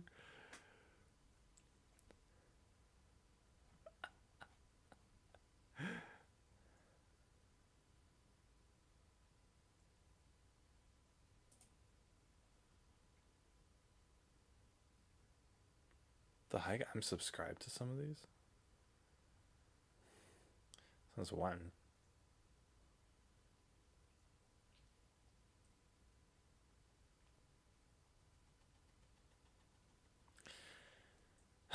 Okay, anyway. That's it for that. Oh my god, guys, want to learn how to make pot stickers with the Boki? I don't remember what he was saying. Alright, here we go. Hey guys, what is going on? It is Deboki here once again, and it's time for another Cooking with Deboki. I'm here in my glorious kitchen, and we're going to be cooking some dumplings today. It's also known as mandu, or even pot stickers. You know, this is a really traditional, famous dish to have, a side dish. You guys probably all tried it, some variation or the other. But we're going to be cooking dumplings. So as you can see here, I have some frozen dumplings already right here. They're all frozen. Rock hard, solid, but I'm gonna go ahead and really quick, these dumplings we've made already previous night, my father and I, so I'm gonna go ahead and cut to that and show you a little bit how it's made. So the main ingredient that goes inside a Chinese style dumpling is cabbage. Now as you can see, we're chopping a lot of cabbage, and we're making a lot of dumplings because when we make dumplings, we just like to make a lot at one time, so later on we can just eat it whenever we feel like having dumplings, because it's a lot of preparation, it's a lot of prep work that needs to go into to make these dumplings. So I think at the end we made altogether about 300 dumplings, which was crazy. It took a long time, but anyway, so there's cabbage is the main ingredient. You can always put whatever you want inside dumplings. There's not some sort of specific rule, but we like to put cabbage, and then after that we put green onions. Green onions are really good to bring out the flavor inside dumplings, and it's really nice because it doesn't make the dumpling soggy. You don't want to use any sort of wet vegetable. That's what my dad said. I'm not really sure what that means, but he likes to use somewhat of a drier vegetable. Now those are going to be the two main vegetables that we use inside our dumplings, and as you can see inside this huge bowl there is a lot of cabbage, a lot of green onions. So after you have your vegetables in your bowl, you're going to want to go ahead and start adding some sauce. Now what we like to use is oyster sauce. It has a really nice sweet tang to it. It almost tastes like hoisin sauce, and it's really popular in a lot of Chinese dishes. So this is something really good to put inside a dumpling filling. Afterwards, you're going to want to put some white pepper. It has a really nice aroma, really strong, so you want to use it in moderation. Used in a lot of soups as well. Follow up with some soy sauce. We like to use soy sauce instead of salt. We feel like it's a little bit more healthier, it's a bit more pure. So soy sauce is definitely the better choice to go to bring out those really flavors that are missing inside a dumpling. After that, chicken base is added. This is like the secret ingredient a lot of Chinese cooks like to add. It is powdered chicken base because we're not really sure what it does, but it definitely brings out some nice flavor. As you can see, it's just really small amount is used in there. And finally, instead of chicken base, you know, instead of like searching the store for that, you can probably just use the chicken flavoring packets that you get at the Top Ramen. You know, the cheap Top Ramen packages where it's like the square of dry noodles. You could probably just use that seasoning in there instead, and then just use a little less soy sauce so there's not as much sodium. Finally, sugar. Sugar goes really well with meat, so that's why when you put sugar with meat, it cooks really nicely. So because after we put the sugar in, we're going to follow up with some ground pork. Now, ground pork in dumplings is really traditional, really famous, and really popular. Now, if you're vegetarian, you can always leave the pork out, or you can add it with beef or chicken as well. So after all the ingredients are in the bowl, you're going to want to mix it up, and afterwards, it's going to look really weird, but that is pretty much what you have inside a dumpling. Now, the next important part of dumplings are the skins, the actual things that wrap your dumpling, the holder, the house for your filling. Everyone has different preferences on what kind of dumpling wrappers they like, but we like to use... I was gonna say, mixing the meat, mixing raw meat with all those other ingredients would be really difficult. You'd probably want a container that's like twice that size, just so you could actually like have room to mash up all the meat, because it's gonna take a while to like go through everything or whatever. Leave a little bit thicker ones so they don't break as easily. So after you have everything, you want to go ahead and start making the dumpling. This is tricky, so you want to go ahead and place it in the palm of your hand, put some water on the side of the edges, and just start putting the filling inside the middle of the wrapper, and you want to fold it together elegantly. Now, I don't know how to do it, but my dad says the more lines there are in the dumpling, the more expensive it is and the more you can sell at the restaurants. But mine, they just end up looking like dinosaurs, and I'm really proud of that, but apparently it's a disgrace to the Chinese family, so I don't know what exactly I'm supposed to expect, but I'm really proud of my dinosaur looking like dumplings. I just like squeeze them together and I throw it down. I'm like, dumpling is done. So now we have our final product right here, the dumpling. Yes. So what I'm going to do is I'm going to go ahead and pan fry these dumplings, but first we have to boil it. So I have some water right now boiling. We're going to go ahead and boil probably 6 or so into there. I'm kind of hungry, so I'm going to eat a little bit. 6? So once the water starts boiling, we can go ahead. When I'm hungry, I could eat like 25 of them. Like, dumplings aren't that much. They're like bite size. Maybe not for most people. But. And pop those dumplings in there, and after we boil them a little bit, we're going to go ahead and pan fry them.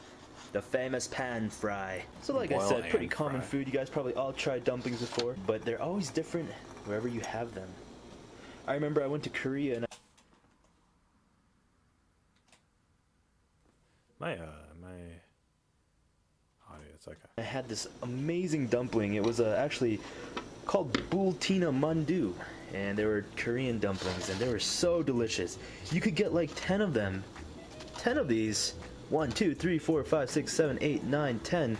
So like this many for just $3. $3 is insane! So our water is now boiling. Oh, so gracefully. Look at the fire. It looks so cool. It's like purple blue. Dang. I want to get 10 dumplings for $3. Here, I'll just spend $1,000 on a plane ticket to go to Korea to get to do that. Alright, so now since the water is boiling, we're going to go ahead and put some dumplings in there. We want to make sure they're all broken apart right now, and we're just going to carefully drop them in there. This is always the scary part, dropping in dumplings in boiling water.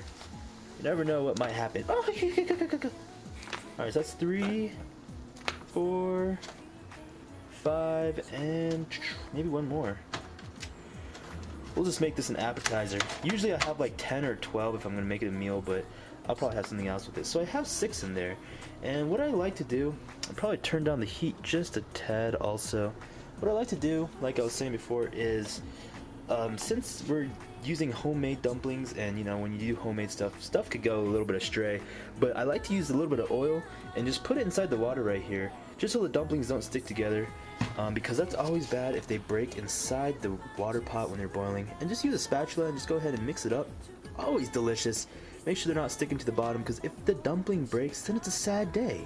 Your money pouch. I believe some countries, they believe that this is like a money pouch. Like, you know, you have this pouch of money inside, and it's like really good to eat it. I'm not gonna eat frozen dumplings, that's gross. So we're gonna let that boil for just a little bit. Gonna go ahead and close the cover on that, but let the steam just flow out. Maybe set the timer for about 4 minutes or so. And we'll be back for some dumpling action. So the next super important part is to make the sauce for the dumplings. Now a lot of people just like to use traditional soy sauce, but for me, I like to go all out. So I have a special sauce that I make for my dumplings, which is superb. Well, I think it's superb. Well, since it's just me eating by myself, all lonely like, I think Tammy's at school. But just so it's firm by myself, I'm gonna just have a small little saucer bowl. Always good to start out with. Now the special ingredient to dumpling sauce is this spicy chili right here. It's this chili garlic. Now this is so good. It's kind of spicy, but I believe it's Chinese. And I'm just gonna go ahead and take a little spoonful. Actually, it's a pretty big spoonful, and place it right in there. Now, if you don't do good with spiciness, I recommend you to stay away from this. But just a little bit is in there. I'm gonna do a little bit more. I like mine a little bit more spicy. So there it is, a little bit of spiciness for the goodness. Now the other main ingredient, of course, is the soy sauce. This is very important. You don't want to put too much, but of course too little will not be good too. So we're just gonna go ahead and pour that in there, cover up that redness, and we're gonna go ahead and mix it. The next important ingredient, of course, is indeed, well, we have it in a honey bottle for some reason, but this is sesame seed oil, and it's so good. The smell of it, you can smell it right away. Yes, that's good. We're gonna put a little bit of that in there. I like to go a little bit heavy sometimes on that. You probably can't see too much of it, but there is like oilness flowing on there. It just gives it a really good aroma. Now, this right here is vinegar. This is pretty good too. I do enjoy putting vinegar in my sauce, but the problem is you gotta put just so little or it's gonna be so sour. So you just gotta put a little dab of it and there you go, just like that.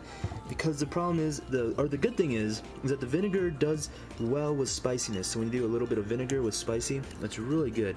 So I'm gonna go ahead and taste a little bit of that sauce right now. Oh yeah, that's good. Actually, I could use a little bit more soy sauce. I think I put a little bit too much sesame seed oil in there because it's a little bit overpowering. So the next part is optional. Green onions. I love green onions. Well, I'm just a huge onion fan in general. So I'm gonna go ahead and just put a dab of green onions in there. But you have green onions in the because it kind of flavors the sauce a little bit more and it gives it just a little bit more umph in it. So put some green onions in there. You got yourself a nice little sauce. So our final product of our sauce is looking like this. Now let's go check on the dumplings. Dumplings are looking mighty fine. They're starting to get a little bit bloated. Or like it for yourself. They're just dancing around in there, having all a good time. Steam is coming up. But yeah, it looks like I do need to turn up the heat just a little bit. Need to still keep that boil going, which seems like it's boiling just a tad, but you want to make sure it just has that full, nice, steady boil to it. Alright, so since our dumplings are almost ready, we're going to go ahead and turn on the pan. We want the pan to be pretty hot when we activate it, I guess, when we put the dumplings inside. So we're going to start heating up the pan now. And the tricky part about it is that you want to make sure you use a good amount of oil in here because you don't want the dumplings to stick on the bottom. So we're just going to go ahead and oil up our pan just a tad bit. Chicka chicka chicka wow wow, playing the pan sauce. So the pan is getting heated now. I'm gonna balance that gently. Now the trick about mandu is you want to make sure that you keep moving it. So I'm no professional cook. Goodness, I should stop pretending I know stuff. I'm probably gonna burn something. But yes, so the dumplings are pretty well right now. They're plump, they're fresh. They look like they're ready to be eaten very soon here. You can kind of see one, it's cracking open just a little bit, which is a little bit bad. But hopefully it just survives just a little bit longer. Now you do want to be careful because the oil will get very hot. So when you put the dumpling inside, it's very dangerous because the oil will splash all over the place, which is pretty much splashing right now. So I'm a little bit worried of putting the oil in here, or the dumplings in here, because I'll probably get burned really bad, but oh well, let's try it anyways. I'm probably going to stand back a little bit. So we're going to get the dumpling. I'm just going to transfer it in the pot, or in the pan there. You're going to hear that nice little sizzling sound. Get some more dumplings. Oh, almost slipped down. You want to get some water in there also so that it adds that extra sizzle. Oh yeah. Gonna put all 6 in there.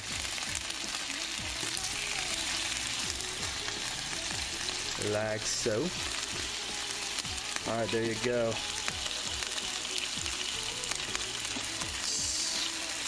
So now we have them all in here, all gracefully like. All good friends. We're gonna go ahead and just move them around just a little bit. So they're already pretty much cooked right now. You can have them steamed, or you can have them boiled, steamed, or even pan fried. But right now what we're doing is we're just getting that pan fry aroma on them. We're gonna go ahead and pretty much crisp the bottom, one side of it, and these are pan fried dumplings. So these are pretty much what you'll be seeing when you go to like Chinese restaurants or pretty much any restaurant in general when you order dumplings. I mean, it's pretty traditional. Nothing really that special, but it's always good fun and good to make it homemade, I guess. Oh, dumplings. I want to take a dump of a dumpling. What? Gonna make sure this one's not sticking right here. So there we have it. I just finished putting the dumplings out. So as you can see, this nice brown, golden crisp right here. Just makes it like that pan fry, and this is what makes dumplings so good when you pan fry them. That's what I really like to pan fry dumplings. I mean, I do like to eat them boiled too, but pan fried dumplings, just prime. So here we have our sauce. I do like to have some rice, of course, because, well, I just love rice. So delicious. So what we like to do, and this bowl right here, oh my goodness, this bowl is very important because the thing is after you get the dumpling in there, right, you pour some little bit of sauce on top.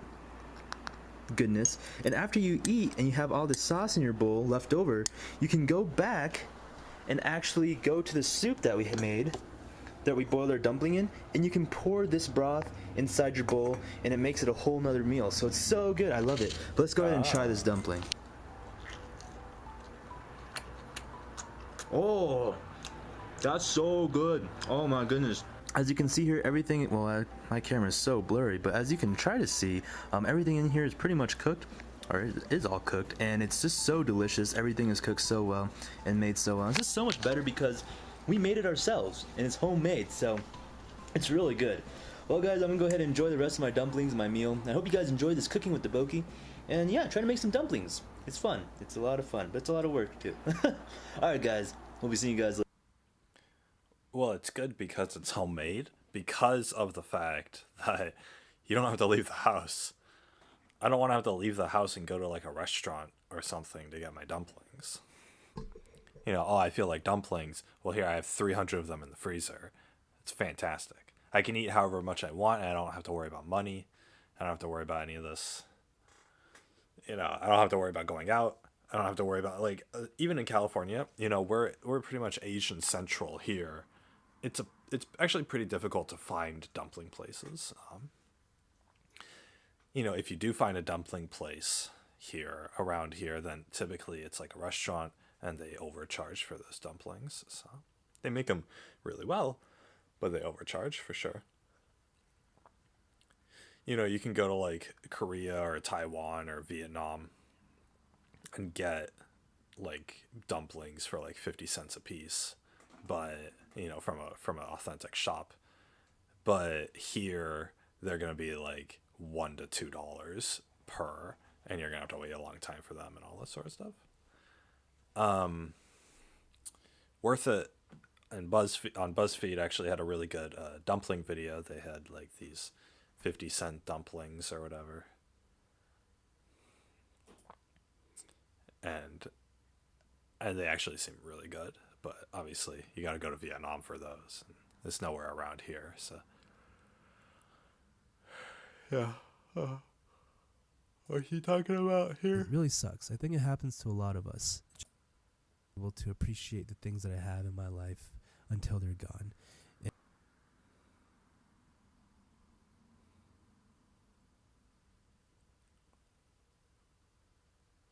Oh, his dad's in the ICU.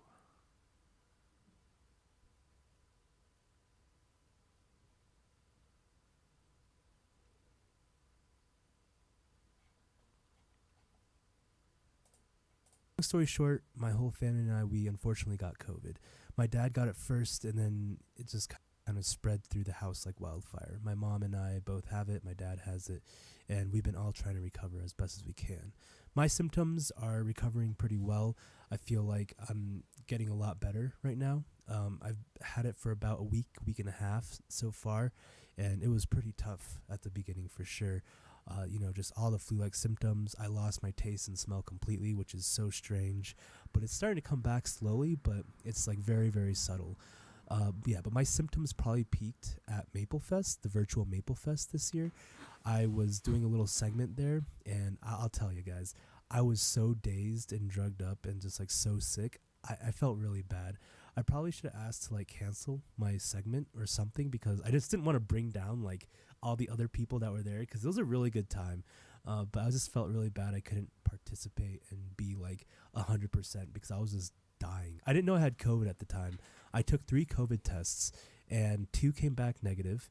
The first and the third one came back negative, and the second one came back positive. So it was really strange, but I had a virtual doctor's appointment and got some meds. So yeah, feeling a lot better right now.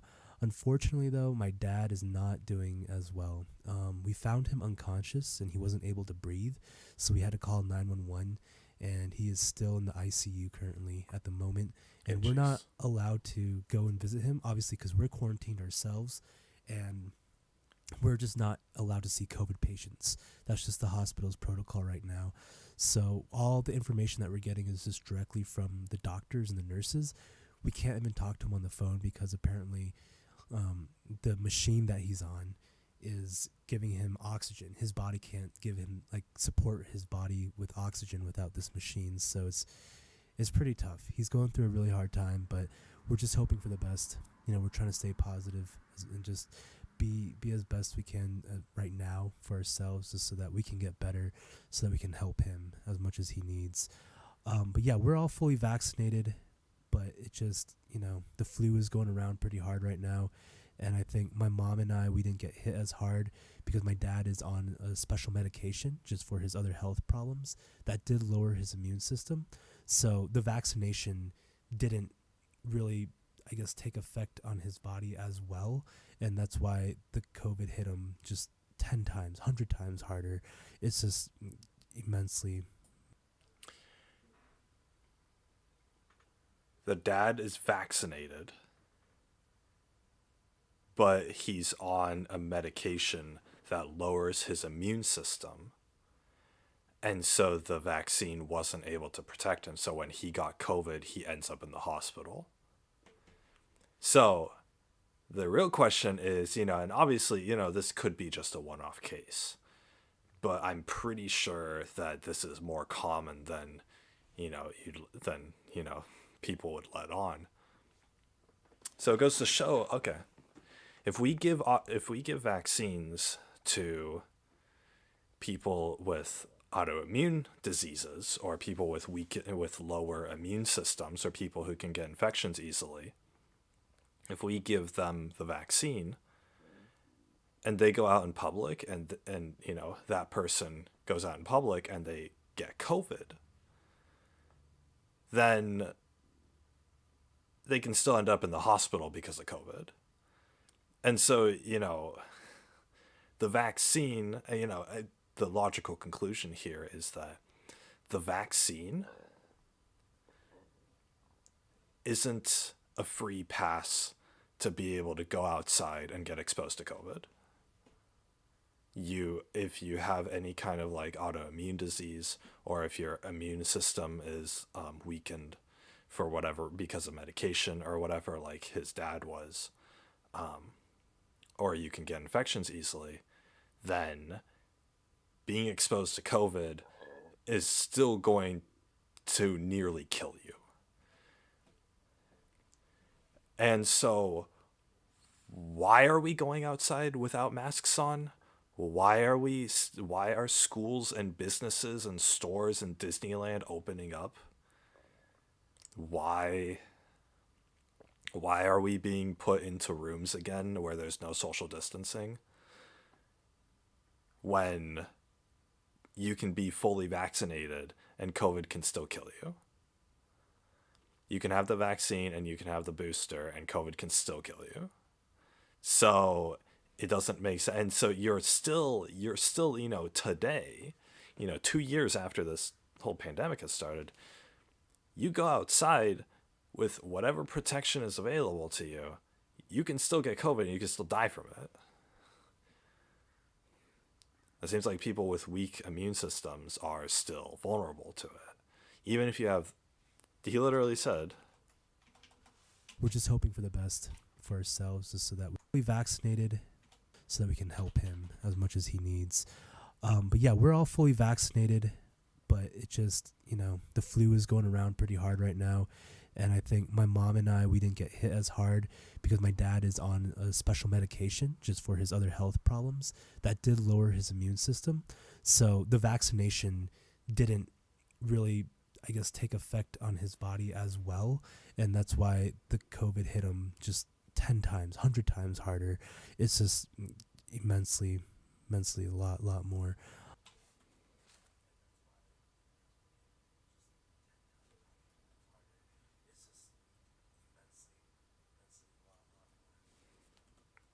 So,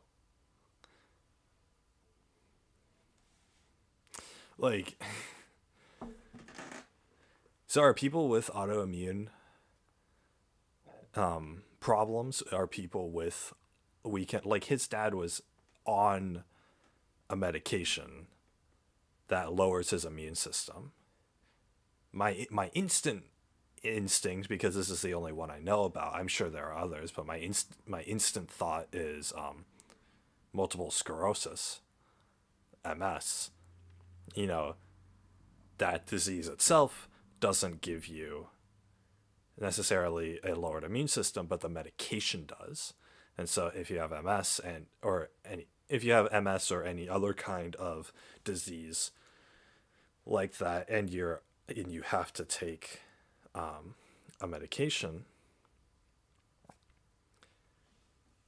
like that, then getting the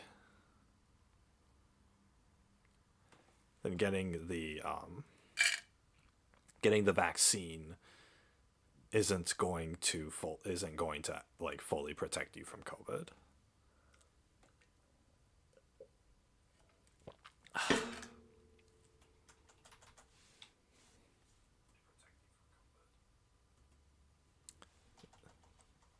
So, you know, you're on a medication that lowers your immune system. You know, these people, they're on a medication that lowers their immune system.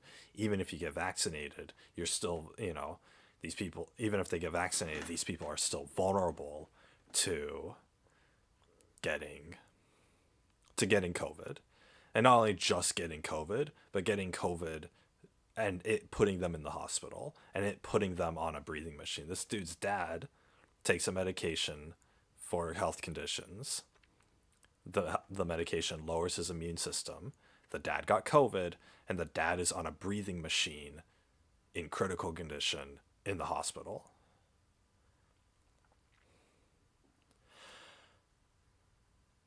If we were, I'm assuming Deboki and his family here are in America. If America was still on lockdown, if we were still, you know, being quarantined, and people were still doing online school, then this wouldn't happen. And, you know, my heart goes out to all of the people who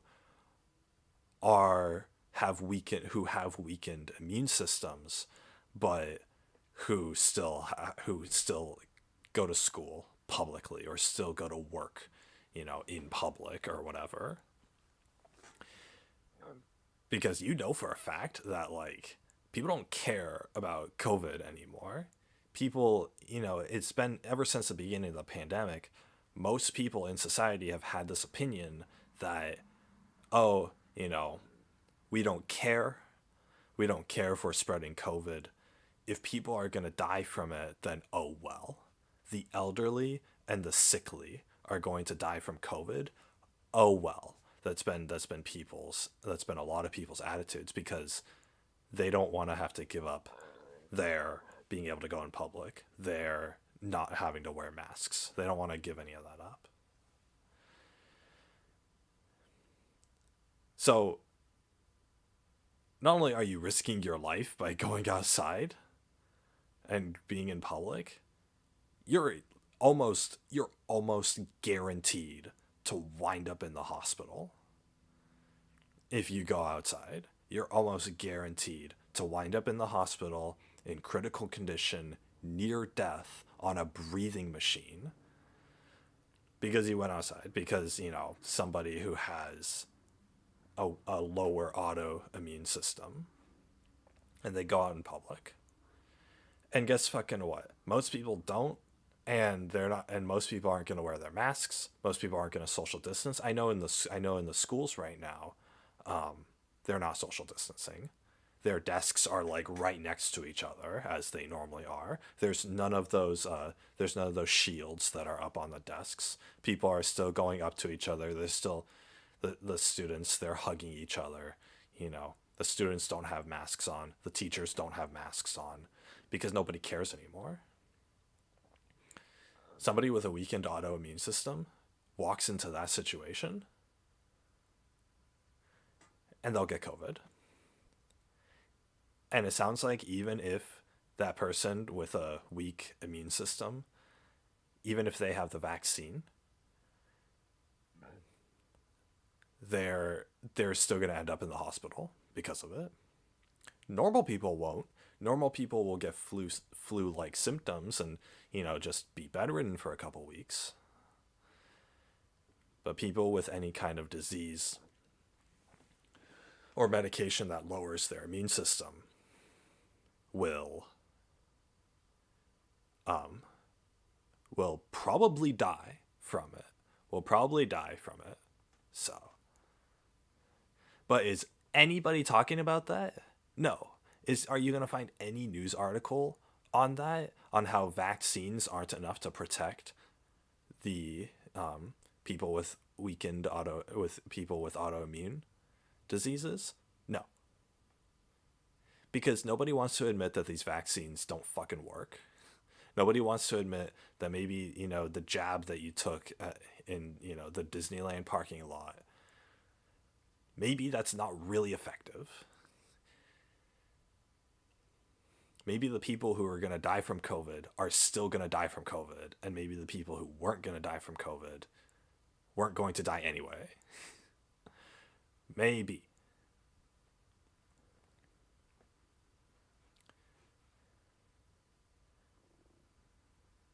It's the equivalent of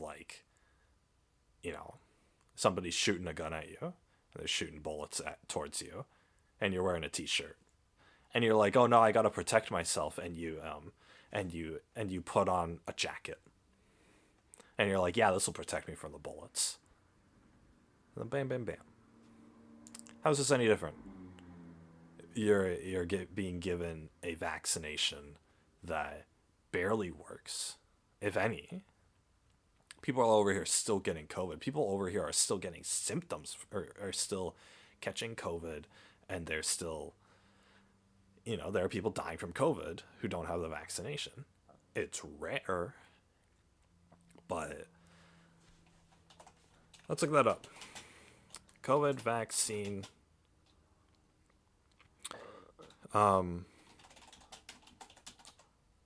Autoimmune disease. Here we go.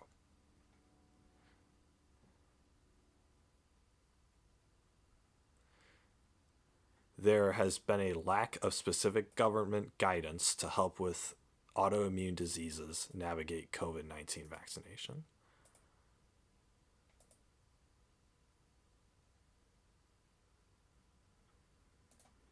So you can get the vaccine, and maybe it'll give you a tiny bit of protection from it.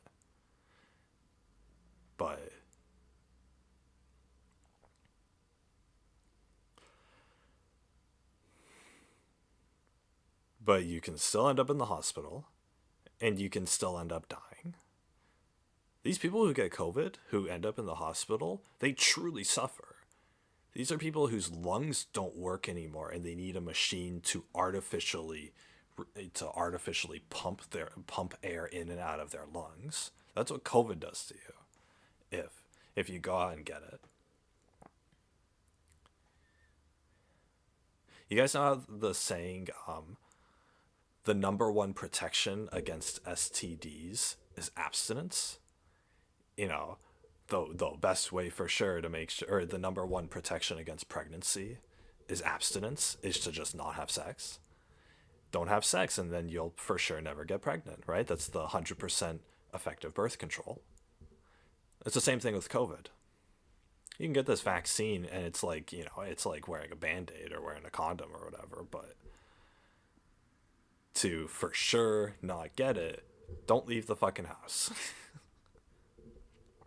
Stay quarantined.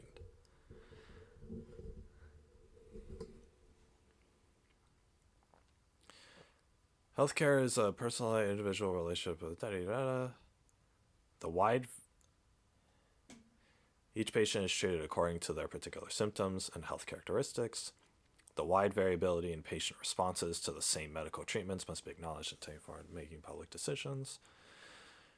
Yet there has been a lack of specific government guidance to help those with autoimmune diseases navigate COVID-19 vaccination.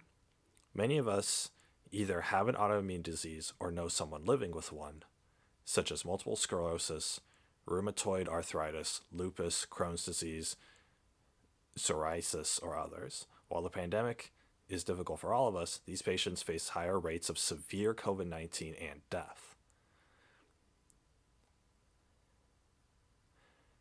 And I'm sure some of them are still going out in public. The incomplete messaging on vaccination for this population is only making things more challenging. Patients with autoimmune diseases who are taking drugs that may suppress their immune response have been told the vaccinations may not fully benefit them, if at all. In August, the CDC, so the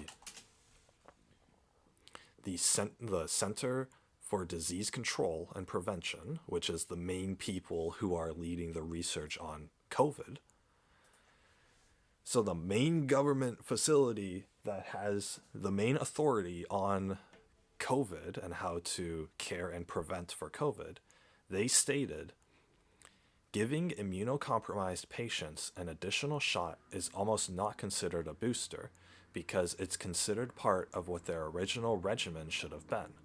Following this, the CDC issued a blanket recommendation that all patients on active treatment with drugs that may suppress their immune response receive an additional dose of a COVID-19 mRNA vaccination. More recently, FDA amended the emergency use authorizations for the Pfizer and Moderna vaccines to allow for use of a booster dose by people with high risk for COVID-19 and for all Johnson & Johnson recipients. Which, by the way, guys, don't get Johnson & Johnson. That's the bad one. So Pfizer or Moderna, if you gotta get a vaccine, it's, Pfizer or Moderna is gonna be your safer bet. CDC clarified who is considered high risk by endorsing boosters for adults with underlying medical conditions, which includes people with an immunocompromised state. Taken together, the current guidance appears to be cumulatively recommend autoimmune patients taking drugs that may suppress their immune system secure both an additional dose and a booster. But in fact, the CDC and FDA have still not weighed in on this specific scenario. It's true that some patients with autoimmune disease on therapies that affect their immune system experience a reduction in immune response, thereby impairing their ability to achieve the full benefits of the COVID-19 vaccinations. However, emerging evidence suggests this diminished immune response may not be the rule. Some of these patients may achieve similar vaccination benefits from a standard COVID-19 vaccine regimen as a general population. Reconciling this distinction could be major implications in health policy and the ability to determine not merely the percentage of those vaccinated, but more importantly, a better understanding of overall public immunity to COVID after the vaccination. Take MS, for example. A new peer-reviewed study.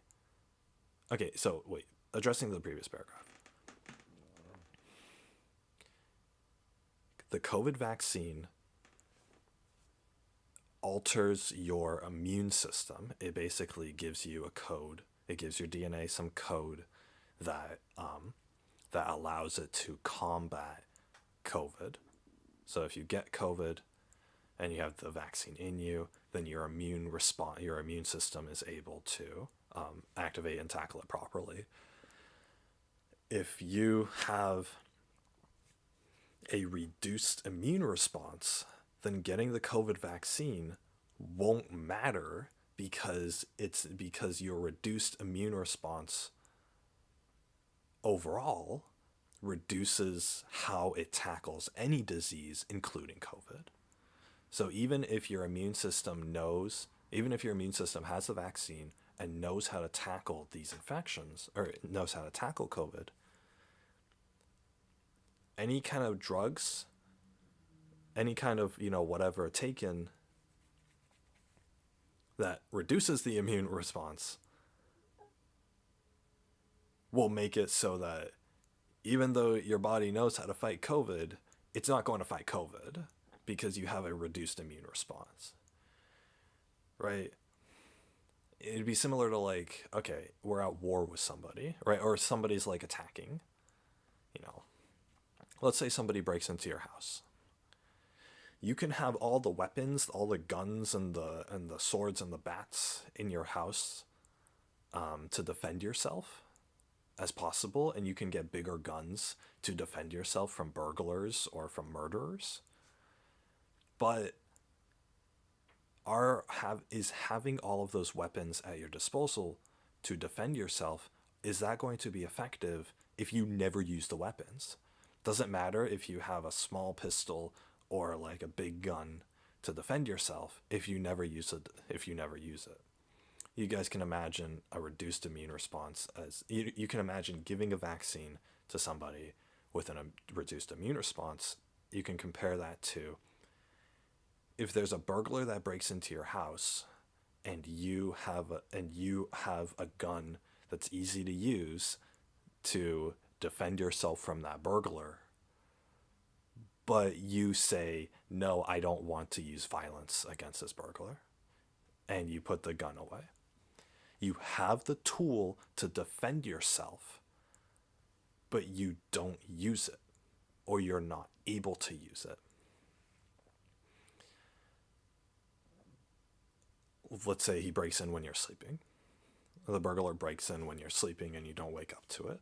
You can't very well, even if you have the best gun in the world to defend yourself or your house with, you can't, if you're asleep, you're not awake to use that gun to defend yourself. Burglar could sneak in your room and kill you. He doesn't care that you have a gun because you're not awake to use it. Same thing with this. COVID-19 breaks into your body. You have the weapon of the vaccine to defend your body against COVID, but your immune system is asleep. Your immune system is asleep, and it's not awake to use the countermeasure against COVID. And so COVID takes over your body, and you die from it. Bam. Same thing. That's what they're saying. And then the paragraph goes on to say, however, emerging evidence suggests this diminished immune response may not be the rule. Some of these patients may achieve similar vaccination benefits from a standard COVID regimen as the general population. So, that sounds hopeful. There's evidence that a weakened immune response might not always be the rule.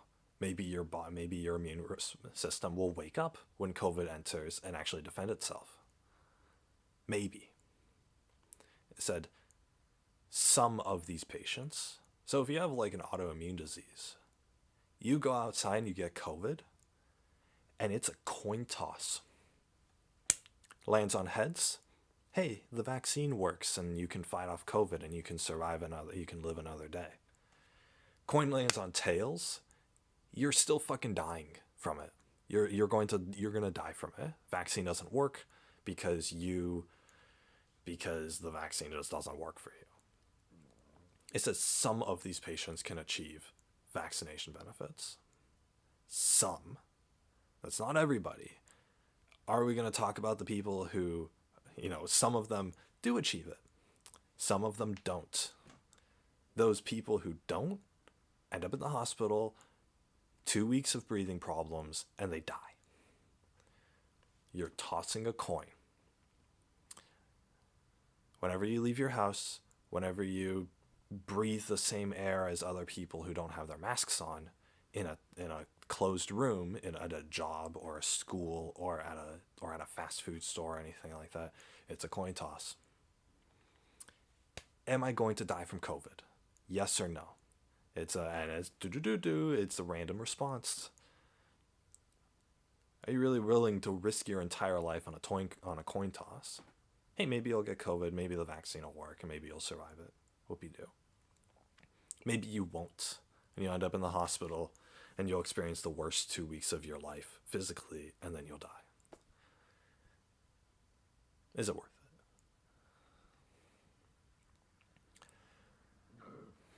That vaccine gets put in your body, you get this new weapon to fight off the COVID, but your immune system is asleep, and it doesn't wake up when COVID actually comes and breaks into your body, and you die from it.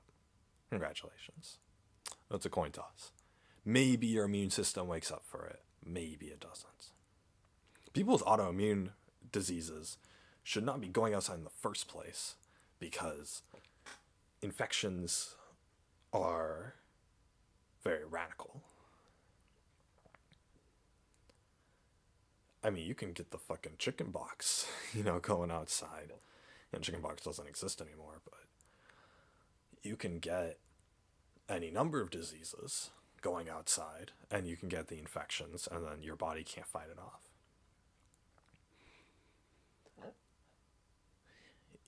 If the flu is going around and you have an autoimmune disease, your friends and your family get a little cold for a couple of days.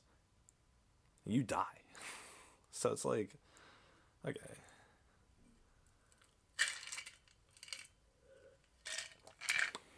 is it really worth the risk?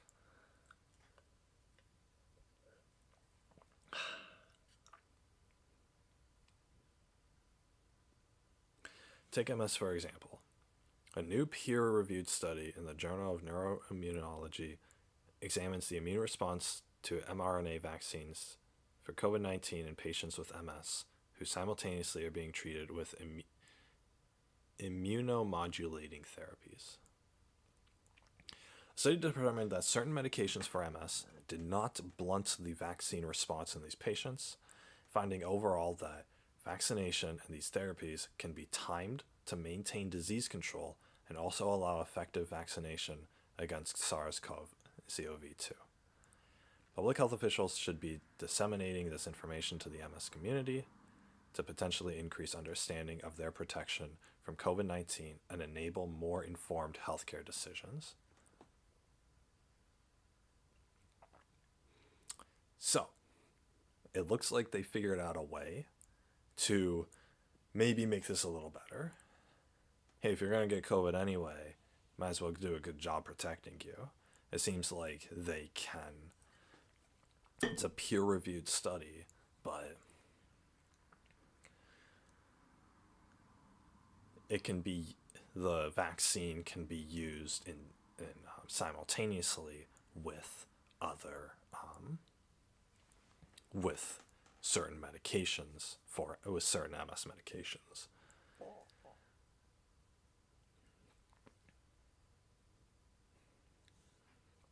To protect against COVID. And that's honestly the best response. But again, you're putting your life at risk.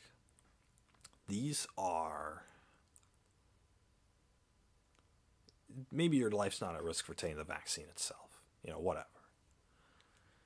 The vaccine itself doesn't really hurt most people. Fine. But you can still get COVID. The vaccine isn't an excuse. It's not a bulletproof vest against COVID. You're not being protected necessarily unless you do it in this very specific way, which is fine. You can do it in this very specific way, but then you need to be damn sure that you're going to be protected, because you got outside in America, nobody's wearing their masks. Nobody's wearing their masks. A lot of people aren't even vaccinated, and everybody's being crowded into rooms again, into tight rooms again. People are throwing parties. People are going out. There are still schools out there. There are schools in California.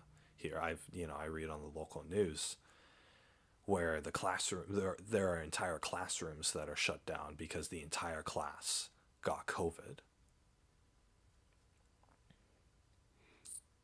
My mom was going to take a position in a classroom a few weeks ago, but their entire classroom shut down because they got COVID, because the teacher was somebody who doesn't wear a mask and goes out to parties. And so the teacher basically spread COVID to all of her students and to all of the aides in the classroom. It's a special needs class that I'm talking about specifically. And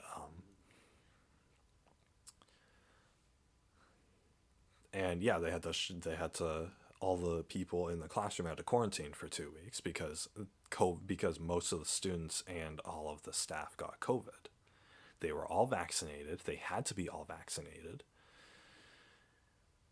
I don't know. I think it was elementary school students, so I don't know if the kids were vaccinated or not. But anyway, they're vaccinated and they can still spread COVID. It's like for the average person, you're not at that much of a risk. But what if somebody with an autoimmune disease was in that classroom? What if somebody with MS was in that classroom, or Crohn's disease, or whatever other examples they had? I don't know any others. What if somebody with an autoimmune disease was in that class?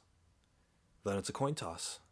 That student or that person gets COVID. It's a coin toss. Heads, they get mild symptoms for 2 weeks, and then they're back at it. Lands on tails, however, you're in the hospital and you're going to die.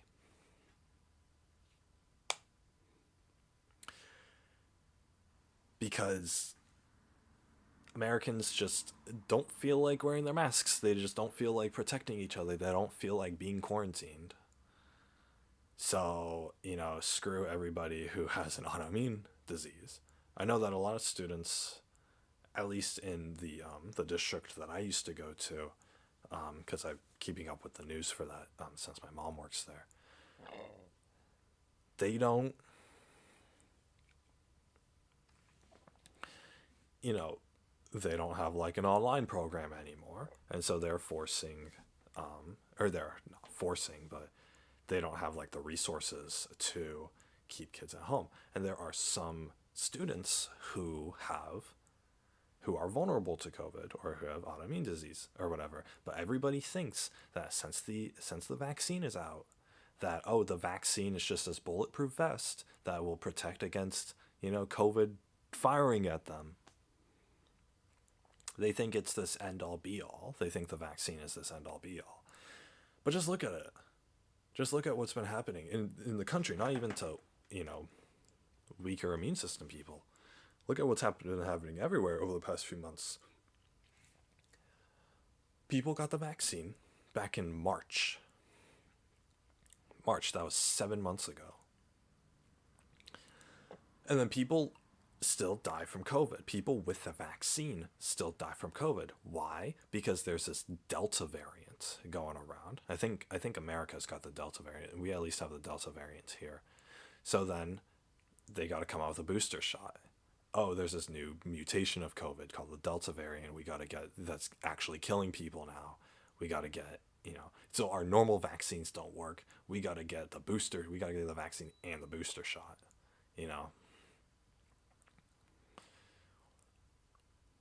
And it's like, okay, when's the next variant going to come out? How many more people are going to die from the next variant before you come out with a booster for that? How many times is this going to happen? Australia has a different variant, of a mutated virus. China has a different one. Europe has a different one. What if somebody from Europe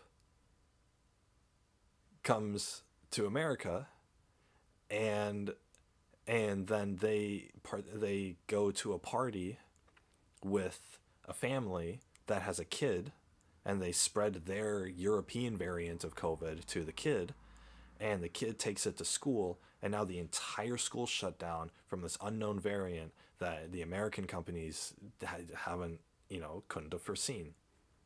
People start dropping dead because of it. For what? For what purpose are these people dying? You look at these fucking, these idiots who are going to parties. They're going to parties and they're hanging out with each other and they're not wearing masks and they're not social distancing. And they all get COVID. Somebody at the party had COVID. They all get COVID. People die from it. You have to ask yourself, what did those people die for? What did they die for? They died from COVID. But what did they die for? What was so worth it that they risked their lives? They wanted to go to school in person. They wanted to go to their job in person and not have to wear a mask. They wanted to hang out with their friends at a party.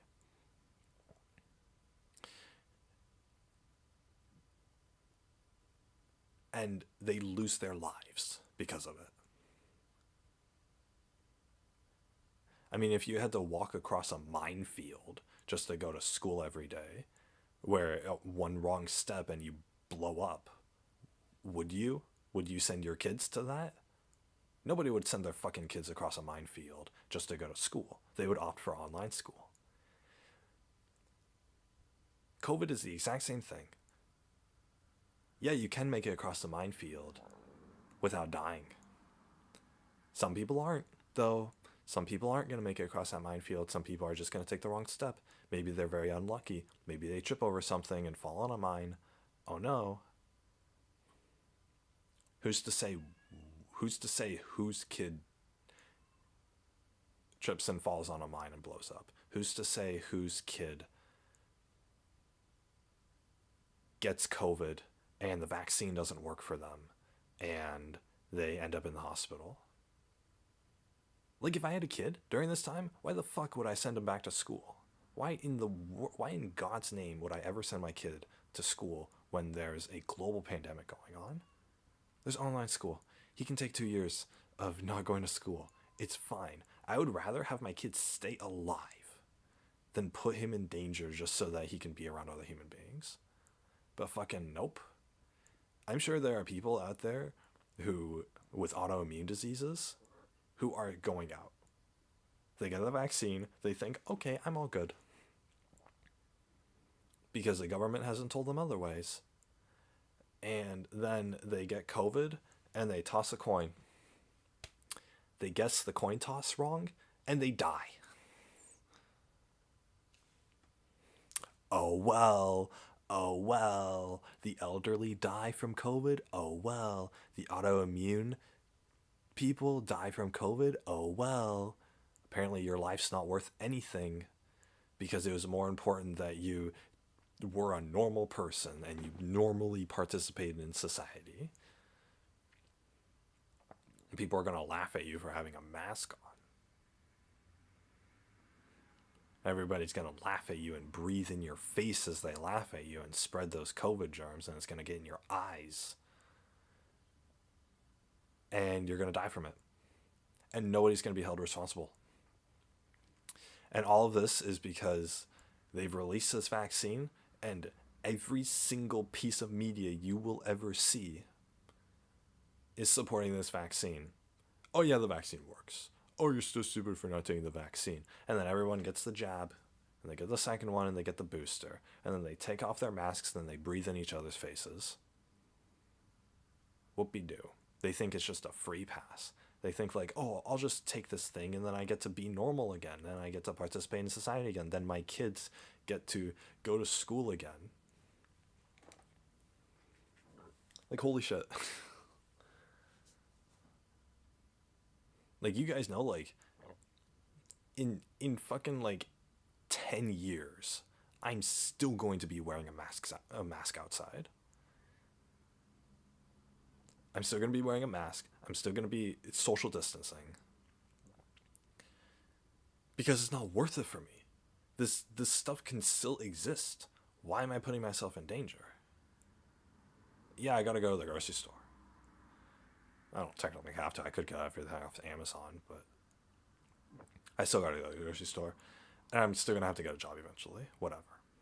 But if there was any alternative, and the thing is, I'm going to be protecting myself. I'm gonna make sure that I'm protected. But that's because, you know, I'm able to go out because I'm not autoimmune compromised. I don't have a weakened immune system.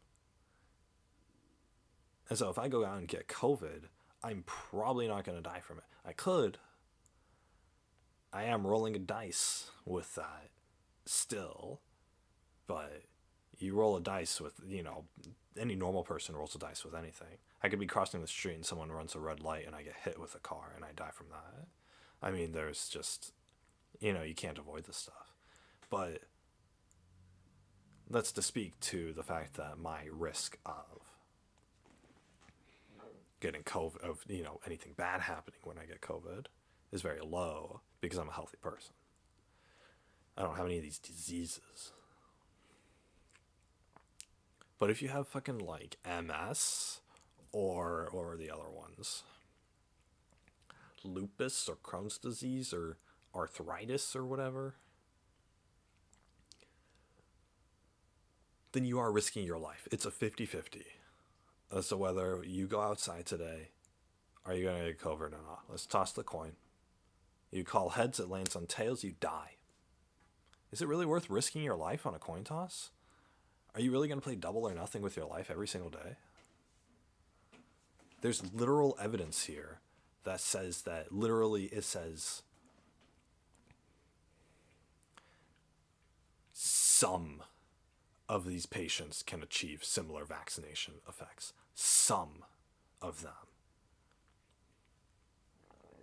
if I have a room of 10 people with MS, 4 of them, if I have a room of 10 people with all of them have MS, and they're taking their meds as they're supposed to be, I spread COVID to all of them. And 4 of them get to live. That's some. The other 6 die.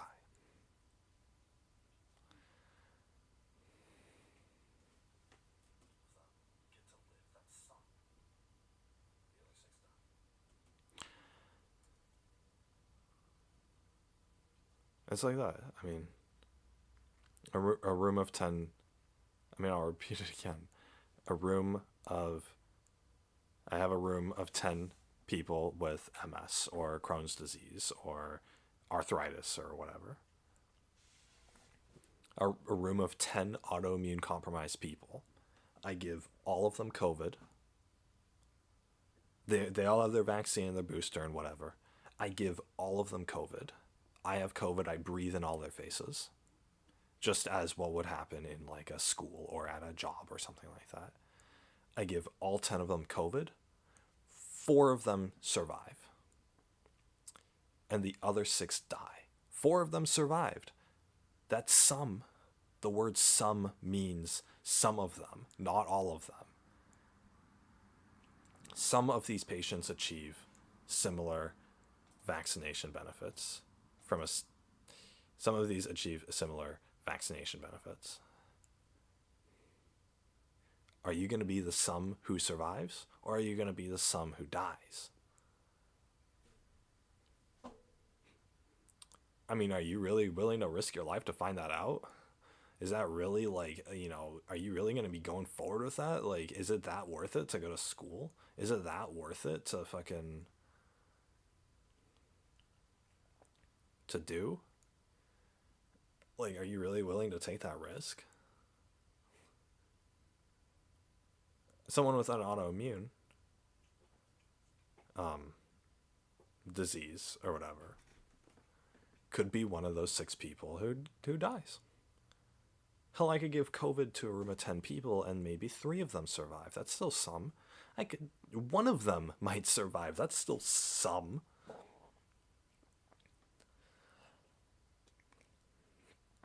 Nothing bad about this vaccine is being said. You look at what the general public opinion is, and this is where an advanced analysis of our stupid society comes to benefit. You look at what's being pushed. The vaccine took no time at all, whatever, right? I've shared my gripes with the vaccine.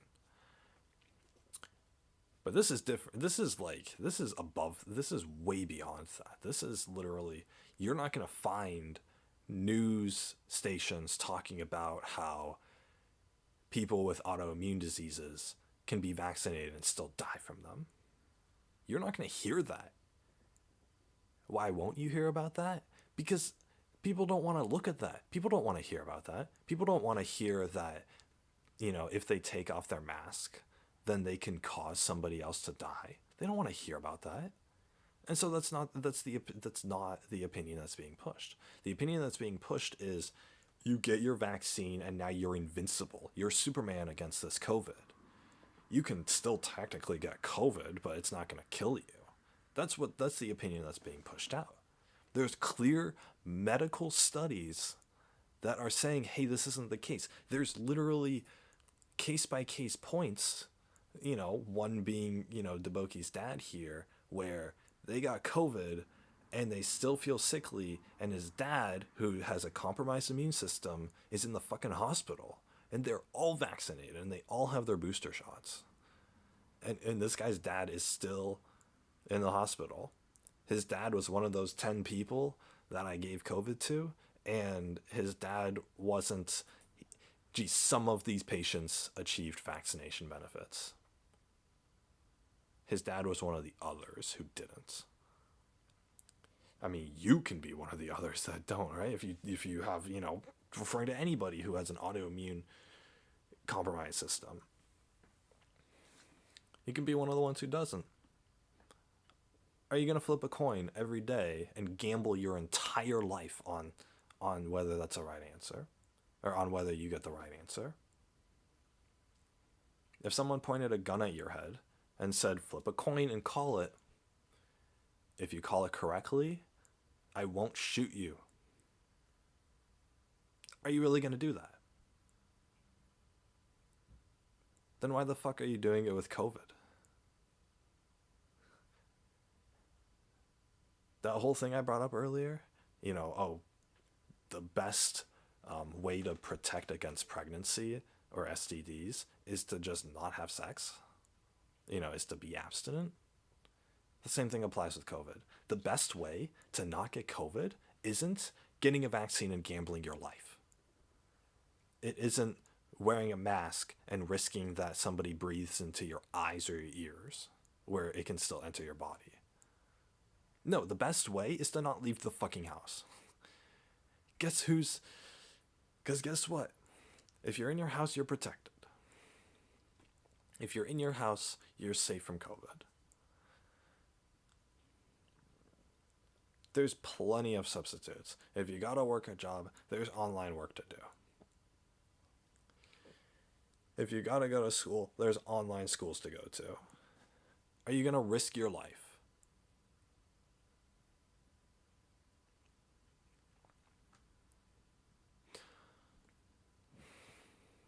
Or are you going to let other people risk your life for you? Are you going to go outside and just cross your fingers and hope that people are being decent? Because guess what? They're fucking not. People are going to carry COVID and they're going to feel the symptoms and they're not going to say anything because, no, my kid still has to go to school. I don't care if he has a fever or a cold. He's still going to school. We've been quarantined too long for him to miss out on school because maybe he has COVID. And they send their kid to school who has COVID, and the kid breathes in the face, breathes in the same classroom as his other 30 classmates and his teacher, and it just spreads out like a spider web for like that. And then now all of a sudden the entire school has it. Especially in like middle schools and high schools where the kids are physically moving from class to class. One kid has COVID but came to school anyway, and now you have 700 people exposed to it at one school. That kid's parent also has it but still shows up to work, and maybe they work at a fast food place. Now they breathe on all the food. Now all the customers get it. Or they work at the cash register. Now all those customers get it. Why is society still open? I don't understand. Why is society open? Why is the economy open? People can get things shipped to them. People can do school from home. People can do jobs from home. Why is it necessary to risk your own life for this? And again, if you're a normal person who's perfectly healthy, then your chances of COVID being really bad are very low. That's the only solace I have for myself. If I get COVID, I might be one of those people who doesn't feel it. I might be one of those people who gets like a little bit of a cold or whatever. But for somebody who's autoimmune compromised,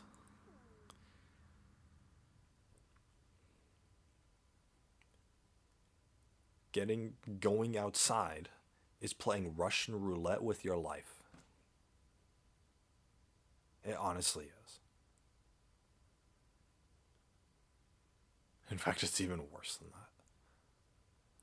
Because it's pretty much almost a guarantee that you're going to be exposed to COVID.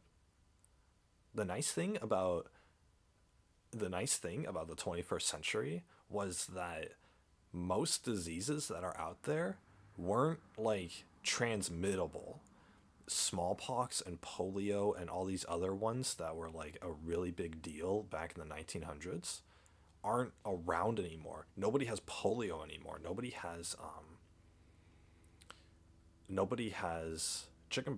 chickenpox or smallpox anymore. Nobody gets these things. The worst thing is the flu, but the flu typically goes away. I mean, there are very few people who die from influenza because you can just take antibiotics for it. It doesn't work for COVID. COVID is this one thing, and now everybody's risking their life, and now even with the vaccine, you're still risking the lives of people who have autoimmune diseases or people who are taking medication that reduces their autoimmune response. Which isn't even the bad thing. The bad thing is that you're still requiring those people to go outside. You're requiring those people, you're saying, no, you need to risk your life. You show anybody this article, and you say, any autoimmune person, any autoimmune disease person shows this article to the people around them and asks them, hey, am I still required to leave the house? Despite all of this information saying that my life is at risk. Despite all of these stories where people who have autoimmune diseases and who are vaccinated, are going to end up in the hospital and are going to end up being another COVID death. And if they say, yes, you are still required to go outside and risk your life, despite all of this proof that it is really risking your life, then those people deserve to be arrested for attempted murder. They are trying to kill you. They are saying, no, you have to do this. They might as well point a fucking gun to your head and say, oh, some of the bullets aren't loaded in, so you need to shoot yourself. Or I'm going to pull the trigger for you and I'm going to shoot for you. And our entire fucking society is backing it because nobody wants to read this shit. People just want to see that, oh, no, we have the vaccine and the vaccine's working, so everybody can be a part of society again. People with autoimmune diseases shouldn't be going outside in the first place. They shouldn't have been going outside before COVID because it was so likely that they can get any little amount of bacteria and it causes an infection, and that infection deteriorates their body.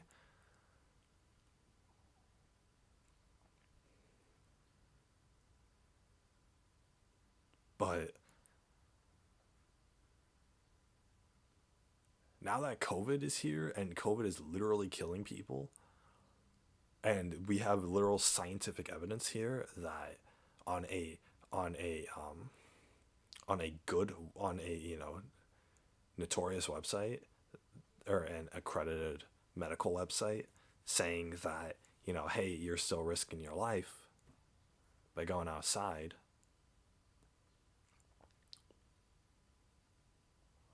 Then, and people are just ignoring it because that's not the opinion they want to have. People want to have the opinion that, oh yeah, the vaccine that I was forced to get works. Oh yeah, it just works for everybody. Oh yeah, it doesn't matter if I take my mask off around you because, you're not going to die from COVID because the vaccine works. And then they take their mask off around you and you die of COVID. And then that person's like, oh no, how did this happen? No, now my child's dead. No, now my best friend is dead. No, now my parents are dead. Oh no. They didn't want to hear this opinion before that, hey, maybe we haven't found a solution to this, and hey, maybe Americans should still stay inside. But no, nobody wants to do that. We did that for like 1 month, and everyone started killing themselves in their house. And so then America said, okay, well, now we got to reopen the country. Even though people are still dropping dead. Because basically the media didn't say it directly, but it was pretty clear that that normal society had the mindset of, hey, if you're going to die from COVID, then just fuck you. Because we want to have our freedom. Because we want to have our freedom and we don't want to feel bad for causing you to die. We don't want you to call us murderers, even though that's what we're doing. So we're just going to ignore all of this instead. Let you stay inside? No, fuck that. Because if they let autoimmune people and the elderly stay inside to prevent them from getting COVID, then that would be indirectly admitting that, hey, COVID is still dangerous and they're trying to keep safe from us. And people in their stupid little insecure minds didn't want to think that, oh, hey, maybe I'm the cause for somebody's COVID death. Hey, maybe I'm the cause that so many people are in the ICU. Hey, maybe I'm the cause of everybody suffering. No, nobody wants to fucking admit that. Are you kidding? That would hurt their precious little ego. In fact, they're not going to admit that at your fucking funeral. They're not going to admit that. Oh, yeah, you know, I accidentally had COVID and I accidentally hung out with this autoimmune person without my mask on, but I didn't cause their death. Because if I recognize that I caused their death, then I won't be able to sleep at night for the rest of my life. Then I'll have the weight of killing a person on my mind for the rest of my life. And I'm not going to do that. I'm not going to have that. That's so inconvenient for me. Oh, I shouldn't have been hanging around them without my mask in the first place? No, I wanted to be normal. I wanted to be normal. We all got to be normal. We have to be normal. It's so important to be normal. Why can't I hug my friend or hug my child or whatever and breathe in their face as I'm doing it? Why can't I do that? That's just what I want to be allowed to do that. What do you mean it's going to get them killed? What do you mean I'm a murderer? No. I'm not spreading COVID because we have a vaccine. No. And they fucking delude themselves. And people out there dropping dead by the thousands. And nobody's owning up to any of it. Whereas if you had one simple fucking rule, one simple law that said, hey, people with autoimmune diseases shouldn't be going out in public and shouldn't be exposed to normal people, then you would save lives. But that's not the case. Because, oh no, it would hurt everybody's precious ego. Because then you would be admitting that, oh, people need to be protected from you. And that hurts your precious little feelings. That hurts the precious feelings of a normie. It's so fucked up. You guys can see where I'm getting at with this, right? It's so fucked up. The feelings and the desires of the majority of people are more important than the very lives and the survival of the rest of us. That's what it is. Murder is justified. Killing other people or letting them die is justified as long as the majority of society feels good about it.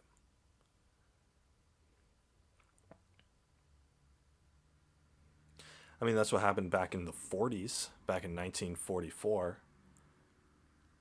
They locked up, we were at war with Japan, and everybody was racist against the Japanese Americans. And so since the majority of people saw that, the Japanese, or, thought that, oh, every Japanese person, every Asian looking person is a bad guy, then America elected to put them all in internment camps. And then you had this as a result, because they're the minority. They're the they're all of the people that we gotta remove from society. They're all the people that we gotta not look at anymore. If they're willing to imprison and mistreat their own citizens because the majority of people felt that this was necessary, then why wouldn't they do that with COVID?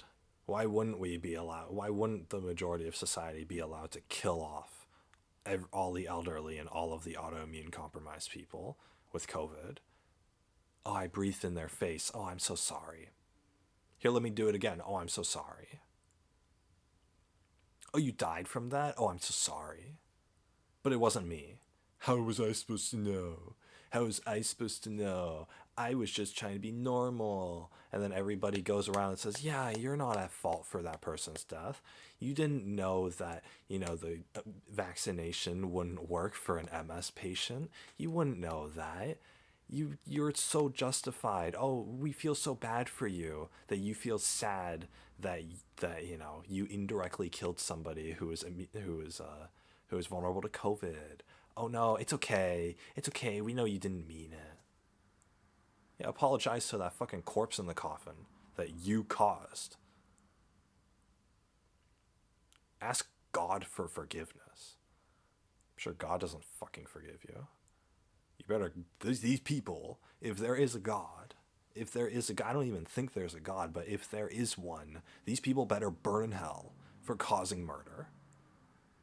If you give somebody a disease that was completely preventable and you chose not to prevent it, and you gave them a disease that ended up killing them, you should be judged for murder, whether in the real world or in the next one. But it's not gonna fucking happen. No, they're still gonna feel good about themselves. They'll cry a river, and the people around them will support them. Because guess what? All those people, including the murderer, are part of the normal society. They're part of the majority. And so the rest of us are fucked because of this. You show anybody this extensive evidence that, hey, maybe COVID patients shouldn't go outside. Hey, maybe they're still at fucking risk.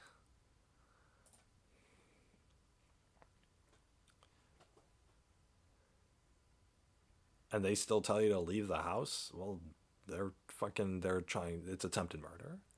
But for some reason, that's fucking legal. It's fucking legal to attempt to get your kid killed. It's legal to attempt to get your friends killed or your family killed.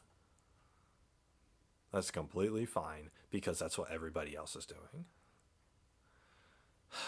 Anyway, let's read on.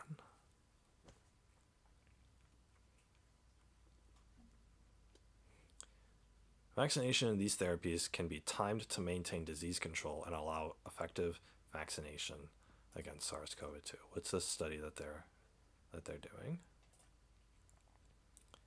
Get rid of these cookies. In this consensus, we provide updated recommendations on multiple sclerosis management during the COVID-19 crisis and the post-pandemic period applied to neurology services around the world. Statements and recommendations were generated based off of available literature and the experience of 13 MS expert panelists using a modified Delphi approach online. So these aren't just your average whack foreign doctor. These are actual like certified experts, and it's a council of them.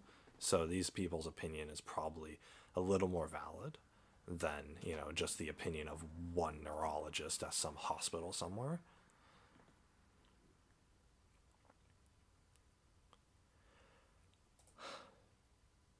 Even if what they say might disagree with my own opinions, I would still trust the opinions of this over anything else. Statements and recommendations give advice regarding implementation of telemedicine, use of disease-modifying therapies, and management of MS relapses, management of people with MS at highest risk from COVID-19, management of radiological monitoring, use of remote pharmacovigilance, impact on MS research, implications for lowest income settings, and other key issues. What do they mean by lowest income settings?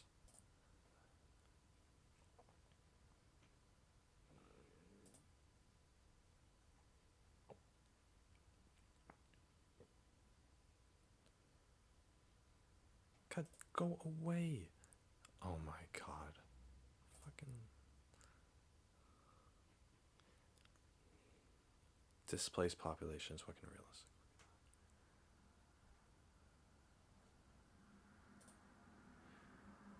Implications for lowest income settings. They're probably talking about like rural areas. If you live like in the slums and your house, it has like drafts and stuff, then diseases probably will spread a lot faster. It's just like the Black Plague.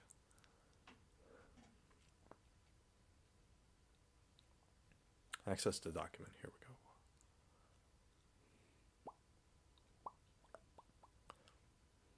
I want to see what the experts say. No. Highlights. MS services keep making efforts to ensure the safety and standard of care for PWMS during the still evolving COVID crisis. What date was this article, by the way? published August 15th, 2021. So this is pretty updated information. This is about the time when they were almost coming out with the boosters. So this is probably going to be most accurate. Okay. We aim to provide updated recommendations on MS management during COVID-19 crisis and the post-pandemic period, which is good because according to some people, we are entering the post-pandemic period where the disease is still active, but most people have taken countermeasures towards it. That being whatchamacallit, the vaccine. As soon as everybody gets the vaccine and the booster shot, then we will be considered a post-pandemic period around that time. So people with autoimmune diseases will still be whatchamacallit,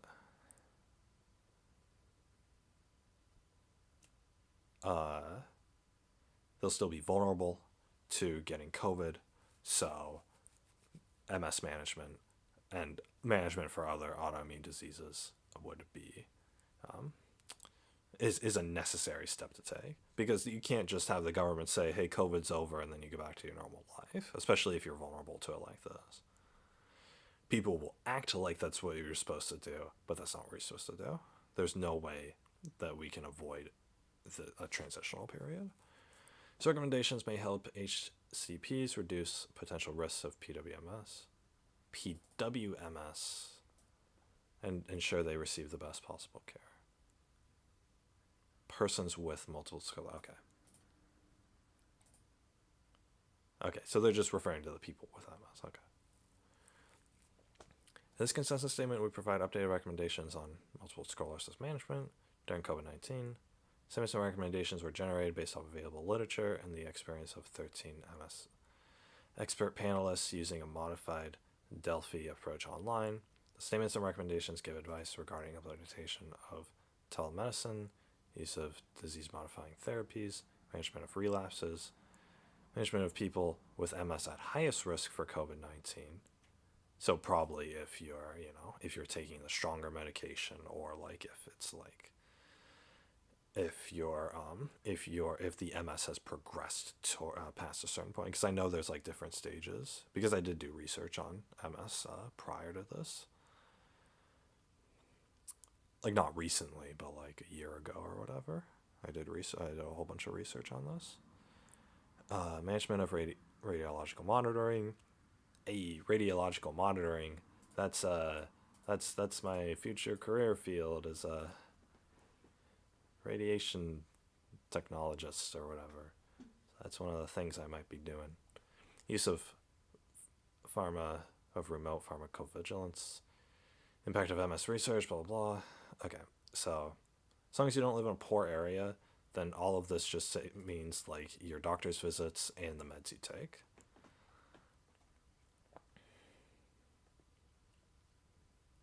I'll look them up as they come. COVID-19 has put an additional strain on medical resources, yada yada.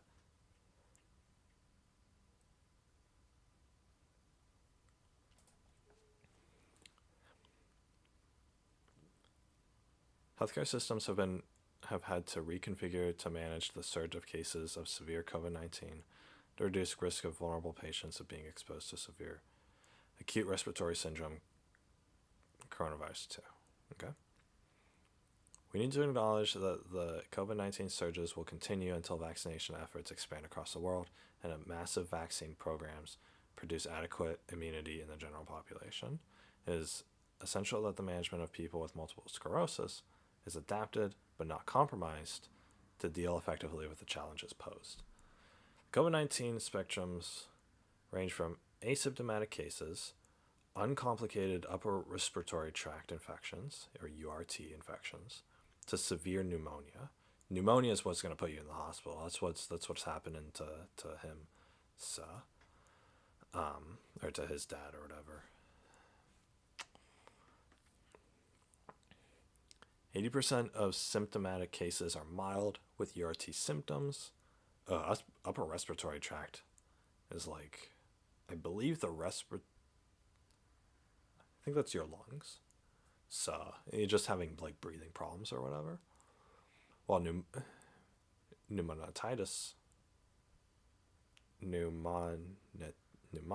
occurs in approximately 20%, of which about 5% require intensive care unit or the ICU admission and artificial ventilation. Okay, so this is the general population right now is what they're talking about. 80% of people, so 4 people out of every 5 have mild symptoms with a little bit of problems with breathing. Pneumonitis occurs approximately in 20%, so about 1 out of every 5. And, so 1 person out of every 5 who gets COVID gets pneumonia. And then of that 1 person, of that small group of people who get pneumonia, 1 out of every 4 need to go to the hospital for it and be put on artificial ventilation, so put on the breathing machines or whatever. Global mean mortality of clinical COVID-19 is 3%, but varies widely as it increased. Global mean mortality? Damn. Did 3% of the population die? Holy crap. That's a lot of people. Jesus. You're talking about like hundreds of millions of people at that point. Or tens of millions at least.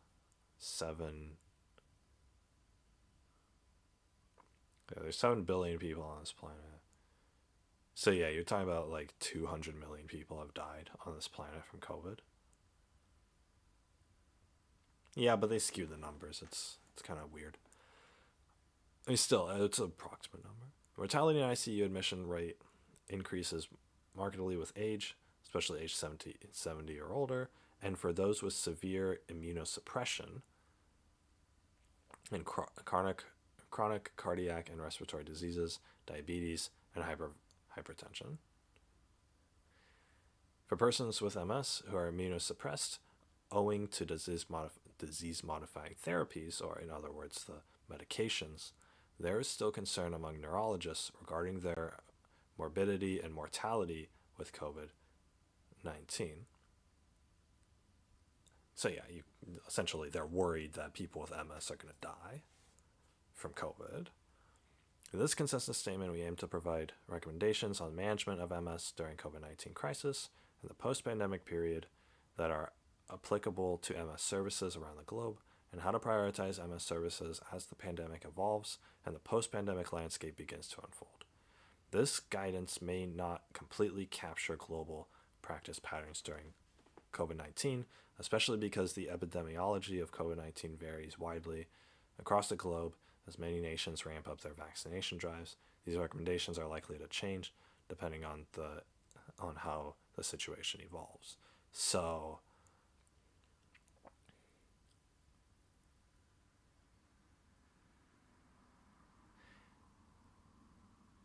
they're saying they want to put a priority on people with MS, but at the same time, they want to treat people with MS differently than you would treat a normal person in relation to COVID. So there are COVID-19 prevention programs being taken place or being done, namely, the distribution of vaccinations. But namely that, people are getting their vaccines. That's sort of how, they're handling it. But they're basically saying people with MS need different treatment. You need to tackle this differently than a normal person would, because people with MS are more vulnerable. We assembled the multidisciplinary expert panel of 13 MS specialists to provide recommendations related to MS management during the COVID-19 pandemic and post-pandemic period. The panel comprised of members from from the Treatment and Research in Multiple Sclerosis Online, Scientific Steering Committee, and other expert leaders in MS from across the world. Primary mode of communication was email. Initially, the panel members identified and articulated key questions, concerns, yada yada. So each recommendation was was agreed on by the majority of the council of these specialists. In other words, the majority, every single thing in this article was approved of by the majority of these experts. So they took these experts, and some of them disagreed with each other, but the majority came to a consensus, or came to an agreement on everything that's specified here. All persons with MS should be advised to follow national and local guidelines. I've never read one of these before, so this is actually pretty interesting. All persons with MS should be advised to follow national or local guidelines to reduce the risk of infection with COVID-19. Persons with MS should be encouraged to report any ongoing or new symptoms following acute COVID-19 so that a competent assessment to identify and manage post-acute COVID-19 syndrome can take place.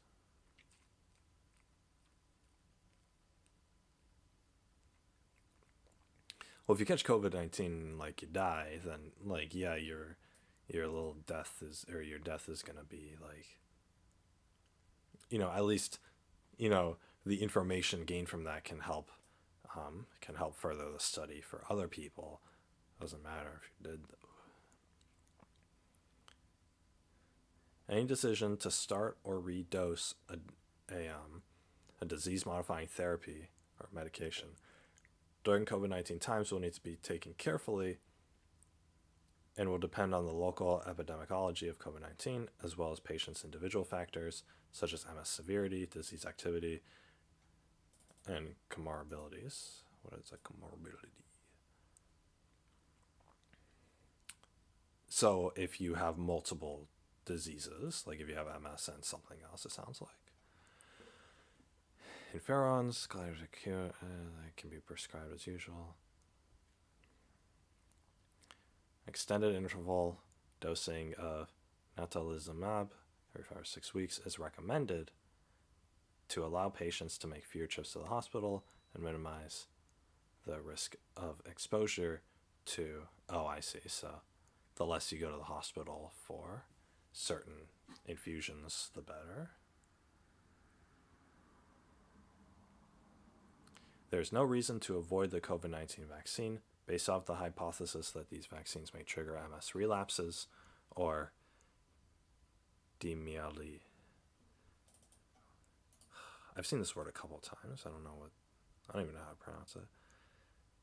Demyelinating disease is any condition that results in damage to the protective covering that surrounds the nerve fibers in your brain. Yeah, so this is what MS does, is it wears away at the protective covering of the nerves. So vaccinations and DMTs can be timed to maintain disease control and allow effective vaccination against COVID. So for people with MS or other neurological diseases, if you were to get the vaccination, then it is going to be most effective to do it in this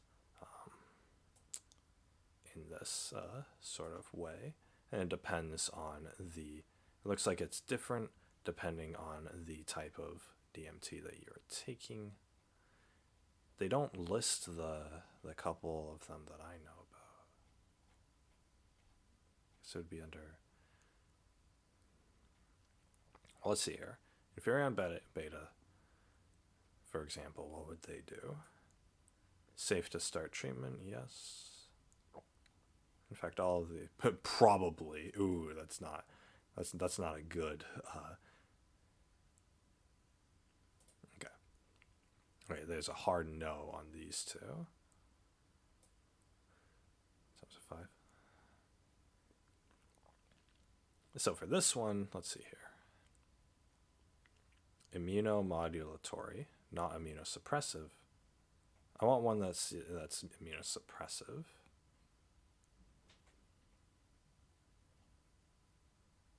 They don't specify. They just list all of these.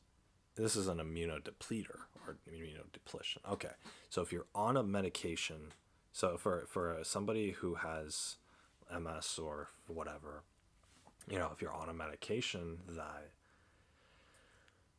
depletes your immune system, then it is not safe to, I guess it's not safe to start this medication.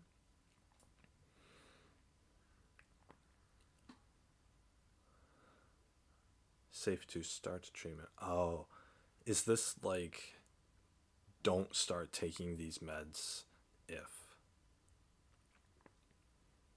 Okay. Yeah, don't start taking these meds if there's, if like you haven't before. Okay. So as far as COVID goes, likely to be effective. Stopping or delaying treatment for vaccine is not recommended. Some non-live vaccines may be less effective.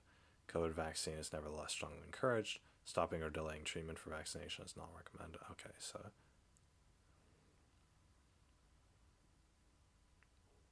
has antivirus properties that may be... Okay, so some of these medications actually have antivirus properties that can be beneficial in the case of COVID-19.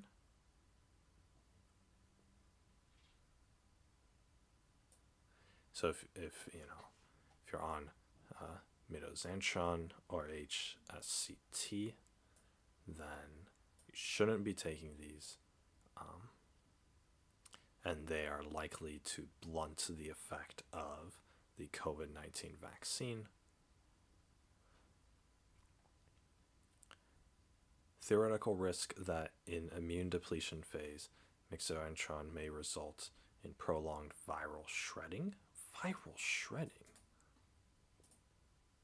Damn, do some of these medications do that to you? What the frick? Dude, this is scary stuff. You're talking about like the cells in your body. Oh my gosh. I'm so glad I don't have to deal with any of this. Viral shredding is an expulsion and release of virus progeny following successful reproduction during the host cell infection. Once replication has been completed and the host cell is exhausted of all resources in making viral progeny, the viruses may begin to leave the cell by several methods. Oh, viral shedding. Oh, I see. So one cell of a virus gets in you, and then it reproduces into multiple cells, and then the initial germ or virus or whatever that got into the body, kind of disappears or whatever.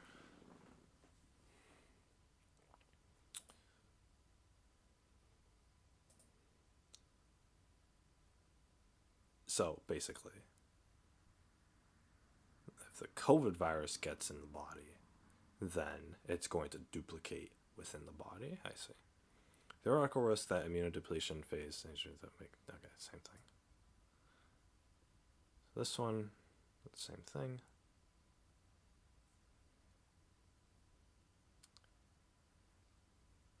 Okay, so it seems like there's two different there's two different kinds of MS medication.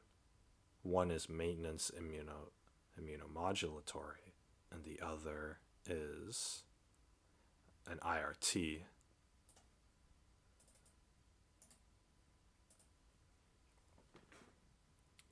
No.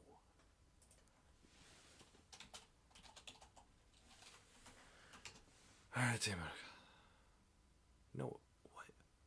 Interactive response technology? Immunoreactive tricinogen, okay.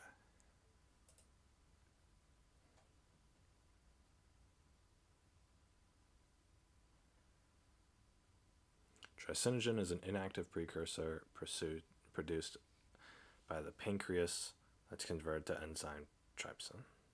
Okay.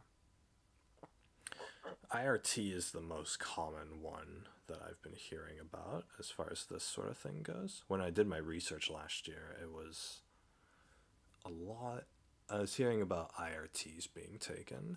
So it sounds like the most common thing is to take an IRT for MS, but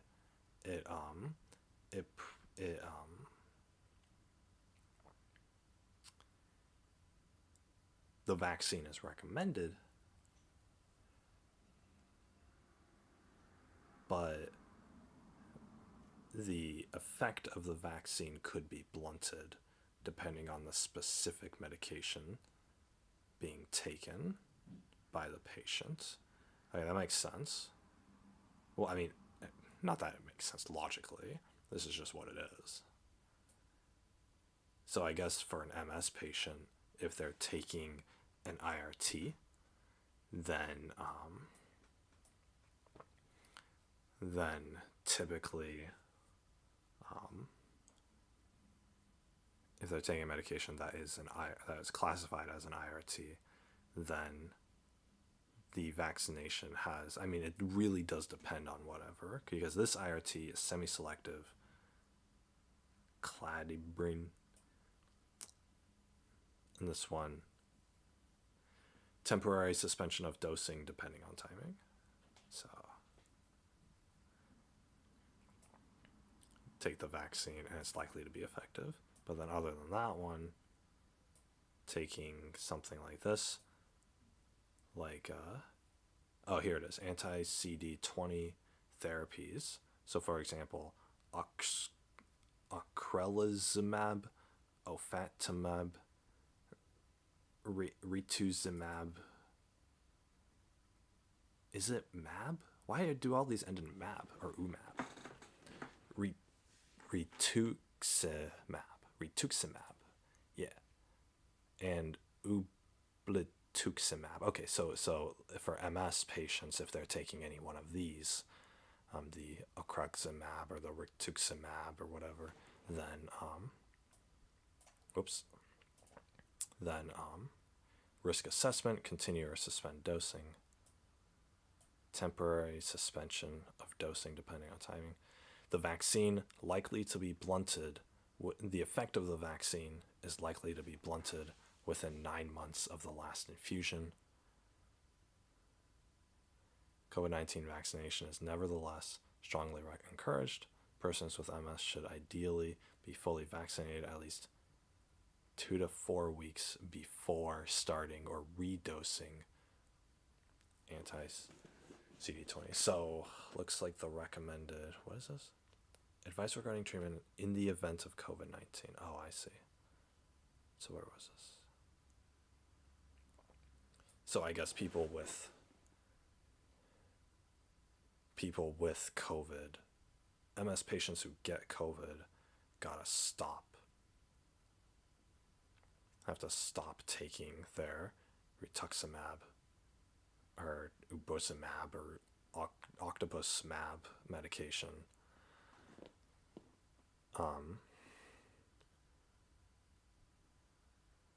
When they have COVID. That makes sense. But probably only out of doctor's recommendation. Like, this seems like pretty serious stuff.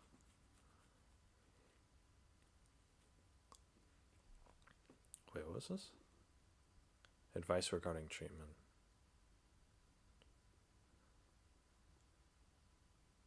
Safe to start dosing? Probably.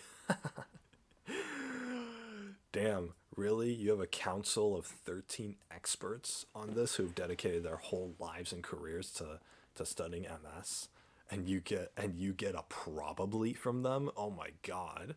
Just goes to show how little, humans know about this sort of thing.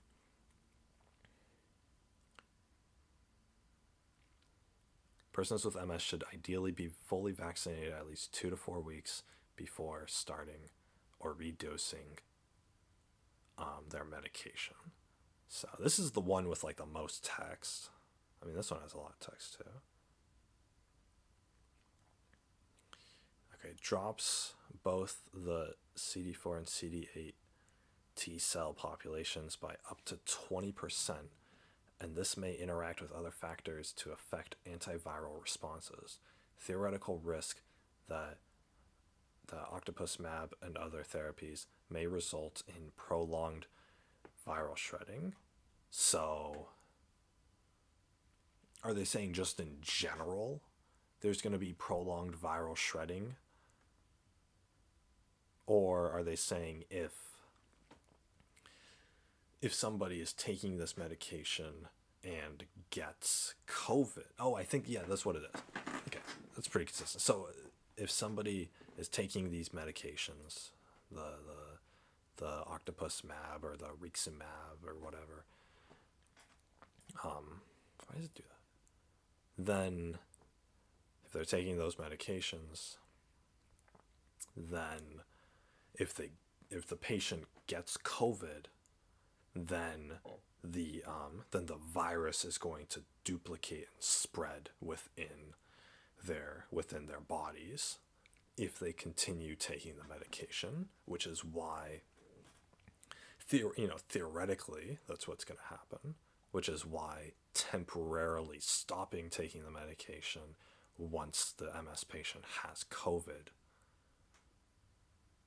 is the best course of action, because then their immune response can kick back in again, and in combination with the vaccine, it'll probably serve as the best chance of survival. That makes sense. But then they also say, but then in contradiction to that, they say the effect of the vaccine will likely be blunted within 9 months of the last infusion. COVID-19 vaccination is nevertheless strongly encouraged. Persons with MS should ideally be vaccinated at least 2 to 4 weeks before starting or redosing. Oh, so they want the person to be vaccinated and then wait 2 to 4 weeks before starting to take the octopus mab or the rixumab or the umbilical mab or whatever medications again. Okay, that makes sense. I guess that's so that like the immune system is awake and like knows how to take the vaccine and like incorporate that into the immune system before the MS patient starts the medication and the immune system goes to sleep again. Maintenance immunosuppressive. So anytime that a medication is immunosuppressive, the body isn't able to, the body's immune system is asleep, and it is, in layman's terms, it's asleep, and it's not there to defend the person, and so the virus or the disease, whatever inside of them, can spread throughout the body unchecked. So that's why you get COVID, then you want your immune system to be working, so you start taking these pills or whatever. So this still sounds like these people with MS are truly like, this is a fight for your life. Holy crap. This is truly like a fight for your life if you're an MS patient. Because you have to consider all this crap because you're taking something, there's a pandemic going on, and and the person, these patients there taking this medication that removes the protection against these diseases. Which again is why the only safe course of action, the safest course of action is to stay home. Get your vaccine, whatever, but stay home. Because if you stay home, even if the person is interacting with other people in that home, there's still a significantly lower chance that the person with MS gets exposed to COVID in the first place. So sounds like the vaccination is encouraged, but in consideration of all this stuff. Likely to be blunted within 9 months of the last infusion. Are the infusions taken like that? 9 months of the last infusion. How long does one of these infusions last? Does it last like a year? Like, go to the hospital once a year for an infusion?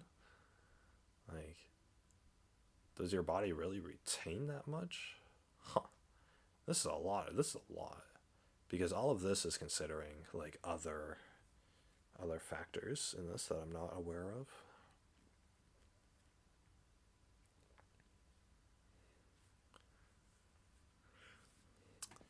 Drops T-cell populations by up to 20%, and this may interact with other factors to affect antiviral responses. theoretical risk is that these medications may result in prolonged viral shedding. Prolonged viral shedding of what, though? Of COVID? Throughout this ongoing process, infected individuals who may not yet be experiencing any viral symptoms are shedding viral particles while they talk, exhale, eat, and perform other daily activities. Shedding? You mean like on the outside? I thought this was something that happened in your cells.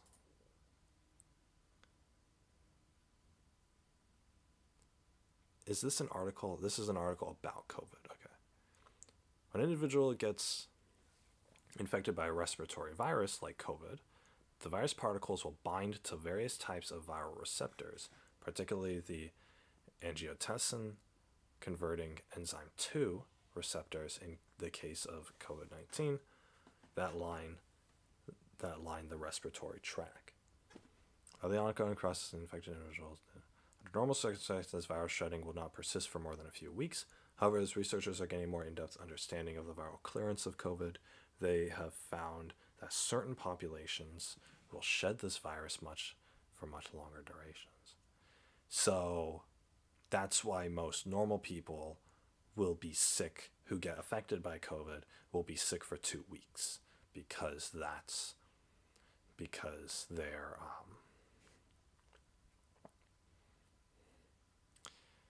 because the virus is shedding itself and duplicating itself within the body for 2 weeks before it leaves or before it dies off, and then the COVID exits your body typically.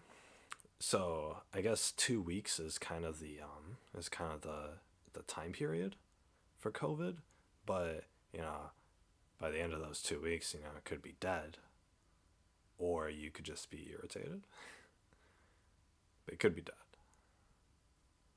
Yeah, getting COVID doesn't sound like a fun time, but it especially doesn't sound fun for anybody who's like gonna experience serious symptoms from it. If 5% of people who get COVID are being sent to the ICU, then that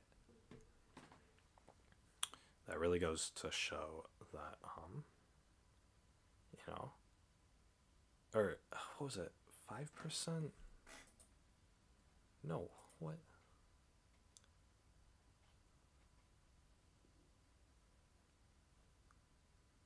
It wasn't in this article, it was in this one. No, it's in this one.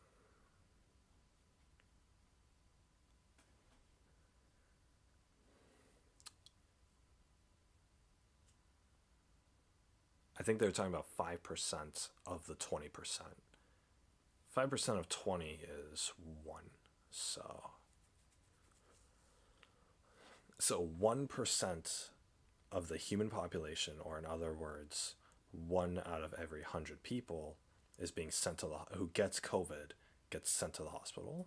That's essentially what it is. I imagine that 1% of people are probably people who are elderly, or who have weakened immune systems, or who are people who have underlying conditions that they didn't know about that weaken their immune system. If you get colds more often than other people, then you're probably going to get sent to the hospital for COVID, or things like that. Things where it's like nobody's diagnosed you with anything, but whatever. So 1%. So that's 1 out of every 100 people who get COVID. So it's probably majority elderly and people with like autoimmune diseases or weakened autoimmune responses, like what these medications do, or just simply people who never got vaccinated but who are at risk for that. So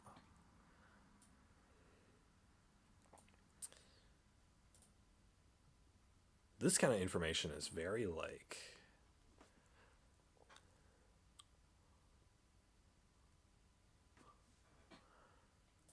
it's probably safe. It's probably safe to take this kind of medication, to have these therapies for the MS. Probably. the most intelligent authorities on on MS give you a probably. What a nightmare. Jeez. COVID vaccine 19 guidance. I don't want to go through the rest of this table. Oh my gosh. I already got my answer. Some of the meds or the therapies are good and the vaccine will work. Some of them won't work, and then some of them have a big ol' asterisk next to it that says likely to be blunted in 9 months of last infusion.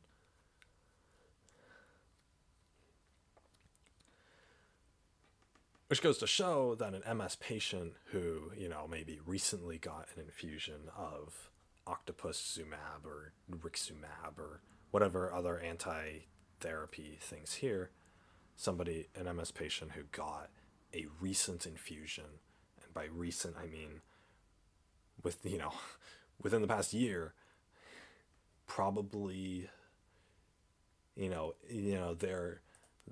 they get the COVID vaccine, the effect, of the vaccine is going to be blunted. And then you refer back to here, some of these patients may achieve similar vaccine benefits. Somebody who's taken an infusion of this stuff recently and gets a likely to be blunted within 9 months of last infusion, somebody who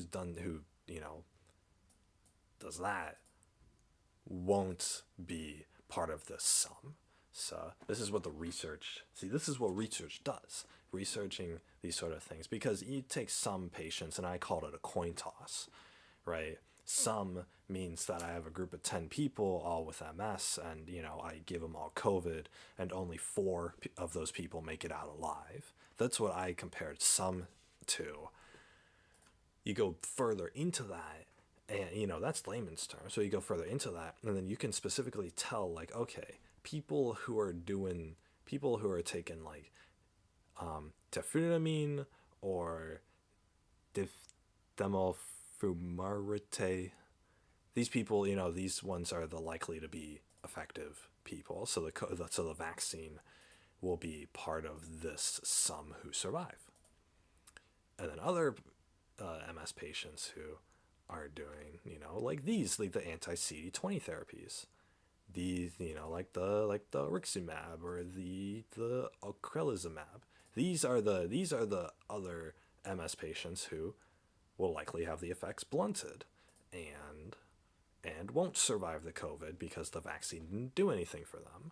So, and yet you're sending all, instead of me gathering them all in a room and giving them COVID, we're just sending them to their jobs and to their schools and to fast food places. And, and they can get COVID out in the wild.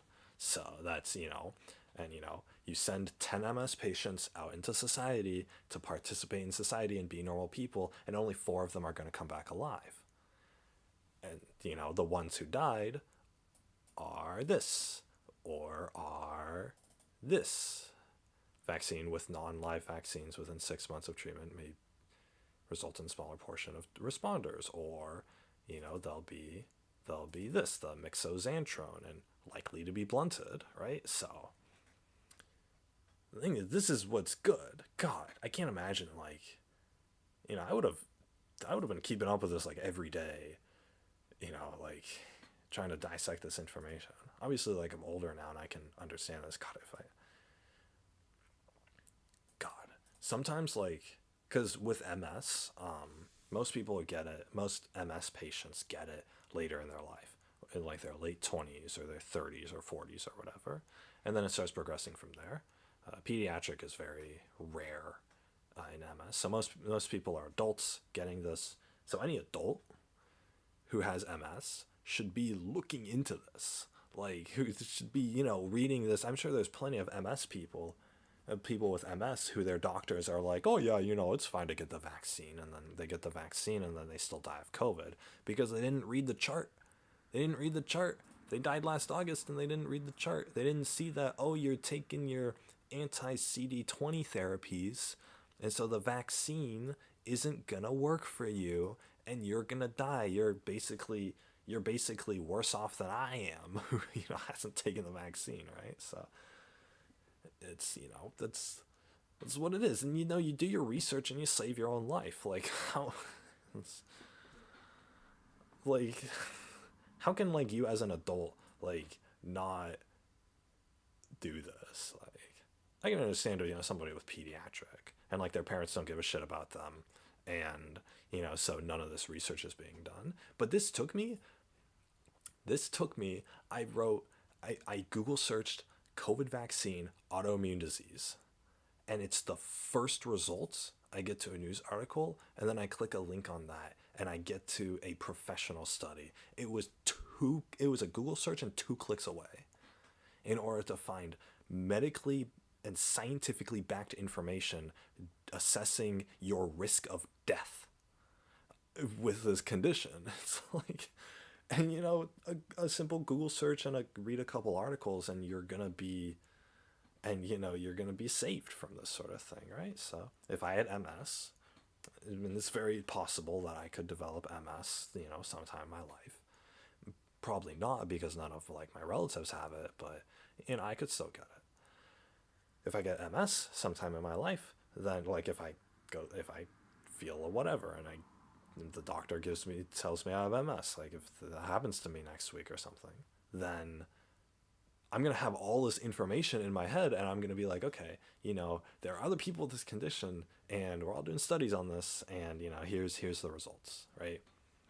If you're taking this sort of medication or the infusions or whatever, then depending on what it is, you could be protected against COVID. You could not be protected against COVID. Like if I was somebody who was taking like ofatumumab or rixumab or umbilical cord mab or whatever, and I had MS and I was taking one of these, and I see this and I'm like, oh, I got my infusion 2 months ago, and it says likely to be blunted within 9 months of last infusion, and I go out and get my vaccine, I'm gonna be able to say like, okay, I'm not protected, time to quarantine my room for for a while.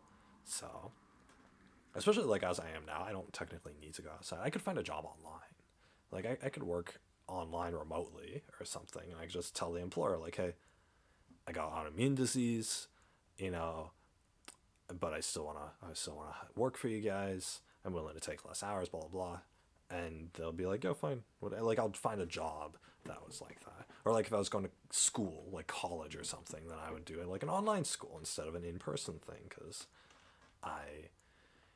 that's like what, that's gonna reduce the risk for me getting COVID. And even though, I'm gonna talk to my family who goes out and works their jobs, the risk of it coming back to me is significantly lower. And the thing is, even if I'm taking all those precautions and I still end up getting it, then I'll have this knowledge of like, okay, temporary suspension of dosing depending on the timing of me getting COVID. Like if I start feeling COVID symptoms, then I'll be like, okay, I have COVID, better stop taking my medication, or better stop, these things or whatever. And obviously I'm not going to do this on my own volition. I'm going to talk to my, what would it be, the neurologist, I guess. Yeah, MS is a brain condition, so talk to the neurologist or the doctor or whatever and be like, hey,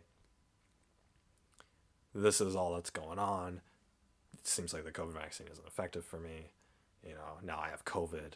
Should I stop taking my medication according to this document? And then they're going to look at this and they're going to be like, oh yeah, I guess so. Because I'm probably not going to have a good neurologist. I'm probably not even going to have a neurologist who has read over this like document. Like here's a bit of knowledge that I have that, a neurologist probably doesn't, because this is something updated, and I'm sure they're not keeping up with every single scientific journal out there. So maybe they are. This was posted in the Journal of Neuroimmunology, and a neurologist should probably be keeping up with something like this because it is all studies and whatnot. So, but I'm sure not every single doctor is worth their salt. So I just bring this up. Hey, this thing said this thing is pretty scientifically backed. Can you take a look at it? I want, should I suspend my medication or whatever? I have COVID. And then they'll probably look at this and be like, yeah, probably. And I'll be like, okay. Of course, I would have been preemptive about it in the first place, and I would have been like, okay, look, I don't want to get COVID.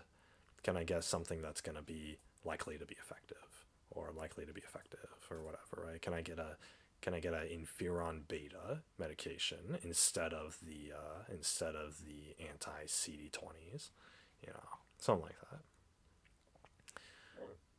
You know, this is about, and there's so many people out there who, like, they'll get conditions that apply to them and they won't take it seriously, or like the people around them won't take it seriously, or, you know, they'll, you know, this or that, and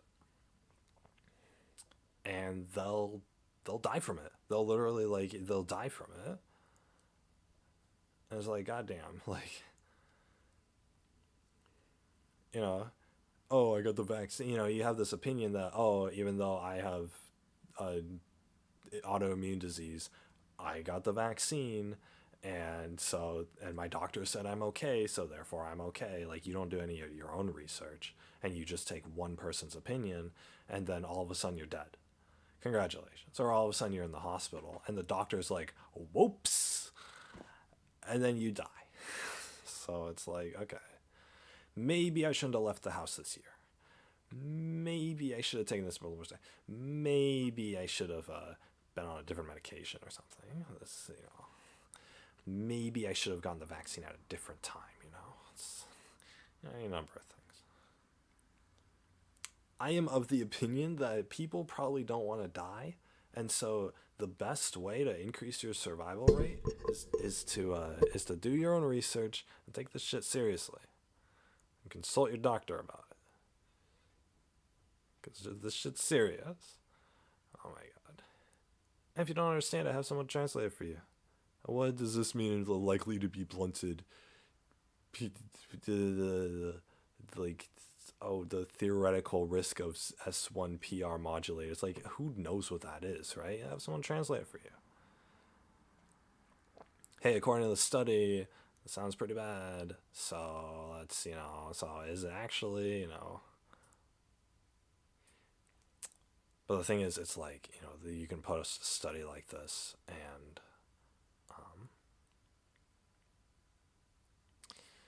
you know, will your doctor take it seriously or whatever? It's hard to say. Anyway, let's keep reading this. This is interesting. This is more interesting than the stupid research paper I had to. I could write my research paper about MS. My God, I don't even know what I would talk about with that.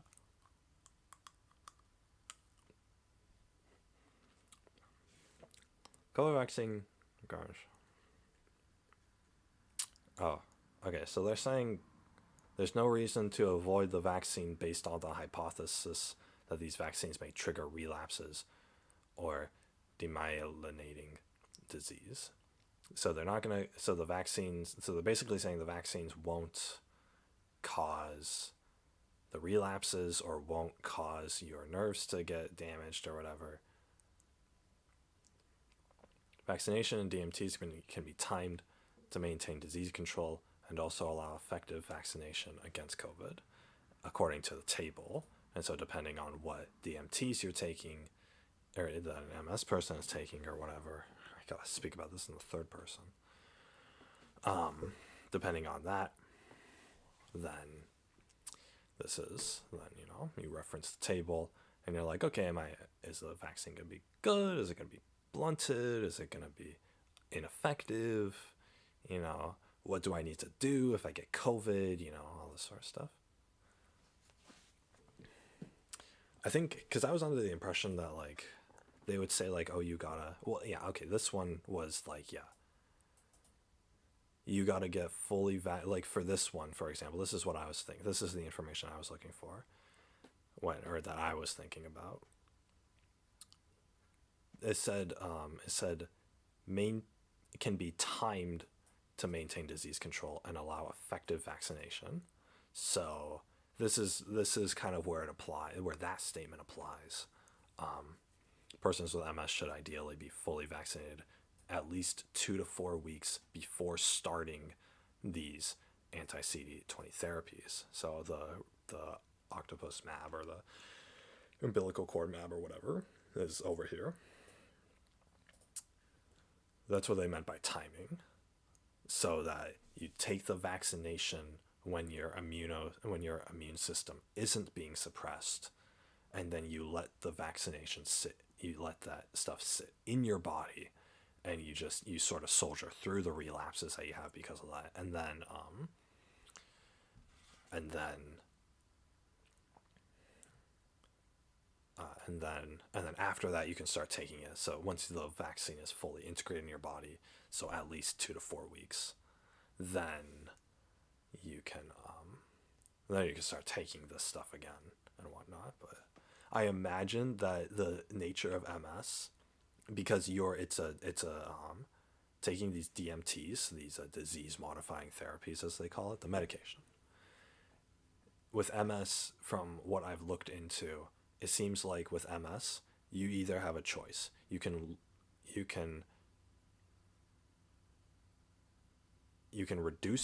take the meds or the infusions and stop the relapses, or at least prevent the relapses from happening as frequently with the medication, or you could just leave the disease alone and you're and you're going to get a bunch of relapses from not taking your meds, but your immune system is going to be stable. Like, your nerves are going to eat away at themselves, and you're going to lose, and you're going to become disabled and all that, but more quickly. But at the same time, your immune system won't be suppressed, and your immune system will be awake and ready to fight off diseases and infections normally. So it's a trade-off. Do you have a bunch of relapses? Do you stop the relapses, or do you have a good immune system? Because if you're taking this medication, you're basically stopping the relapses, and you're stopping your immune system. So it's a choice. Do you keep the relapses and keep the immune system, or do you stop both? And so that's sort of what it is. So obviously, neurologists have seemed to come to the conclusion that it's okay to weaken your autoimmune system if it's going to stop you from having relapses, and if it's going to slow down the degradation of your, the eating away of the nerves, which I agree with. Obviously, I'm not an expert though, because human beings don't get diseases every day, but it sounds like the relapses from MS can just happen every day, or it can happen constantly, or whatever. A secondary relapse MS or whatever, where it's like it constantly, because I know with MS it's in stages. Primary stage MS, I think it's called, is the first one, and it's like, MS patients, they'll have a relapse, and that's when they'll, their nerves will eat away at themselves, and then they'll not have a relapse. And the frequency of those relapses can be slowed down by taking the medication, and then eventually you get to the second stage where you stop having on and off relapses, and it becomes this, like, it's just this constant gradual, like, eating away at the nerves. Like, your nerves are always going to eat away at themselves, like, just 24/7 forever, but it's going to be more of a dull thing, and you're going to gradually become less, you can gradually become more and more disabled, compared, but it's not going to be, it's not going to be an on and off. It's not going to be, you're not going to be hit with an episode of a relapse for like a week, and then you get a week break, and then you get hit with another one for a week, and then you get a week break, a week for a break. So, it's just going to be this constant 24/7 thing. And then eventually you just become, like, completely disabled, and I think MS patients have, like, a shorter lifespan. But at the same time, they did come out with they discovered a cure for MS in a vaccine. I think Pfizer discovered it. I think it was biotech, the company. Biotech, I think, is the it's like that's the science, that's the research lab behind Pfizer. I think it was biotech who discovered that there was a cure to MS. They discovered it, and they tried it on mice, and it worked on mice. I don't know how they tried it on mice, but it worked on mice, and it even restored some of the lost damage. So that's hopeful. You know, that's probably going to take like 5 or to 10 years to come out, but at least like people who have MS now, you know, don't need to completely despair, because, you know, eventually, you know, there's gonna be a cure, and you just take that vaccine, and then you're good to go. You know, whatever. Whenever they get around to doing that, because it doesn't really seem, with COVID going on, it doesn't seem to be their priority right now. So it's like they discovered this like last year, and this isn't, and you know, it's probably not getting anywhere. In fact, you can probably look it up. MS vaccine. No, not the COVID vaccine for MS people. I want everyone 5 years and older is now eligible for the vaccine. Why is Johnson & Johnson still available? Johnson & Johnson's not good. It should be MS cure. Here it is. There's no cure.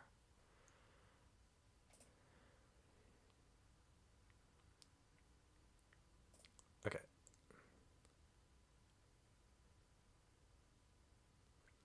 I thought this was like a news thing.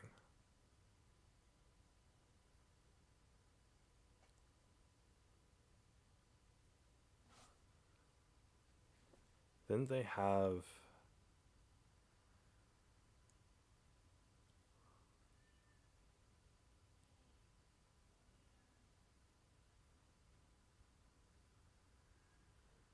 this celebrity got a stem cell transplant? Damn, you can do that. Stem cells is like, you know, yeah, you throw $1 million at it and you can have a thing. Having the kissing disease as a kid or teen may increase your chance of developing MS. What the frick?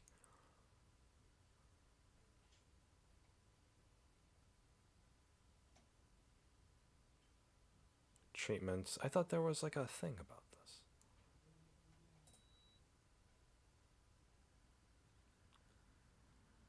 Yeah, they had this whole thing about the whole kissing disease. I saw an article about that.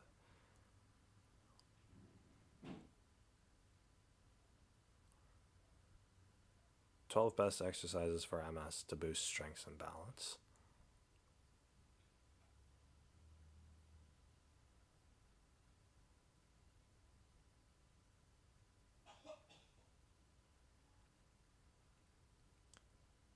Let's go fast.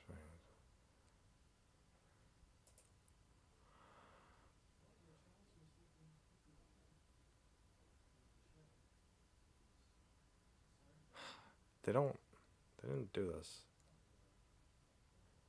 What happened to the whole MS cure discovered?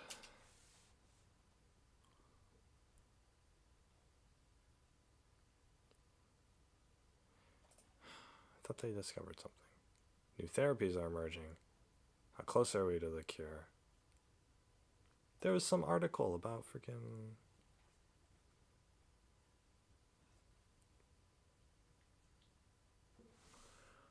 There's some whatever.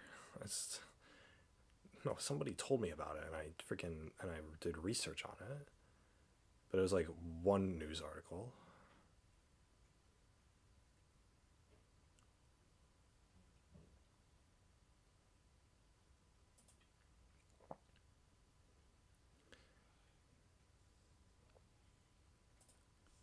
Dang. It'd be cool to like start doing research, or like to be in like a lab doing like research on like ways to like prevent stuff or cure stuff or whatever. How to promote repair in MS and how to treat progressive MS. Oh yeah, it was like progressive and something else. Researchers are looking at different strategies to help the body form new myelin with the protective coating around nerves. Nice. Yeah, there was progressive and secondary. That's what it was. Why did I think primary? Well, they both start with a PR.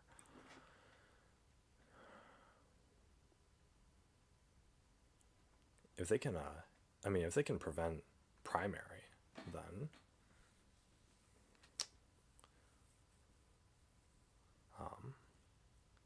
you still get your nerves being eaten away at, but at least, you know, you don't lose the movement.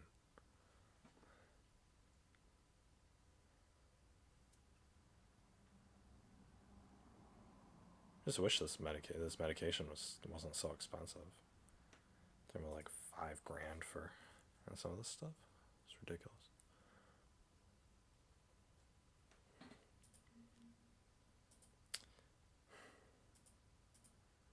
I don't know. jnijournal.com/article, or well, you know, you can just do this silly Google search to find the med page thing.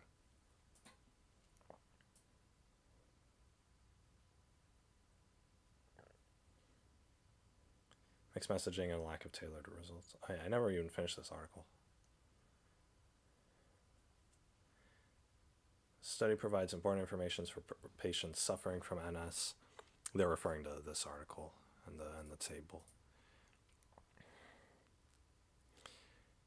It indicates these patients might not have to compromise between treating their disease and eliciting a standard immune response to COVID-19 vaccination.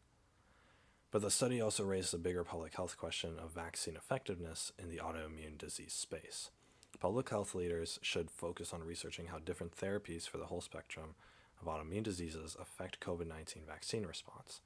While it's encouraged that NIH is investigating the antibody response from an additional dose in autoimmune disease patients who have suboptimal response to an initial COVID-19 vaccine regimen, it's just as important to research which autoimmune therapies do allow for a vaccine response similar to that of the general population. So again, that goes back to this table with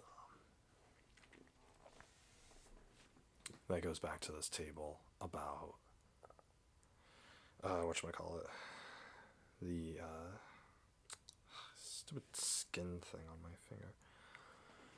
Yeah, it goes back to this table about how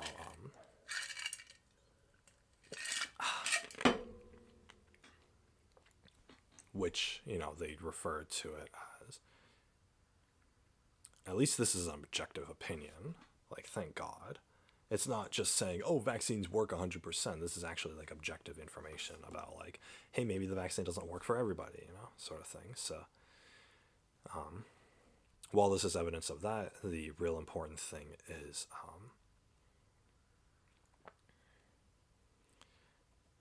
bigger public health question of vaccine effectiveness in the autoimmune disease space.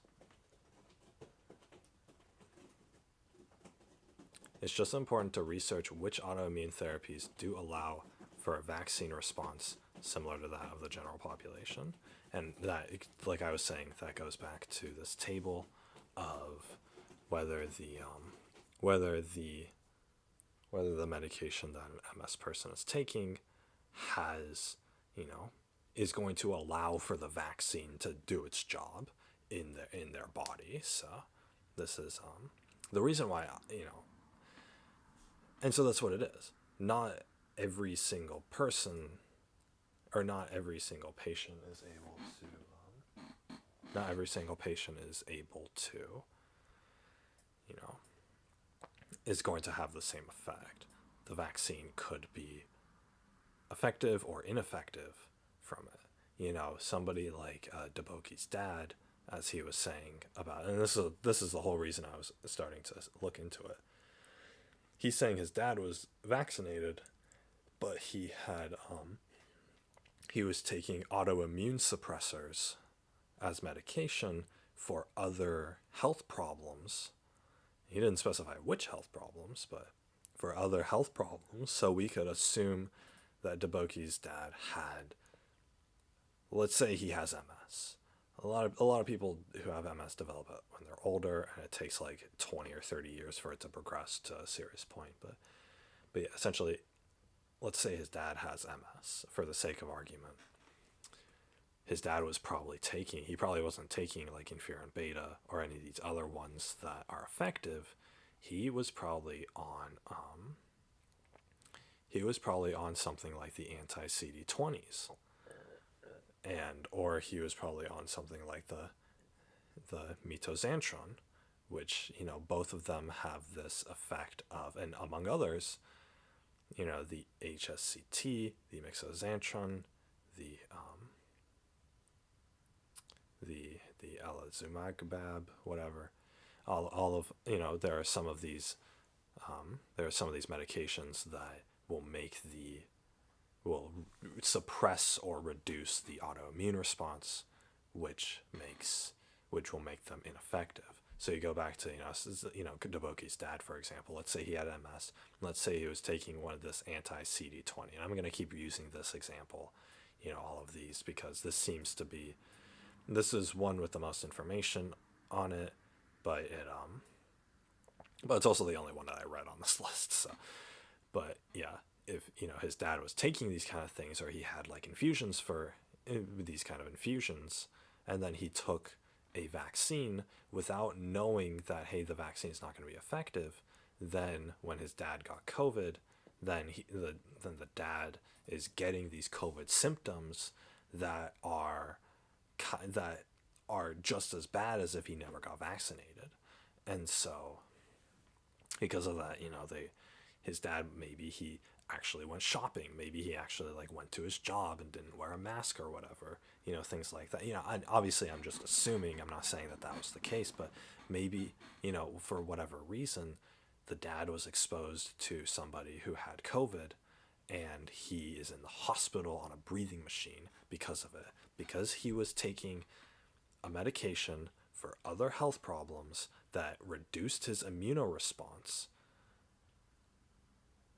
and that made his vaccination ineffective, and so he's on the verge of death because of that. And you have to consider all of these things when you're with something like this. Like if you guys have an autoimmune disease, or you're taking medication like this or whatever, then like your life is on the line, right? You go back to like March of last year, everyone's life was on the line during this COVID thing. People were dying from COVID. People were getting sent to the hospital because of this. People were this and that. That's why everybody did, everyone social distanced. Everyone was working from home. Everyone was going to school online. That's why all of this was happening, is because everybody was at risk of dying from COVID. Even with the vaccine out, this whole article is proof that even with the vaccine out, there are still people who are vaccinated who are at risk of dying.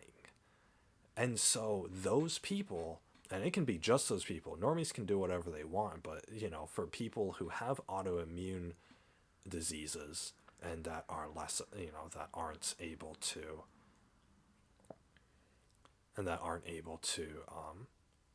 their bodies can't defend themselves against COVID, even with the vaccine, like the vaccine is going to be ineffective for them. Those people are still at risk. And so those people should still be practicing the safe distancing quarantine habits that, the rest of the world was doing last year.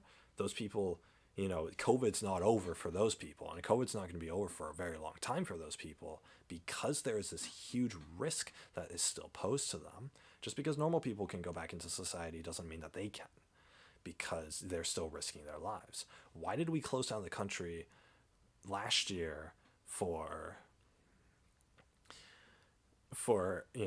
everybody to save them from COVID, but yet we're going to start forcing everybody to go back to normal, even though COVID is still around, even though there are still people who are dying from COVID, even though even though hospitals are being filled still with COVID patients.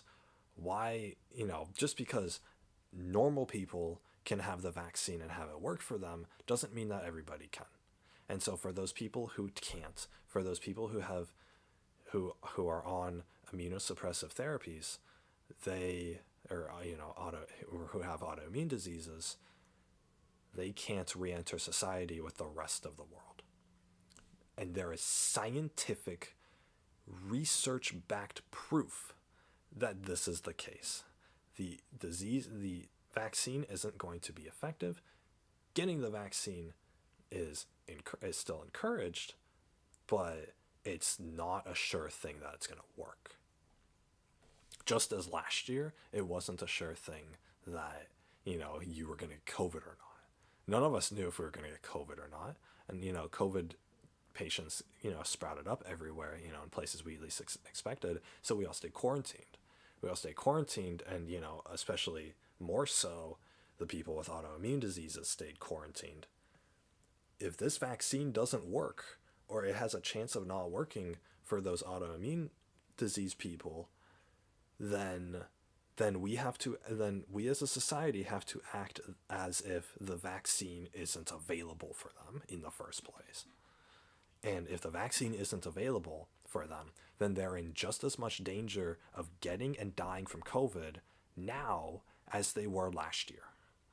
That doesn't change. And the fact that we shut down, the entire world shut down because of COVID last year, because none of us had the vaccine, why does everybody get that special treatment last year, but people with autoimmune diseases don't get that special treatment now? It doesn't make any sense. And honestly, from what I can see, it's just society is trying to abandon the people who are weak. If you have an autoimmune disease, then, screw you. We're not gonna halt, the world for anything. But the nice thing is that there are alternatives. People with autoimmune diseases should be quarantined, and there are alternatives. There's online schools, there's online jobs, there's disability benefits. We keep getting all of these stimulus checks that keep paying the bills, all this sort of stuff. And that's, there are ways to protect yourself if you have an autoimmune disease, or if you have a lower autoimmune thing. And sure, still get your vaccine, whatever. I don't, at this point, it's whatever. But especially if, I know if I had an autoimmune thing, I would be getting the vaccine. Of course, I would be following, all these guidelines that they say when I do get the vaccine. But, I'd be doing my research on it. But I would probably get the vaccine if that was the case. Because, if I had an autoimmune disease, I would be vulnerable to it. But, at the same time, even if I go get the vaccine, I'm still not leaving the fucking house. There's clear research here that says, hey, you're still in danger of dying from COVID even if you have the vaccine, if you leave the house. So I'm not going to leave the house. I don't care how much money I lose. I don't care how many years I have to halt my education. I don't care whatever other life adjustments I have to make because of that. I'm not going to leave the house. Why am I risking my life? Why am I risking my life? I wouldn't risk my life, and I would punch anybody who tells me to risk my life in the face. That's not... if they're telling me to risk my life, then that's akin to telling me to shoot myself. Is somebody who tells me to shoot myself just absolved of all guilt? Are they allowed to do that? Are they allowed to hand me the gun and tell me to shoot myself? No, they're fucking not. They're gonna go to prison for that. So why would anybody who has this clear knowledge in front of them that says, hey, the vaccine's not effective for people with autoimmune diseases, or it's not going to be as effective? Why do normal people get to tell others that, oh, you have to go out and risk your life. You have to go out and get COVID. In classrooms where there's 35 people, in jobs where you're 2 feet away from your cubicle partner, at restaurants and fast food places where people are breathing on your food, where the cooks don't even wear masks. So you wouldn't believe how many places I've been to, how many fast food places I've been to where the workers aren't wearing masks. The cashier is wearing a mask and everybody else isn't. The people cooking the food aren't wearing the masks. The people, on the intercoms, they're not wearing the masks. The people changing the fountain drinks aren't wearing the masks. Nobody's wearing masks anymore. People in school certainly aren't wearing masks. Are you kidding me? It's not being, maybe they say that they're going to wear masks, but it's not enforced. So these kids can take it off or put it under their nose, as they do, the dick nose, as they call it. as they called it last year, where you had the mask, underneath your nose or whatever. They're, people aren't going to be wearing masks anymore. And COVID is still going to spread. And people who the vaccine doesn't work for them, they're going to get COVID and they're going to die from it. They're going to have the worst 2 weeks of their life, feeling like their lungs are going to explode when they're on an oxygen machine in the ICU, and they're going to suffer 2 weeks of that, and then their body's going to get tired, and their brain's just going to stop functioning, and their heart's going to stop beating. Whoopie-doo. Well, at least you got to go to public school for a couple of months. At least you got to go work at the office. At least you got to go out in society and be normal. At least you got to be normal and not inconvenience anybody. Was your death worth that? Was your death worth that? I just don't fucking know. I don't know why anybody even subjects themselves to this or submits themselves to this. The proof is right here. The proof is right here. You take an anti-CD20 therapy, and the vaccine isn't going to be fucking effective for you. There you go.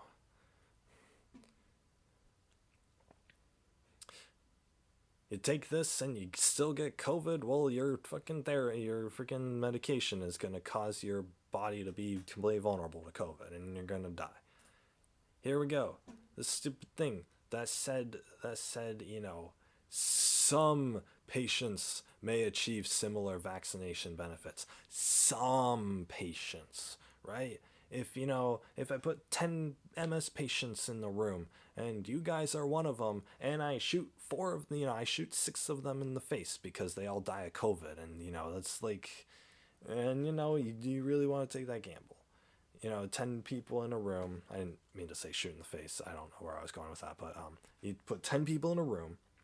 They all have an autoimmune disease, and you give them all COVID. All 10 of them, you give them COVID, and after 2 weeks, four of them walk out of that room alive. The other 6 are dead on the ground. One of them is you. One of them is me. One of them is anybody in this society who has an autoimmune disease and is still forced to be a normal person. And they die from it. They're dead on the ground. They got COVID. The only difference between my analogy and what's happening right fucking now is that people are going, instead of people being in a room and getting COVID, people are going outside and getting COVID. People are going out to school and to work and to the restaurants and whatnot, and they're taking their masks off, or they're around people who take their masks off, and they're getting COVID. And they're dying. 6 out of 10 chance that you're dead in 2 weeks. Congratulations. And gee willikers, you look at the chart, and oh boy, it says exactly who is in danger. It says exactly who's in danger. You can literally point this out. And ask your doctor, considering this information and that the vaccine isn't effective, should I be integrating in society? If the doctor says yes, they're a criminal. They should be held accountable for when you get COVID and you die.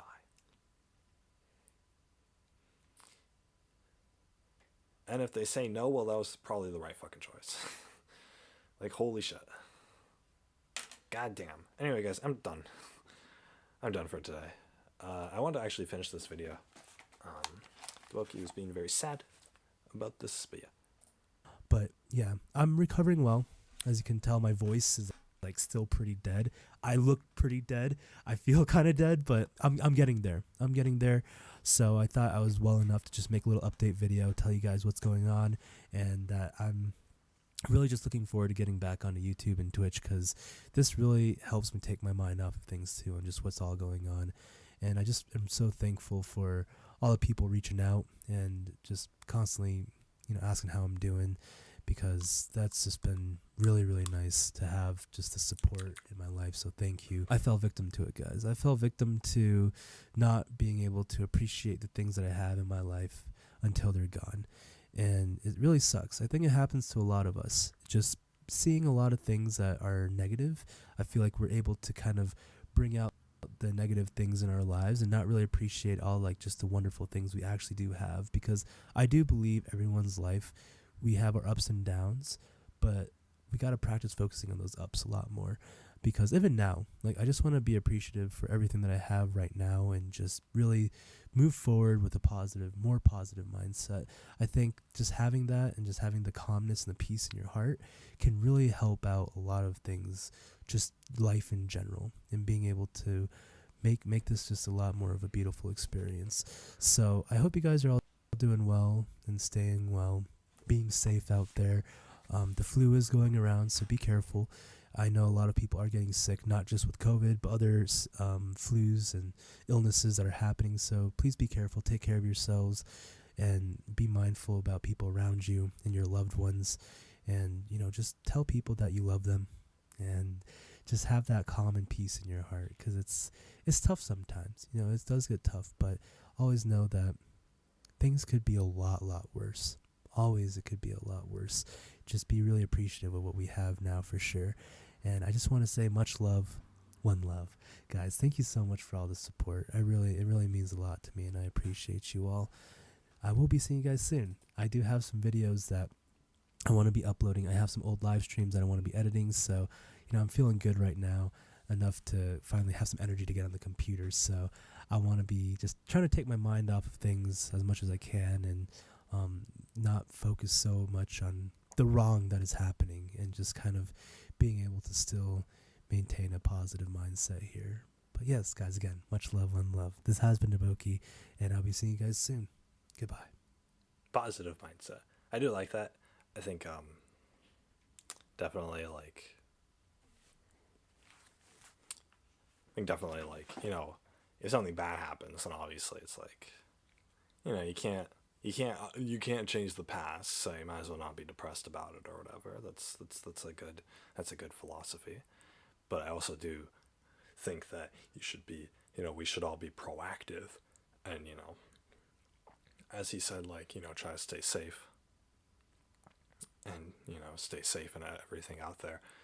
You know, survival is definitely the number one. And in this world where, you know, somebody can breathe on you and you can die, you know, tomorrow from it, then it's not, then, you know, you be positive in a negative situation, but at the same time, you do what you can to protect yourself, right? You do what you can to protect yourself. And so it's,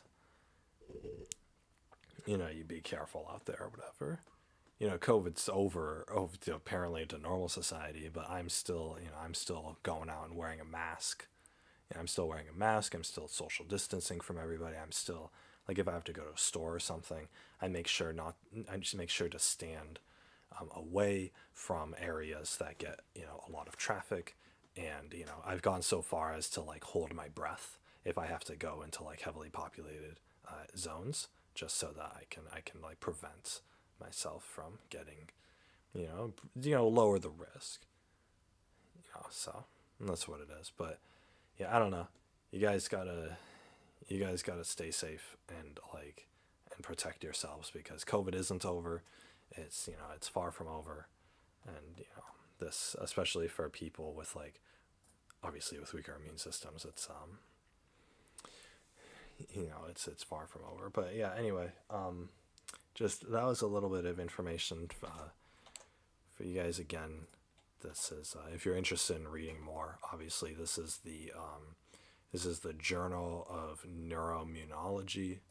I mean, you just do a Google search for, like, COVID vaccine for autoimmune disease, and, you know, because the Deboki video got me interested in that, because it's, you know, I've been suspicious of the vaccine and, like, the vaccine's effectiveness and everything since it came out, and so any kind of information that's relevant on it has been interesting to me to see. Any opinion on it that's not just like, oh, get the vaccine and you're gonna be okay and now you can be normal society again. You know, as long as it's a different take on that, then, you know, I'm gonna look into it. So it's, you know, you guys know me, I've never been a subscriber to just one idea, and I'm not gonna sit there and just listen to ideas that I agree with.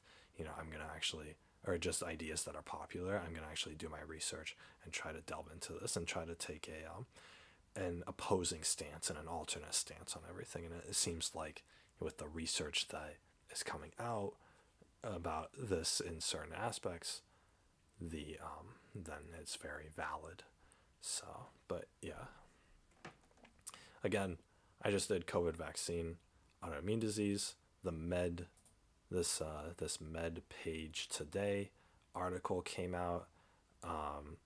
This one is still saying that vaccines are good. However, there's a lot of research to be done, and it's not a blanket solution. It's not a one-shot cure-all sort of thing, especially for people with autoimmune diseases. So, how should patients with autoimmune diseases approach COVID vaccine?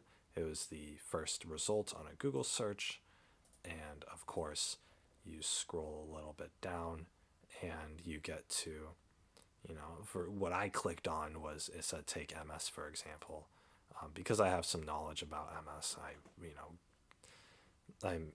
I can actually like apply a little bit of that knowledge to what they're doing. And then they had, a link to a new peer review study, and you click on that. You get to this, and then it says access to the document. So you click on the document, and it takes you to this journal. So yeah. And then for this nifty little table, this table seems like it says table 2. So I believe if you just scroll down,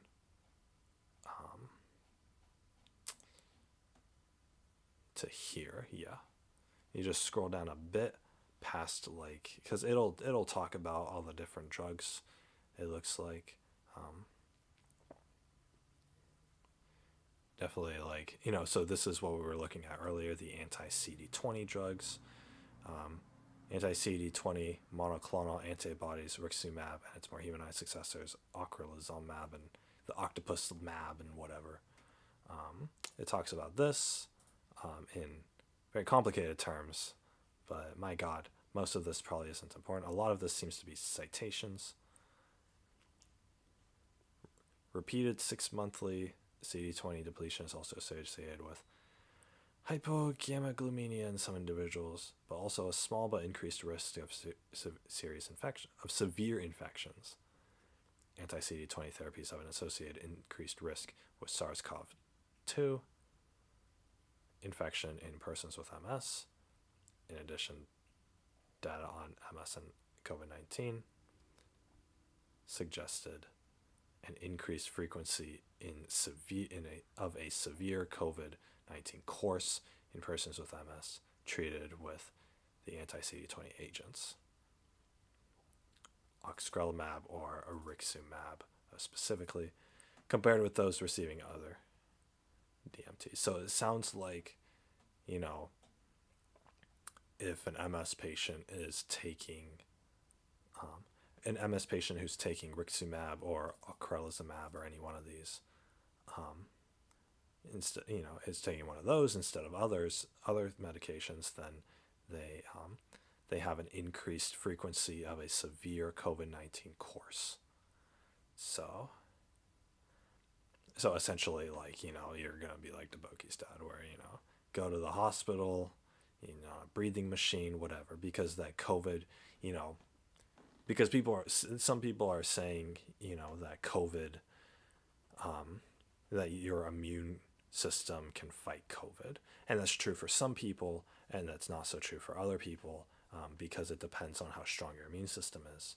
So obviously, if your immune system is being immunorepressed, anti-CD20 medications are immunosuppressive, meaning that it suppresses your immune system and it makes it not work anymore. Now you're really vulnerable to the natural consequences of getting COVID, which is pneumonia, which is respiratory problems, right? Problems breathing, and eventually dying from that. So that's and all of this research is all of this research and citation, and these are support that, and these are MS experts on the field. These are people who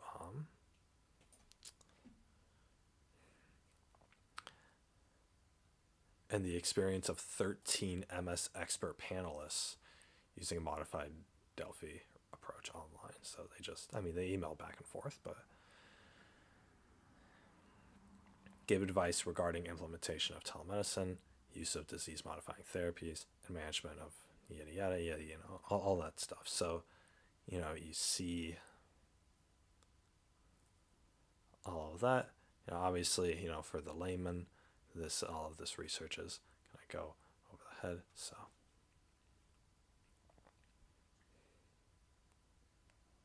minimum level of monitoring during COVID-19 surges. So somebody taking, what's one of those ones from the list? Acrelizumab is one of the anti-CD20s. They gotta be the minimum level of monitoring prior to dosing, which may be extended dosing interval. I don't know, to me that sounds like it's dangerous to go in public, honestly. Like, all of this really supports the idea that it's dangerous to go into public. Like, I could probably write an essay on the fact that, it's dangerous to go into public as somebody who has an autoimmune disease or something, or is taking a medication or has infusions that are immunosuppressive, like this is. So the vaccine is strongly encouraged, but at the same time, it's because, COVID, obviously, none of us can isolate ourselves from any influence, even if we're at home all the time, we still have family members or whoever else coming in, and, all this sort of stuff. So that's what it is. But so the vaccine would still support that. So even if you do happen to get COVID from, only, from one of the only people who's contact with you, then, that's at least the vaccine has some chance of working, right? It increases your survival rate by like a little bit. But the whole point of this is, so what I'm saying is reduce the exposure to potentially catching COVID as much as possible for people who are autoimmune compromised, because that's what's really, that's essentially what's important here, or whatever, is that's probably the most important thing for, survival, is reducing the exposure to potentially getting it. And that means avoiding as many people as possible, not being in public spaces, like staying in the house all the time or whatever, right? Or, anything like that. So, house or in like an isolated room somewhere or anything like that. So just a lower risk. And the thing is, for someone like me, obviously it's like really easy to say that, because, like with myself, I'm not, really doing anything. So I don't mind just being on the computer all day or just playing games all day. I don't need to leave the house. I don't need to be social or anything like that. So it's really easy for me to kind of advocate for that, because it's not like I'm some extrovert who's going to go insane because I can't go to a party every 2 weeks. This is sort of like the best thing to do. I mean, people with MS or with other autoimmune diseases who are extroverts and who like actually want friends and stuff probably have a really hard time with it. And so that's probably why, you see so many articles about like, oh, I have MS and how it changes my life and, things like that, because it is a huge life change to have to be considerate of the fact that anybody breathing in your face can kill you. Like, even before COVID, right? If somebody has smallpox or somebody has, like some dormant disease that they're not going to get, that's not going to affect them. Like if they have the flu or something and they're just going to be sick for a couple of days, you could get pneumonia from it, or, somebody with MS or an autoimmune disease can get pneumonia. When I say the term you, I always mean a patient like that or whatever. It's just whenever I write essays, I always say you, like YOU in the essay when talking about when talking about something that could apply to a human being, because I use the term you as the example of the person who has it. Like the term you is the example of the person. So you guys, my audience, could have an autoimmune disease. Oh no, guys. If you don't, then it's totally, then, you know, obviously this doesn't apply to you specifically, but this is just like, it's this idea. And obviously the reason why this is important is because this could happen to anybody, or this could apply to certain people or whatever, right? Not necessarily people who are watching my stream, but it could apply to people in the public. And so with that in mind, you know, it's important to be considerate of the fact that some human beings have this. You know, some human beings need to be considerate of this, and some human beings have autoimmune diseases that or they are taking immunosuppressants like amoxicillin or whatever that that prevent that, you know, that make it so that they shouldn't go outside. You know, they shouldn't leave the house. They shouldn't be exposed to COVID, because if they get COVID, they'll die from it. So that's what it is. So that's what it is. So recognizing that, because to me it's important, because there could be other people, you know, these people exist, right? These people exist, and they have, you know, people with weak autoimmune systems, or with suppressed autoimmune systems, or with diseases like that, or people with respiratory problems, or anything like that. COVID is, you know, still a danger to those people. So obviously to counteract danger, to survive it, you gotta reduce your risk of going into it. It's the same thing as if, like, if you know, your whole neighborhood had guns out and they were shooting each other because you live in the ghetto and there's gang wars all the time, your best chance for survival is to never walk out your front door. Because if you walk out your front door, some car of thugs could come by and shoot you. And it's, you know, it's like, okay, I'm just going to stay in the house all the time so I don't die.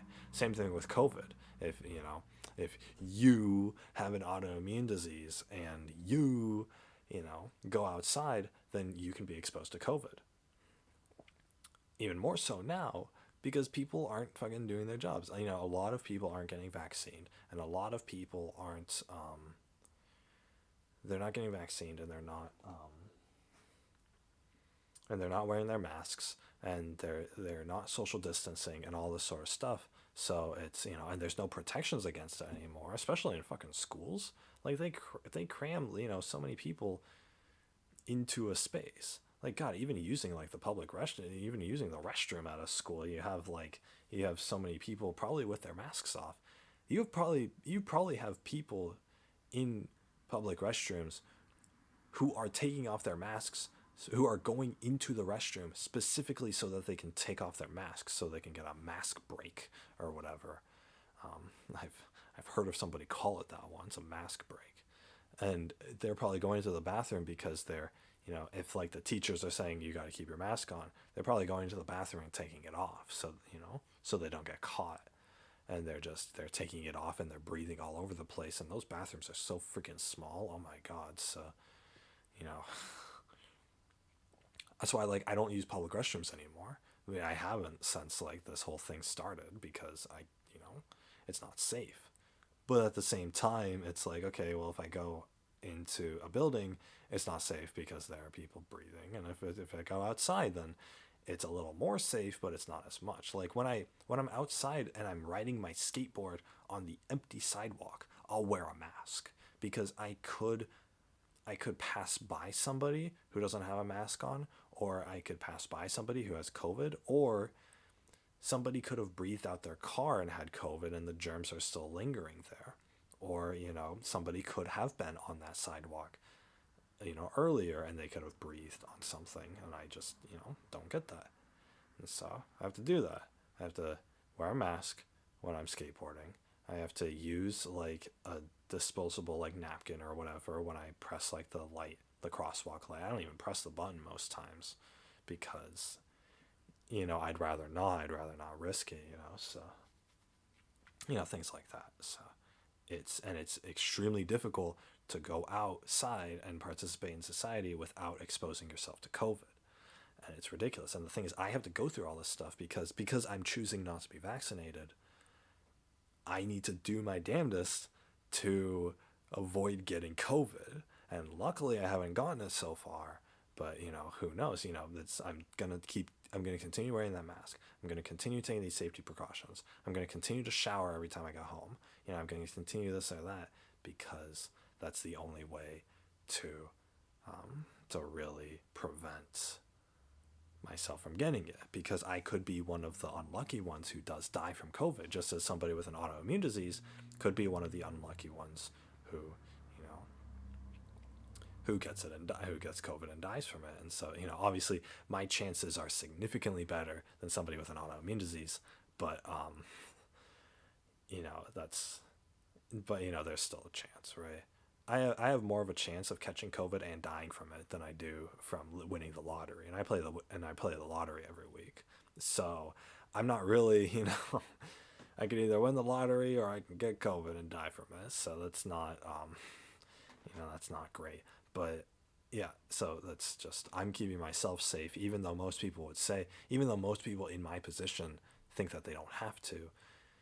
I'm still trying to keep myself safe. So that's what, and obviously I've been putting off working a job and all this stuff because I don't want to be exposed to COVID, because I know that once I start a job, I'm going to be so exposed to COVID. All the places that I've, been thinking about working, all the customers aren't wearing masks. I'm like, I'll go into the store, I'll be the only customer wearing a mask out of the 30 people in the store. It's ridiculous. And it's like, I honestly feel unsafe, simply shopping. So I can't imagine how I would feel actually going to work every day and working in that environment and spending 4 to 8 hours being exposed to people who aren't wearing their masks, who could have COVID and they didn't take the vaccine, so they actually get COVID, and they do this whole viral shedding thing where they, emit the particles and stuff like that. So that's, and I'm afraid of getting COVID. And so I'm doing what I can to prevent myself from getting COVID. But, people with autoimmune diseases, you get COVID, it's game over. For me, I have like a 1 in 25,000 chance of having a death from COVID. For people with autoimmune diseases, it's a coin toss. It's a 1 in 2 chance. Are you going to bet your life on that? Like, it's insane. Even I'm not betting my life, and I have pretty good odds of surviving this. I have pretty good odds of getting COVID and it just not doing anything to me. But for somebody, and I'm still taking all these precautions. I'm still avoiding going out of my house to do this. I would avoid going out of my house anyway, but I wouldn't be so anal about it if it wasn't for COVID. So for people who have autoimmune diseases or people who are taking these sort of drugs that are immunosuppressives,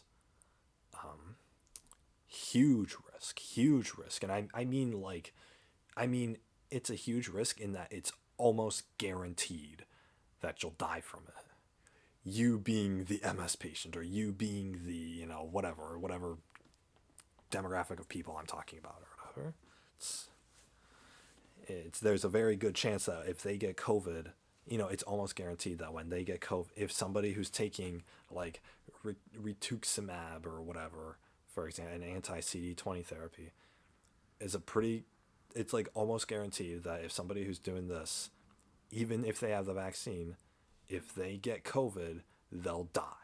It's like almost guaranteed according to this research. So it's like, why would you risk it? Why would you go and risk your life for that or whatever? So I certainly wouldn't approve of that. If it was like somebody I cared about, like, I wouldn't approve of that, and I would do everything in my power to not have them risk their life or whatever. So, because if they fucking die, then again, where does that leave me, right? I can't imagine. So,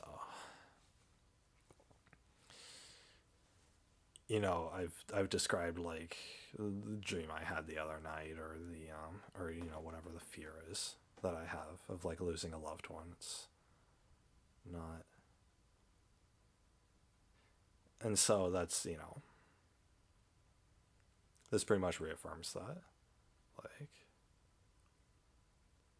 if I had a wife who wanted to go out every day, even though she's gonna die from it, then it's like I would do everything in my power to not have that happen, because it would destroy my entire life if anything happened to her. So that's, and like my children too.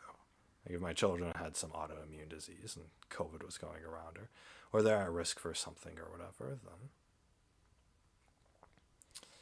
then yeah, I'm going to do everything in my power to make sure that they're not exposed to that risk, so that, they survive, because I don't want my loved ones dying. I don't want, the person who I spend the rest of my life with, I don't want them dying. Like, are you kidding me? Like, it would destroy me. So, I don't know. I mean, obviously I'm single with no family here, but during COVID, I mean, like, my future wife could be doing this or whatever, and yeah, I never get to meet her because she went outside one too many times and she got COVID and she died. So, I mean, who knows? Like, who knows what'll happen, but it would absolutely destroy me. It absolutely would. So that's, I don't know. I've talked about all of that, though. I almost cried on stream the other day because of that. But yeah, anyway, it's, whatever. But yeah, again, this is a long URL, but yeah, just these articles, they're interesting to read through. I think this is a different, at the very least, like, if this doesn't apply to you guys at all, it probably doesn't. But if this doesn't apply to you guys, then reading through these articles is very interesting, and trying to, like, just see, like, okay, everybody's out here, everybody's out here trying to hype up the vaccines and say, like, oh yeah, just get the vaccine and, and COVID's over and whatnot. And so seeing a different perspective of it and seeing, like, okay, that isn't the case, is very interesting to me. So, I mean, maybe it's super boring to the rest of you guys, but whatever. But yeah, that's how it is. It seems like COVID can still just go out and kill people because of certain things, especially like autoimmune compromised people. And so that's you get COVID and you die, whoop-de-doo. So it's like, it's honestly scary. It's honestly scary to see that. So, obviously, guys, like Deboki said, stay safe. Do what you can to give yourselves the best chance of survival, because, like I've been saying every single stream since I started this, as long as you're alive, whatever shit's going on in life, it'll end. You'll get past it, and there'll be a brighter tomorrow. So whether that tomorrow comes in 10 years, I mean, fucking who knows? But, like, it's still gotta wait for that, and it's gonna suck waiting for that and all that stuff. So I'm 27 and I'm still waiting for that bright future. But I'm not giving up. I'm not giving up. As long as the blood is still flowing, as long as my lungs keep breathing and my heart keeps pounding, eventually I'm gonna get a good future. I'm gonna get, the life that I want. So that's what it is. But yeah, anyway, guys, hope you all enjoyed the stream today. I'm gonna get off now. The chili should be done cooking in the slow cooker, so that'll be great. But yeah, I'm gonna get off. I'm gonna eat some chili with some bread, and I'm going to I don't know what I'm gonna do. I still got that research paper proposal tomorrow. God damn it. Or it's due tomorrow at 9, so I'm probably gonna have to work on that tomorrow. I'm done with Dark Souls and I'm done with Crackdown, so hopefully, like, that's all good. That's all fine, or whatever. You guys can still hear me. Kiwi, what are you doing? Kiwi, what are you doing? Oh, she just jumped on my chair. She's not unprovoked or anything. It's cute. But yeah, guys, with that said, I'm gonna end the stream. I hope you guys did all enjoy. I enjoy streaming to you guys, ranting about things, predicting impending doom for people, things like that is fantastic. fantastic in the most morbid way possible. But yeah, guys, I hope you all did enjoy today's stream. It's a little bit of I tried to play a game, played a game for a little bit, so that's oh yeah, you guys got to see me cook my chili. That was cool. But yeah.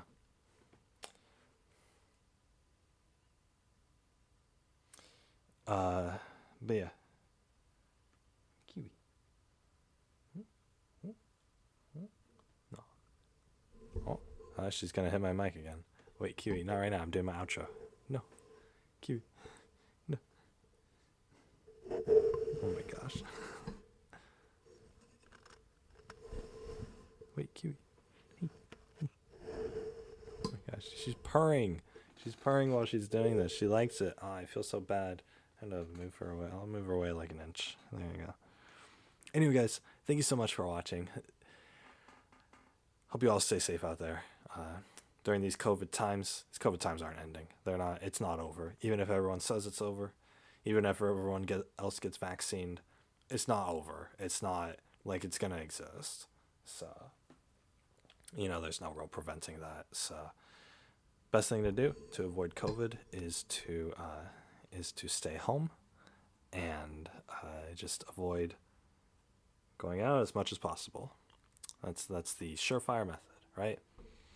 Best way to avoid getting pregnant or STDs is to never have sex. And so the same is true for COVID. The best way, or the best, is abstinence, right? That's what they call, whatever. So when people wear those purity rings and stuff, it's cool. So, yeah, anyway. The best way to avoid COVID is the only guaranteed way to avoid COVID is to not leave your house. That's the guaranteed best way to avoid COVID. So obviously, right, our grocers could have it, our Amazon packages could have it, the family we live with could have it, whatever. But, you're really, stay home and you yourself minimize the risk of, you really minimize the risk of getting it from the outside, right? Your risk of getting COVID from the outside, from outside sources like a job or school or the lobby of a fast food place or anything like that, your risk of all that is zero because you never leave the house. Fantastic. So that's good. Obviously, people with autoimmune diseases need to protect themselves.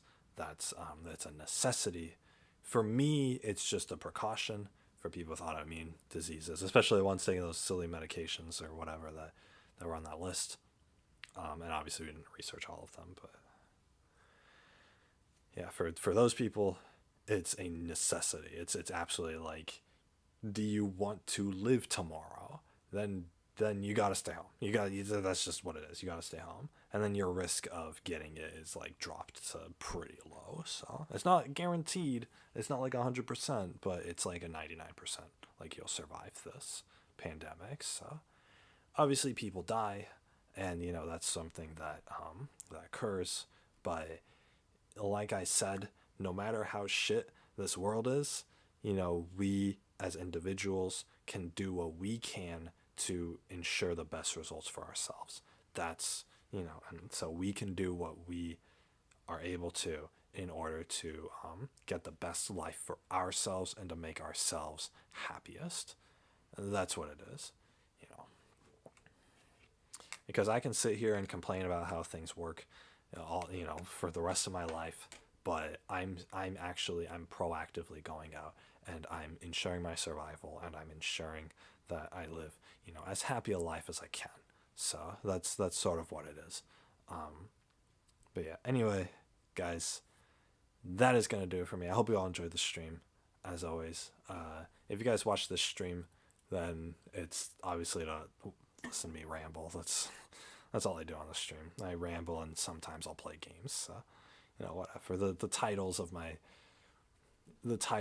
my streams don't even mean anything anymore, because I'm just gonna, ramble on here.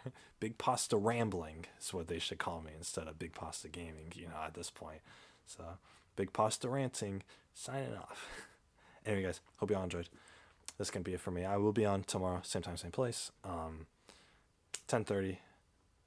Hopefully 10:30. I'm surprised I overslept last night, but yeah. So yeah. Anyway, guys, that's gonna do it for me.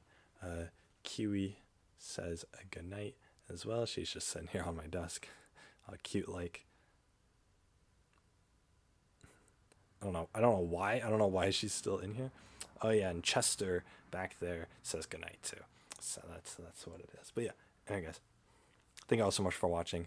This has been Big Pasta Gaming. You guys have been Little Pasta watching, and I will see you all tomorrow. Bye bye, everybody. Sayonara. Take care, everyone. Hope you all get a good sleep tonight. I'll have a good day tomorrow. Take care, everyone. Sayonara. Bye-bye, everybody. Take care. Big Pasta signing off. Big Pasta signing off. Big Pasta. Good night, everybody. Take care. Oh, it's almost 7. I need to go to the bathroom. Time for some chill. Aw. I feel bad because Kiwi she's sitting right here. She got all comfy. But I'm going to get up and leave her. So she'll probably follow me out, as always. But yeah. Good night, everybody. Take care. I feel pretty good today. Less tired than yesterday, that's for sure. Good night, everybody. Take care. Johnny.